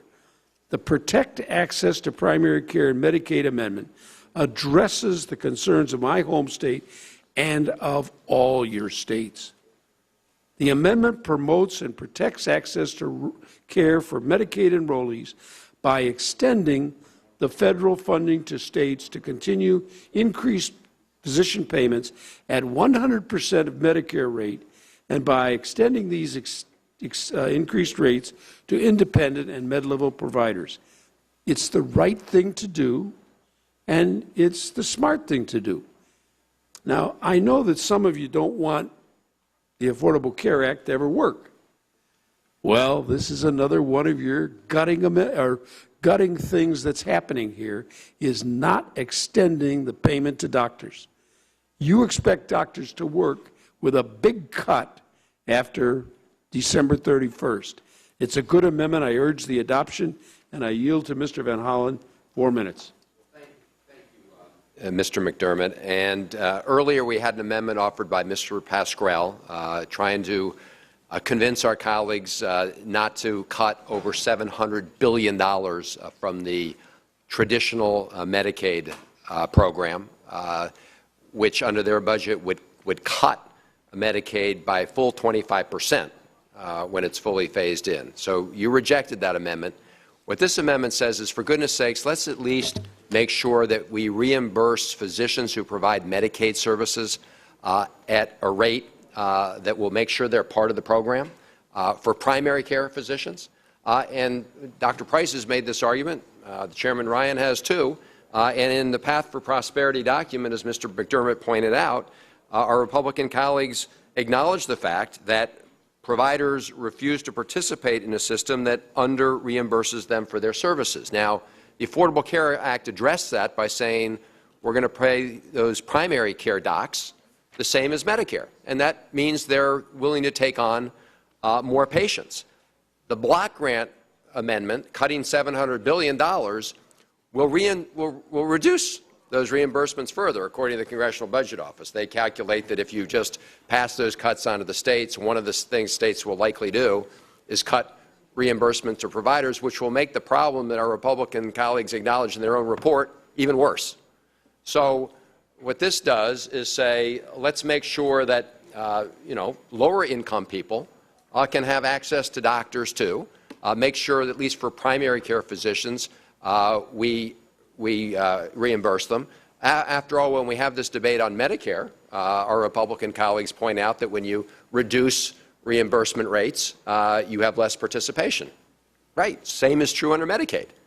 So why do we want to provide less access to lower-income people? I hope the answer is we don't. And that's what Mr. McDermott's amendment addresses, the very issue and concern raised not only in the document, The Path to Prosperity, but in the chairman's whole document on the war on poverty 50 years later. He cites a number of studies that shows that the lower payments from Medicare reduce access. And just to end by emphasizing a point that Mr. Pascrell made earlier, Medicaid has the lowest per capita cost increase of any of the health programs, the private ones or Medicare, 0.3% per capita. So you're proposing to cut that program way into the bone with the block grant. We voted on that, but at least to make sure enough physicians participate to take care of people who need their services. And I thank Mr. McDermott for offering this amendment. I'll save my 50 seconds for... You get a minute at the end. I got a minute. I'll take a minute 50 at the end. You just get a minute at the end. Well, let me talk about this. The fact is that what you were saying is you don't care. Well, wait a minute. We're not at the end already. That's correct. No. They're playing with my number here. You got 40 seconds left. 39. Let me tell you, if you don't adopt this amendment, what you're saying to poor people in this country is you can't find a primary care physician who will accept you. Where do you go? The emergency room. Okay? The emergency room is the most expensive place in the whole medical system to go and get your health care. It is stupid. It is a dumb thing not to extend the increase to doctors and get people into primary care physicians' offices instead of emergency rooms. Your hospitals will be talking to you at your Christmas party this year when you have it. Gentleman from Mississippi is recognized for 9 minutes. Thank you, Mr. Chairman. We've been here 4 hours, and we finally may have something we agree on. We agree there's a serious problem with access to care in the Medicaid program. We just disagree on what the solution to the problem is. This amendment says we're going to raise taxes, and we're going to put more of that money from the raised taxes into an already broken program. Well, raising taxes, I'm reminded in the early 1990s, I lived in a region of the country, not the one I represent now, a long way from the ocean, but there was a large manufacturer of luxury boats, and there was a proposal enacted in this town that said we're going to stick it to the wealthy man, we're going to stick it to the wealthy woman, raise taxes on luxury boats. And I'm sure those that would have purchased those boats may have had some inconvenience. They didn't get to buy a new boat. But I tell you who was really hurt. The men and women that were working in manufacturing, making those boats. And so if we raise the taxes on the usual villains in this bill, jets and oil, tell you who we're going to stick it to. This amendment will stick it to the men and women that are involved in manufacturing in the airline industry, like those men and women in Batesville, Mississippi, that are making the composite turbines for those airplanes. It'll hurt men and women that are working in the petroleum industry who will be laid off. A lot of those are in the Gulf South. It will hurt those men and women who see the better part of a $100 bill taken when they go to fill up with gas, and it'll see that price go up. Now, the underlying budget doesn't cut benefits. It doesn't kick any patient off Medicaid.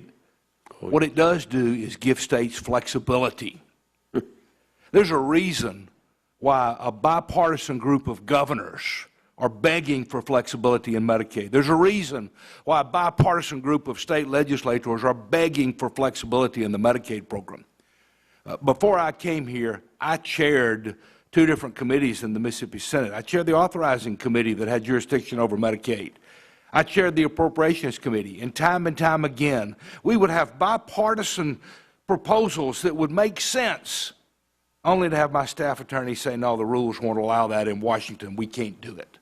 And so because of that, I urge you to reject this amendment and then let's pass the underlying budget. And I'll yield the balance of my time to the gentleman from Indiana, Mr. Rokita. I thank the gentleman. I associate with his comments. This amendment essentially concedes the argument we've been making. Medicaid has access problems. And even with Obamacare, the Medicaid patients continue to have access problems. January 2014, a Washington Post survey found that fewer doctors were accepting Medicaid coverage than they were the last time the survey was conducted. The problem with Medicaid, however, goes way beyond money.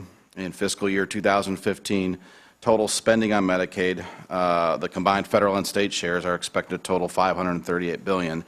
And over the next 10 years, CBO expects total federal spending on Medicaid to be $4.5 trillion. So even with all this money, all this spending, printed and borrowed and however else we get it, by confiscating it from individuals, Medicaid continues to have access problems.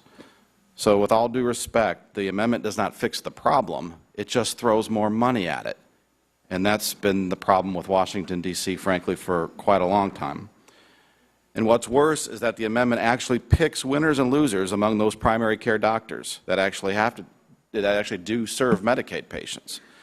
Obamacare covers for a time 100% of the Medicaid costs for states that expand their Medicaid program, but this amendment provides only enough funding to increase payments to those primary doctors who treat those who are newly eligible for Medicaid and live in the states with the expanded programs. We shouldn't be picking winners and losers. For everyone else, I guess it's tough luck. The problem with Medicaid is structural. Decades of one-size-fits-all mandates from Washington have driven providers out of the system.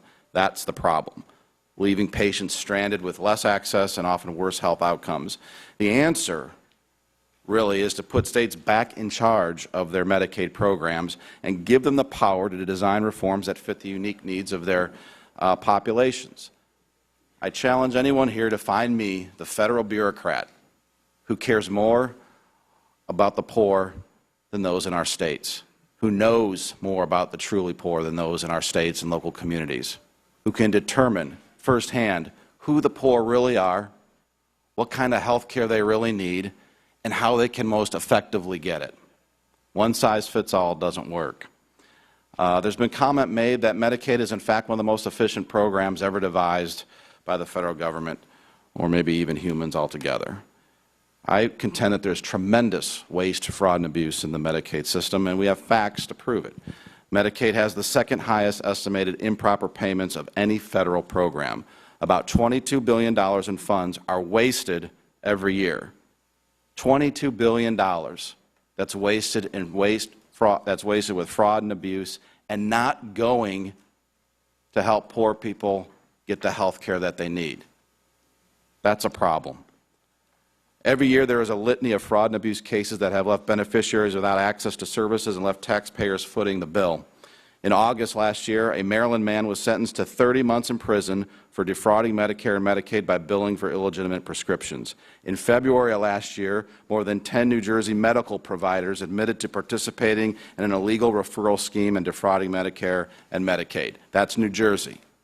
In June of last year, a Connecticut substance abuse counselor was sentenced to 2 years in federal prison for defrauding the Medicaid program. That's just the people we caught. And I doubt we're very efficient in catching the wrongdoers as well. The solution is to put states in charge and not impose a one-size-fits-all solution from Washington, D.C. Now, there are numerous examples across the country where states have used the existing but limited flexibility of Medicaid's waiver program to introduce innovative reforms that have lowered costs, improved quality, and raised patient satisfaction. Indiana is one, for instance, and Rhode Island, again, is another. I further want to say and remind the committee that the budget does not cut benefits or kick patients off the program. Instead, it gives states the flexibility and resources to design innovative programs that are more responsive to the citizens' needs than a one-size-fits-all bureaucratic nightmare. Moreover, it is the President's health care law that would force millions of Americans into the Medicaid system that is fundamentally broken. Yes, Obamacare causes millions of more Medicaid enrollees, a broken Medicare system. This raises costs for the federal government and state governments alike. Repealing the health care law and replacing it with a true patient-centered reform model will better serve Medicaid patients. And I yield the balance of my time. Both gentlemen yield back. Gentleman, McDermott gets a minute to close. I'm sorry to take issue with my friend from Indiana. You never read the amendment because it does not choose winners and losers. It extends to all physicians and to physician's assistants and nurse practitioners the increases. There is no selectivity. You have, I don't know where you got that information, but it is absolutely wrong. Will the And gentleman yield to answer his question? The GAO has said that the reason we don't want a block grant is because states need more training in catching fraud and abuse. The idea of giving them a block grant with their present system is to increase the problem. The states are running the Medicaid program. The fraud and abuse is by the very governors that you're talking about who want this. They would like to have the money and have no oversight from the federal government. And that would really be crazy for us to raise the taxes and then hand the money to the governors of 20 states in this country who are not doing a good job on fighting fraud in their system. So there is no way in which you are going to get that. Time for the gentleman has expired. The question is on agreeing to the amendment offered by the gentleman from Washington, Mr. McDermott. All those in favor say aye. Aye. All those in favor say no. No. Noes have it. Gentleman requesting a recorded vote? Yes. Recorded vote is requested. The clerk will call the roll. Dr. Price? Dr. Price? No. Mr. Garrett? Mr. Garrett? No. Mr. Campbell? Mr. Calvert? Mr. Calvert? No. Mr. Cole?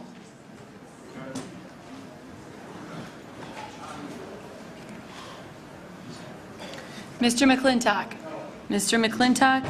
No. Mr. Langford? Ms. Black? Ms. Black? No. Mr. Ribble? Mr. Flores? Mr. Flores? No. Mr. Okita? No. Mr. Okita? No. Mr. Woodall? No. Mr. Woodall? No. Ms. Blackburn? Ms. Blackburn? No. Mr. Nunnally? No. Mr. Nunnally? No. Mr. Ridgell? No. Mr. Ridgell? No. Ms. Hartzler? No. Ms. Hartzler? No. Ms. Wolarski? No. Ms. Wolarski? No. Mr. Messer? No. Mr. Messer? No. Mr. Rice? No. Mr. Rice? No. Mr. Williams? No. Mr. Williams? No. Mr. Duffy? No. Mr. Duffy? No. Mr. Cole? No. Mr. Cole? No. Mr. Campbell? No. Mr. Campbell? No. Mr. Van Hollen? Aye. Mr. Van Hollen? Aye. Mr. Yarmouth? Aye. Mr. Yarmouth? Aye. Mr. Pascarell? Aye. Mr. Pascarell? Aye. Mr. Ryan? Aye. Mr. Ryan? Aye. Ms. Moore?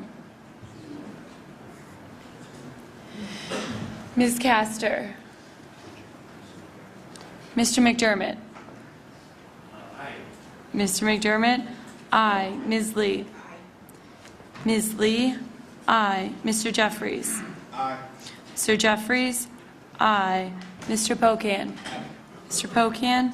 Aye. Ms. Luan Grisham? Aye. Ms. Luan Grisham?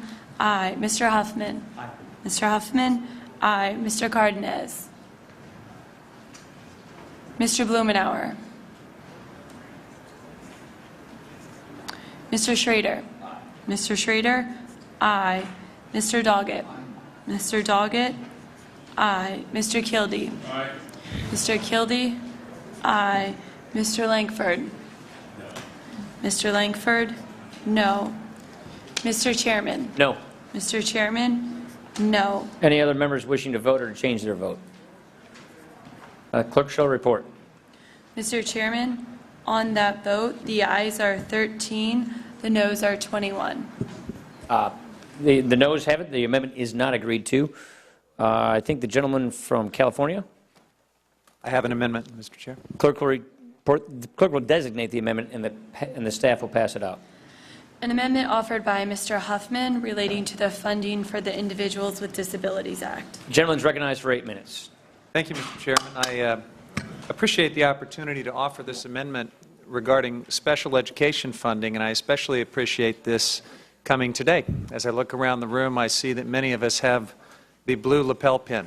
The autism awareness advocates have been here this week. I know there are a lot of county superintendents of education here this week as well, and special education funding is high on their agenda.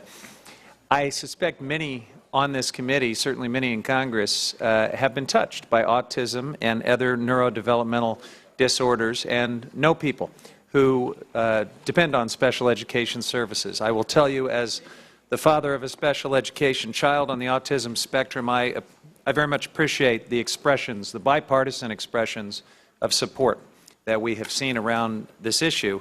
We've even been able to go beyond lapel pins to bipartisan letters of support to the President, to the appropriators, asking for increased funding for special education. This amendment is asking all of us to go a little bit further, to go beyond an expression of support to actual support for the special education community. And here's why that is so very important. In 1975, Congress did something I think really great. They passed the Individuals with Disabilities in Education Act, or IDEA, which put in place a policy and a mandate to school districts all over this country to provide a meaningful education for every student, regardless of their physical or intellectual disabilities. This is a huge difference for our country. It means the difference between students, many of whom are in poverty, 24% of special ed students are in poverty, but many of them can go on and get a high school education, and even if they can't, many of them can learn skills and go on to lead very meaningful lives that don't keep them in a cycle of poverty, lives that also avoid a life of dependence, which in turn involves costs on state and federal government. So it's not only the right thing to do, this special education mandate, it's a smart thing to do for our government. Currently, we have over 6.5 million children, many of them with autism, eligible for special education. And we know this is an area of growing need. In fact, just last week we got a new study from the CDC telling us that as many as 1 in 68 children may have autism. That is a 30% higher incidence than previous estimates, even just the prior year. So this is a big deal, and this amendment is about keeping Congress's promise in that 1975 statute that created the special education mandate. Because along with that policy, along with that mandate, we promised to provide an adequate level of federal funding to make it real. We promised that we would provide 40% of the average per pupil expenditure in IDA Part B grants, and unfortunately, we have never come anywhere close to that promised level of funding. The past couple of years, the funding has averaged between 15% and 16%, so we have some work to do. What does that shortfall mean? Well, what it really means is that many special education students will get the services they need because by law, their school districts are required to provide them. So they're probably going to get what they need. It's a little different for the 24% of special ed students who are in poverty because they may not be able to litigate to get the services that they're entitled to by law. But for the most part, special ed students will get the services the law says they have to provide. The squeeze really comes to the rest of the education system and the many other needs that our struggling school districts are trying to meet. And I want to try to put this in terms that maybe my friends across the aisle can identify with. This is a mandate that operates like a tax on school districts all over this country. And to give you one example, you could pick just about any school district in the country, but I picked the Los Angeles Unified School District in California. The amount of the unfunded mandate in the last year alone for LA Unified School District was $193 million, $193,513. These are funds that that school district has to find somewhere in order to meet its special education mandate. And these are funds that could be used on teachers, on administrators, on counselors, on STEM programs, on career technical education. This is effectively a tax on LA Unified School District and on school districts all over this country. So what are we going to do about it? That's what this amendment is all about. I urge members of this committee to support this amendment to put us on a glide path to a 10-year glide path to achieve the promised 40% federal funding level for special education. I propose that we offset the cost of this by some of the offsets that have been discussed earlier today. We have plenty in the framework that we have offered to be able to fully offset what I'm proposing here. To give you an example, the big five oil companies that are continuing to receive billions in subsidies had $93 billion in profits in 2013. That's profits in 2013. And they received $2.4 billion per year in tax breaks from the government. That's unnecessary, wasteful tax spending by the federal government. I would hope we'd agree that those oil companies probably could manage on $89.6 billion in profits instead of $93 billion in profits. That's an example of how we can easily, if we have the political will, pay for what we all have been saying we support, adequate funding for special education. Corporate profits, by the way, for all companies in this country, not just big oil, are up. We've had a record high last year, $1.68 trillion in corporate profits. CEO pay, despite all of the attention that's gone to the 1%, to the rising CEO salaries, is continuing to go up, 4.1% last year. You would think, under some of the theories of economics we hear in this committee, that there'd be all this massive trickling down going on right now, because there's certainly been an awful lot of wealth accumulating at the top as a result of our tax policies. But unfortunately, that trickling is not happening. It's certainly not happening with respect to the funding, the meager funding we provide for special education. So I hope my friends across the aisle will think of this as an opportunity for revenue-neutral tax reform, which many have said they would support, to take something that operates as a tax on every school district in America, to take away a wasteful, unnecessary tax expenditure, and to do the right thing. And maybe to actually realize this benefit of trickle-down economics, to give a little nudge with a measure that will make a big difference for kids and educators and parents and communities all over this country. And with that, I yield 1 minute to my colleague, Ms. Lujan Grisham. Thank you very much, Mr. Huffman. I really appreciate your bringing attention to this issue. You might have said that we're wearing these buttons already because today is World Autism Awareness Day. I clearly heard you remind this body and these members of this committee that 1 in 68 children in the United States is now living with autism. This number jumps to 1 in 42 when you look at boys only. And in this environment, Congress is certainly not living up to its commitment to fund special education. Federal funding for fiscal year 2014 only covers about 16% of the average per pupil expenditure for special education. By not providing enough federal support for IDEA, we are placing a heavy financial burden on the schools and Gentlelady's time has those expired. parents. Thank you. Gentleman from Indiana, 9 minutes. Mr. Akita. I thank the chair. Let me start by just addressing a little bit about the particulars of this amendment. It would add $128.7 billion in mandatory budget authority and $102 billion in mandatory outlays to fund the Individuals with Disabilities Education Act, IDEA. It's at 40%. That would equal 40% of the average per pupil expenditure for special education, the maximum amount authorized by IDEA. And it pays for this spending, as the gentleman points out, by raising taxes. And it specifically raises taxes on corporations, publicly shared corporations that offer shares to a wide array of investors, from the individual investor to institutional investors like union pension funds, etc. The response, I think, should be, and the reason I'd ask my colleagues to vote no on this amendment, is that our budget assumes no reductions in the IDEA Act. In fact, IDEA is the second largest source of federal funding for elementary and secondary education, serving about 6.6 million children with disabilities.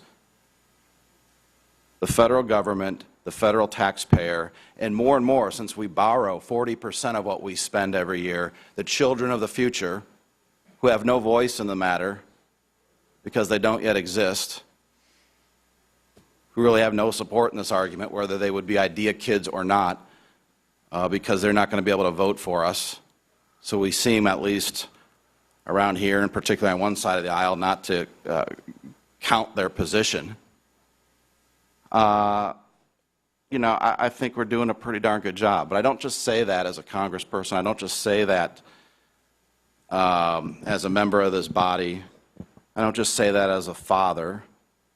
I say it as a father of a child who has a very severe neurogenetic disorder syndrome himself, called Angelman syndrome. There are only about 1,500 cases in the United States. He doesn't have very good motor skills and probably never will. He'll never speak. He'll have the intellectual capacity, they say, of maybe a 2-year-old if we keep working with him. He has a secondary diagnosis of autism. I don't need to wear the lapel pin. Republicans support funding for IDEA. That's the bottom line.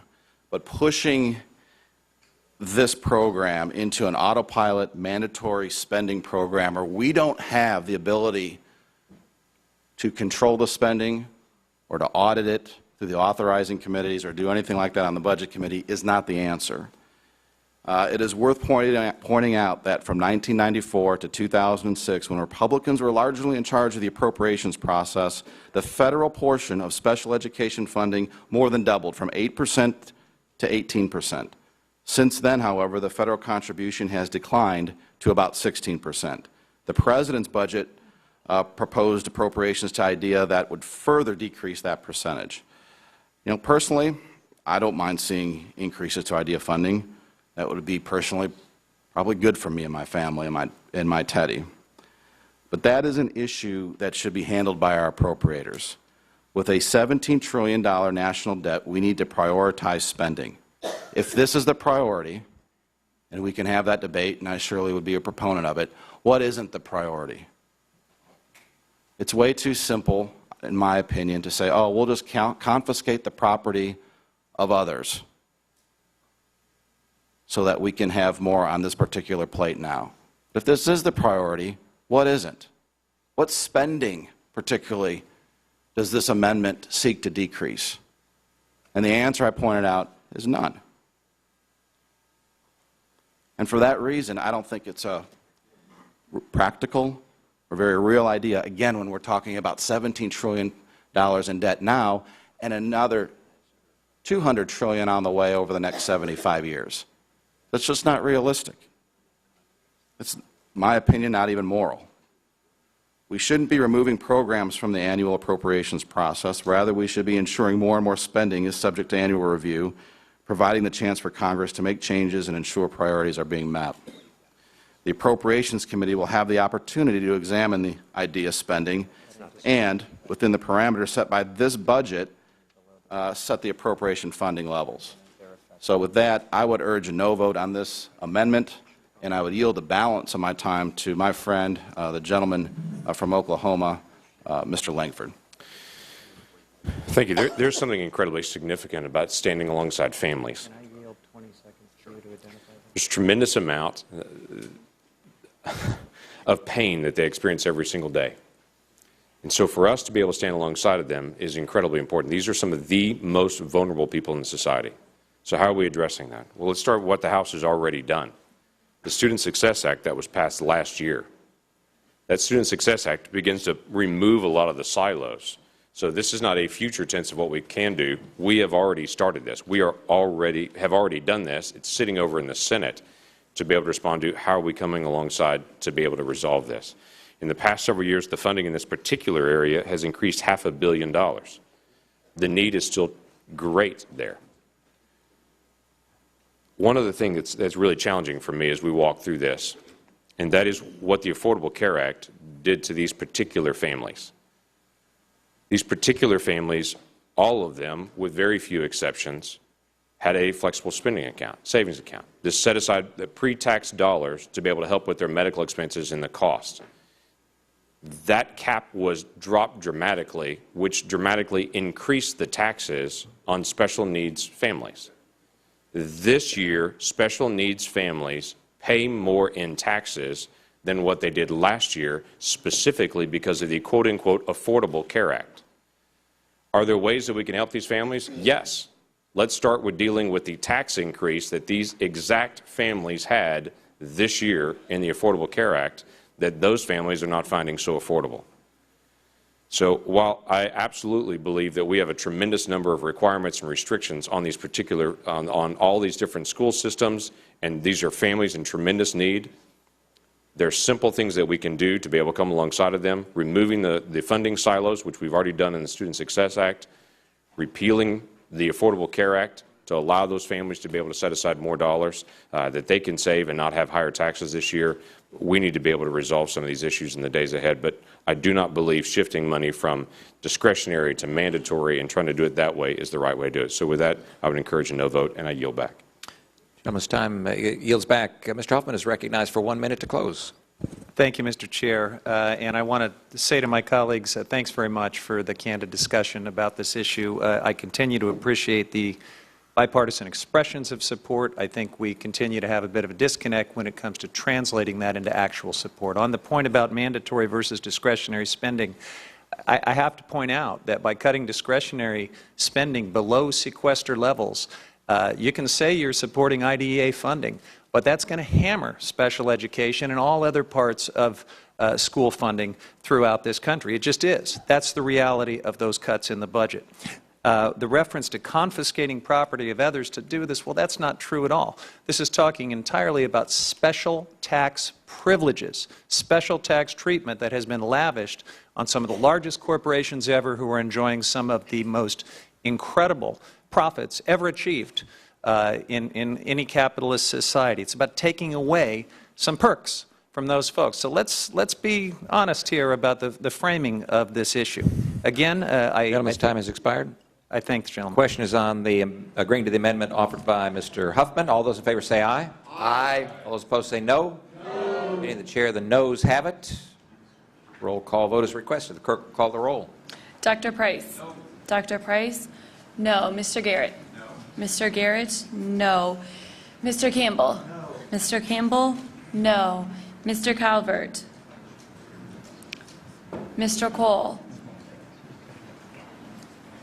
Mr. McClintock? No. Mr. McClintock? No. Mr. Langford? Mr. Langford? No. Ms. Black? No. Ms. Black? No. Mr. Ribble? No. Mr. Ribble? No. Mr. Flores? No. Mr. Flores? No. Mr. Okita? No. Mr. Okita? No. Mr. Woodall? No. Mr. Woodall? No. Ms. Blackburn? Ms. Blackburn? No. Mr. Nunnally? No. Mr. Nunnally? No. Mr. Ridgell? Mr. Ridgell? No. Ms. Hartzler? Ms. Hartzler? No. Ms. Wolarski? Ms. Wolarski? No. Mr. Messer? Mr. Messer? No. Mr. Rice? Mr. Rice? No. Mr. Williams? Mr. Williams? No. Mr. Duffy? Mr. Duffy? No. Mr. Calvert? Mr. Calvert? No. Mr. Cole? Mr. Cole? No. Mr. Van Hollen? Mr. Van Hollen? Aye. Mr. Yarmouth? Mr. Yarmouth? Aye. Mr. Pascarell? Mr. Pascarell? Aye. Mr. Ryan? Mr. Ryan? Aye. Ms. Moore? Ms. Castor? Mr. McDermott? Aye. Mr. McDermott? Aye. Ms. Lee? Aye. Ms. Lee? Aye. Mr. Jeffries? Mr. Pocan? Aye. Mr. Pocan? Aye. Ms. Luan Grisham? Aye. Ms. Luan Grisham? Aye. Mr. Huffman? Aye. Mr. Huffman? Aye. Mr. Cardenas? Aye. Mr. Cardenas? Aye. Mr. Blumenauer? Mr. Schrader? Aye. Mr. Schrader? Aye. Mr. Doggett? Mr. Kildee? Aye. Mr. Kildee? Aye. Mr. Ryan? No. Mr. Ryan? No. Any other members wish to change? Oh, How's Mr. Doggett recorded? Mr. Doggett? Aye. Any other members wish to change their vote or vote? If not, the clerk will report the tally. Mr. Chairman, on that vote, the ayes are 13, the noes are 22. The ayes being 13, the noes 22, the amendment is not agreed to. I believe Mr. Schrader is up. You have an amendment? Yes. Clerk will designate the amendment. An amendment offered by Mr. Schrader relating to early childhood programs. Mr. Schrader is recognized for 8 minutes. Thank you, Mr. Chairman. I give myself at least 2 minutes here. The most important investment we can make in this country is our children. And the most important time to do that is in the very early years. When I served on the Children and Families Committee when I first got elected to the state legislature in the great state of Oregon, this was a bipartisan effort. The Republican chairwoman was passionate about the need to intervene early in a child's cognitive development. Waiting until a child 7 or 8 years old is just way too late. Studies have shown that the vast majority of the brain's neurons are formed from birth to 3, and creating those neural pathways early on is critical. For the benefit of some of you that may not know, by first grade, children are expected to already know how to read. This investment that we're talking about is beyond the means of our states with their budget-strapped economies and such, and the partnerships to help low-income families succeed are critical to making our country competitive.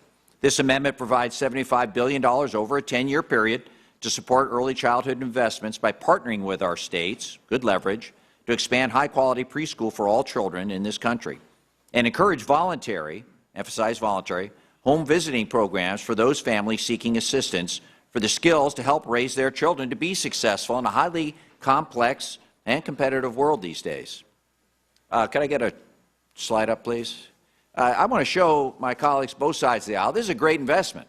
This is a great investment. For every dollar, you get almost $18 back in return. Head Start alone returns at least $9 for every dollar invested. It's time to make some very targeted investments that reduce the deficits of the future and give our children a real head start. With that, I'll yield 2 minutes to Representative from Pennsylvania, Mr. Pocan. Thank you.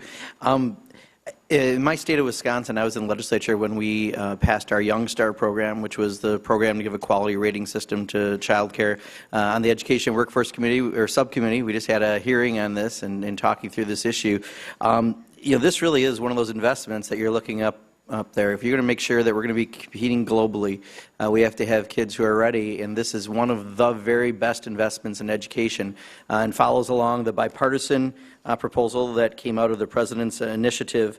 I would just strongly urge us to make this investment. You can have a budget that cuts and cuts and cuts, but at some point you have to invest. And what more could we invest in than our children, especially at this critical stage where we know from so many studies what education they get at this point will help determine where they're going to be for pretty much the rest of their lives. And the Young Start program, and from the panel that we had on the subcommittee, I mean, clearly, when you are a kid who lives in poverty, you have less access to those quality programs. So by putting that investment in, we're making sure that every child, not depending what zip code you live in, but just that you have access to that early education. So I commend the gentleman for introducing this amendment. I strongly support it, and I hope that we can do this in a bipartisan fashion. I yield back. I'd like to yield an additional 2 minutes to Ms. Lee, please, from California. Thank you very much, and let me thank the gentleman for yielding for this very important amendment, which I fully support, which provides $75 billion to support early childhood investments. Early learning programs are vital to ensuring low-income and poor children start school on a level playing field. That's why robust investments in universal preschool are needed. Now, the first 3 years of a child's life are really crucial in the brain development of young children. And maternal, infant, and early childhood home visiting programs have established important connections for families to a wide range of services, including health care, early education, and early interventions. Despite sustained Republican opposition to critical early childhood development programs, including Chairman Ryan's recent report saying that Head Start is failing to prepare children for school. The evidence shows that these programs work. One of my former district directors, a brilliant young African-American man, was a Head Start graduate, and I can cite over and over and over again, and I think the studies and surveys bear it out, that Head Start works, and it does not, and it helps children prepare for school. One preschool evaluation found that about $16 in benefits for every dollar invested, so it's really an economic boom in terms of not only the development of our young people, but also in terms of the economy. It makes a heck of a lot of sense.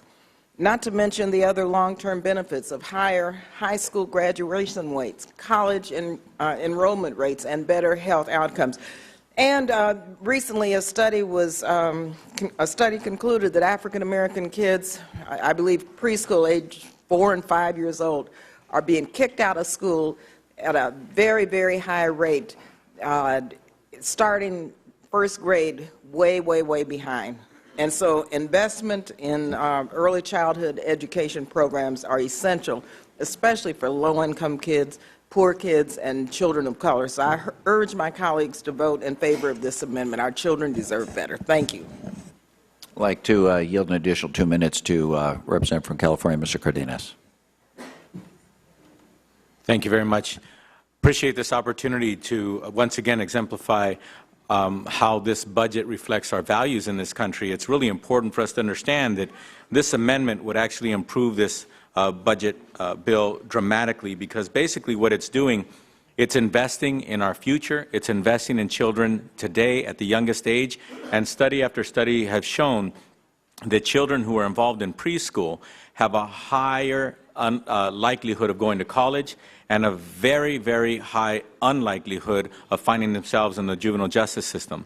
So it's really important for us to understand that cost savings isn't just in dollars. That cost savings is in economic production from these young people as they grow older and go into the workforce. In addition to that, it also saves us billions of dollars for every millions of dollars that we spend on preschool. In addition to that, I think that one of the things that ought to be mentioned is that children who attend these programs are more likely to do well in school, find good jobs, and succeed in their careers. But let's not forget, it's also an investment in people who want to go to work today. For example, a single parent who has a safe place to put their child has a higher likelihood of actually taking on that job and actually finding a career and staying in their career. So this is not only critical for the children, it's critical for parents who want to go to work but just want a safe place to send their child. More importantly, a place not only where their child could be safe, but get educated as well. I yield back my time.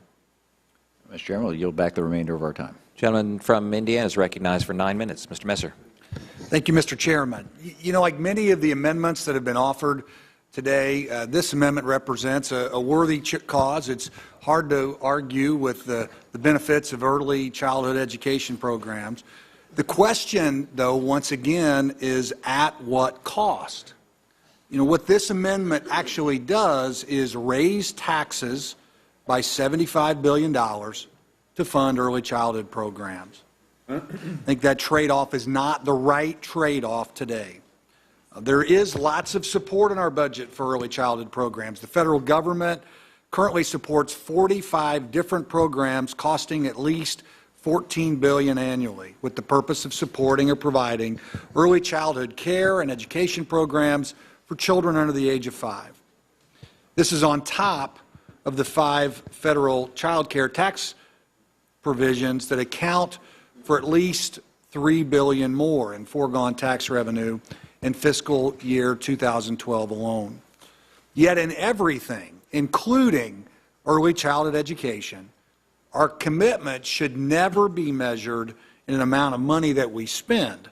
It must instead be measured in how effectively the money is spent. The question is, how well are we actually delivering for young people? These reports indicate one of the largest early childhood programs is Head Start at nearly $9 billion per year program.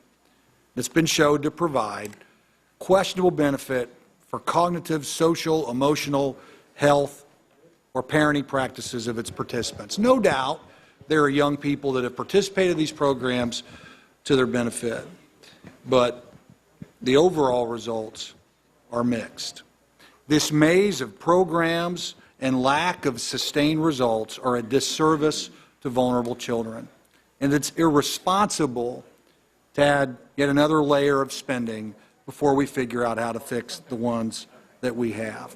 I'd also like to take a quick minute to talk a little bit about the way this program is paid for, because in a typical sort of Washington way, we throw out a positive idea and then we offer up that we'll just tax a few villains and somehow it'll all be paid for. The reality is that most of those so-called villains create a lot of jobs. One of the folks that are talked about being taxed in this amendment is America's oil and natural gas industry. It supports 9.2 million jobs and 7.7% of the country's gross domestic product. It also helps ensure members of the House Budget Committee are continuing to debate and vote on amendments to Chairman Paul Ryan's budget proposal. The GOP plan cuts $5.1 trillion over the next decade, with more than $2 trillion coming from repealing the health care law. What we're hearing now is that the markup is scheduled to last until 10 or 11 Eastern tonight. Our live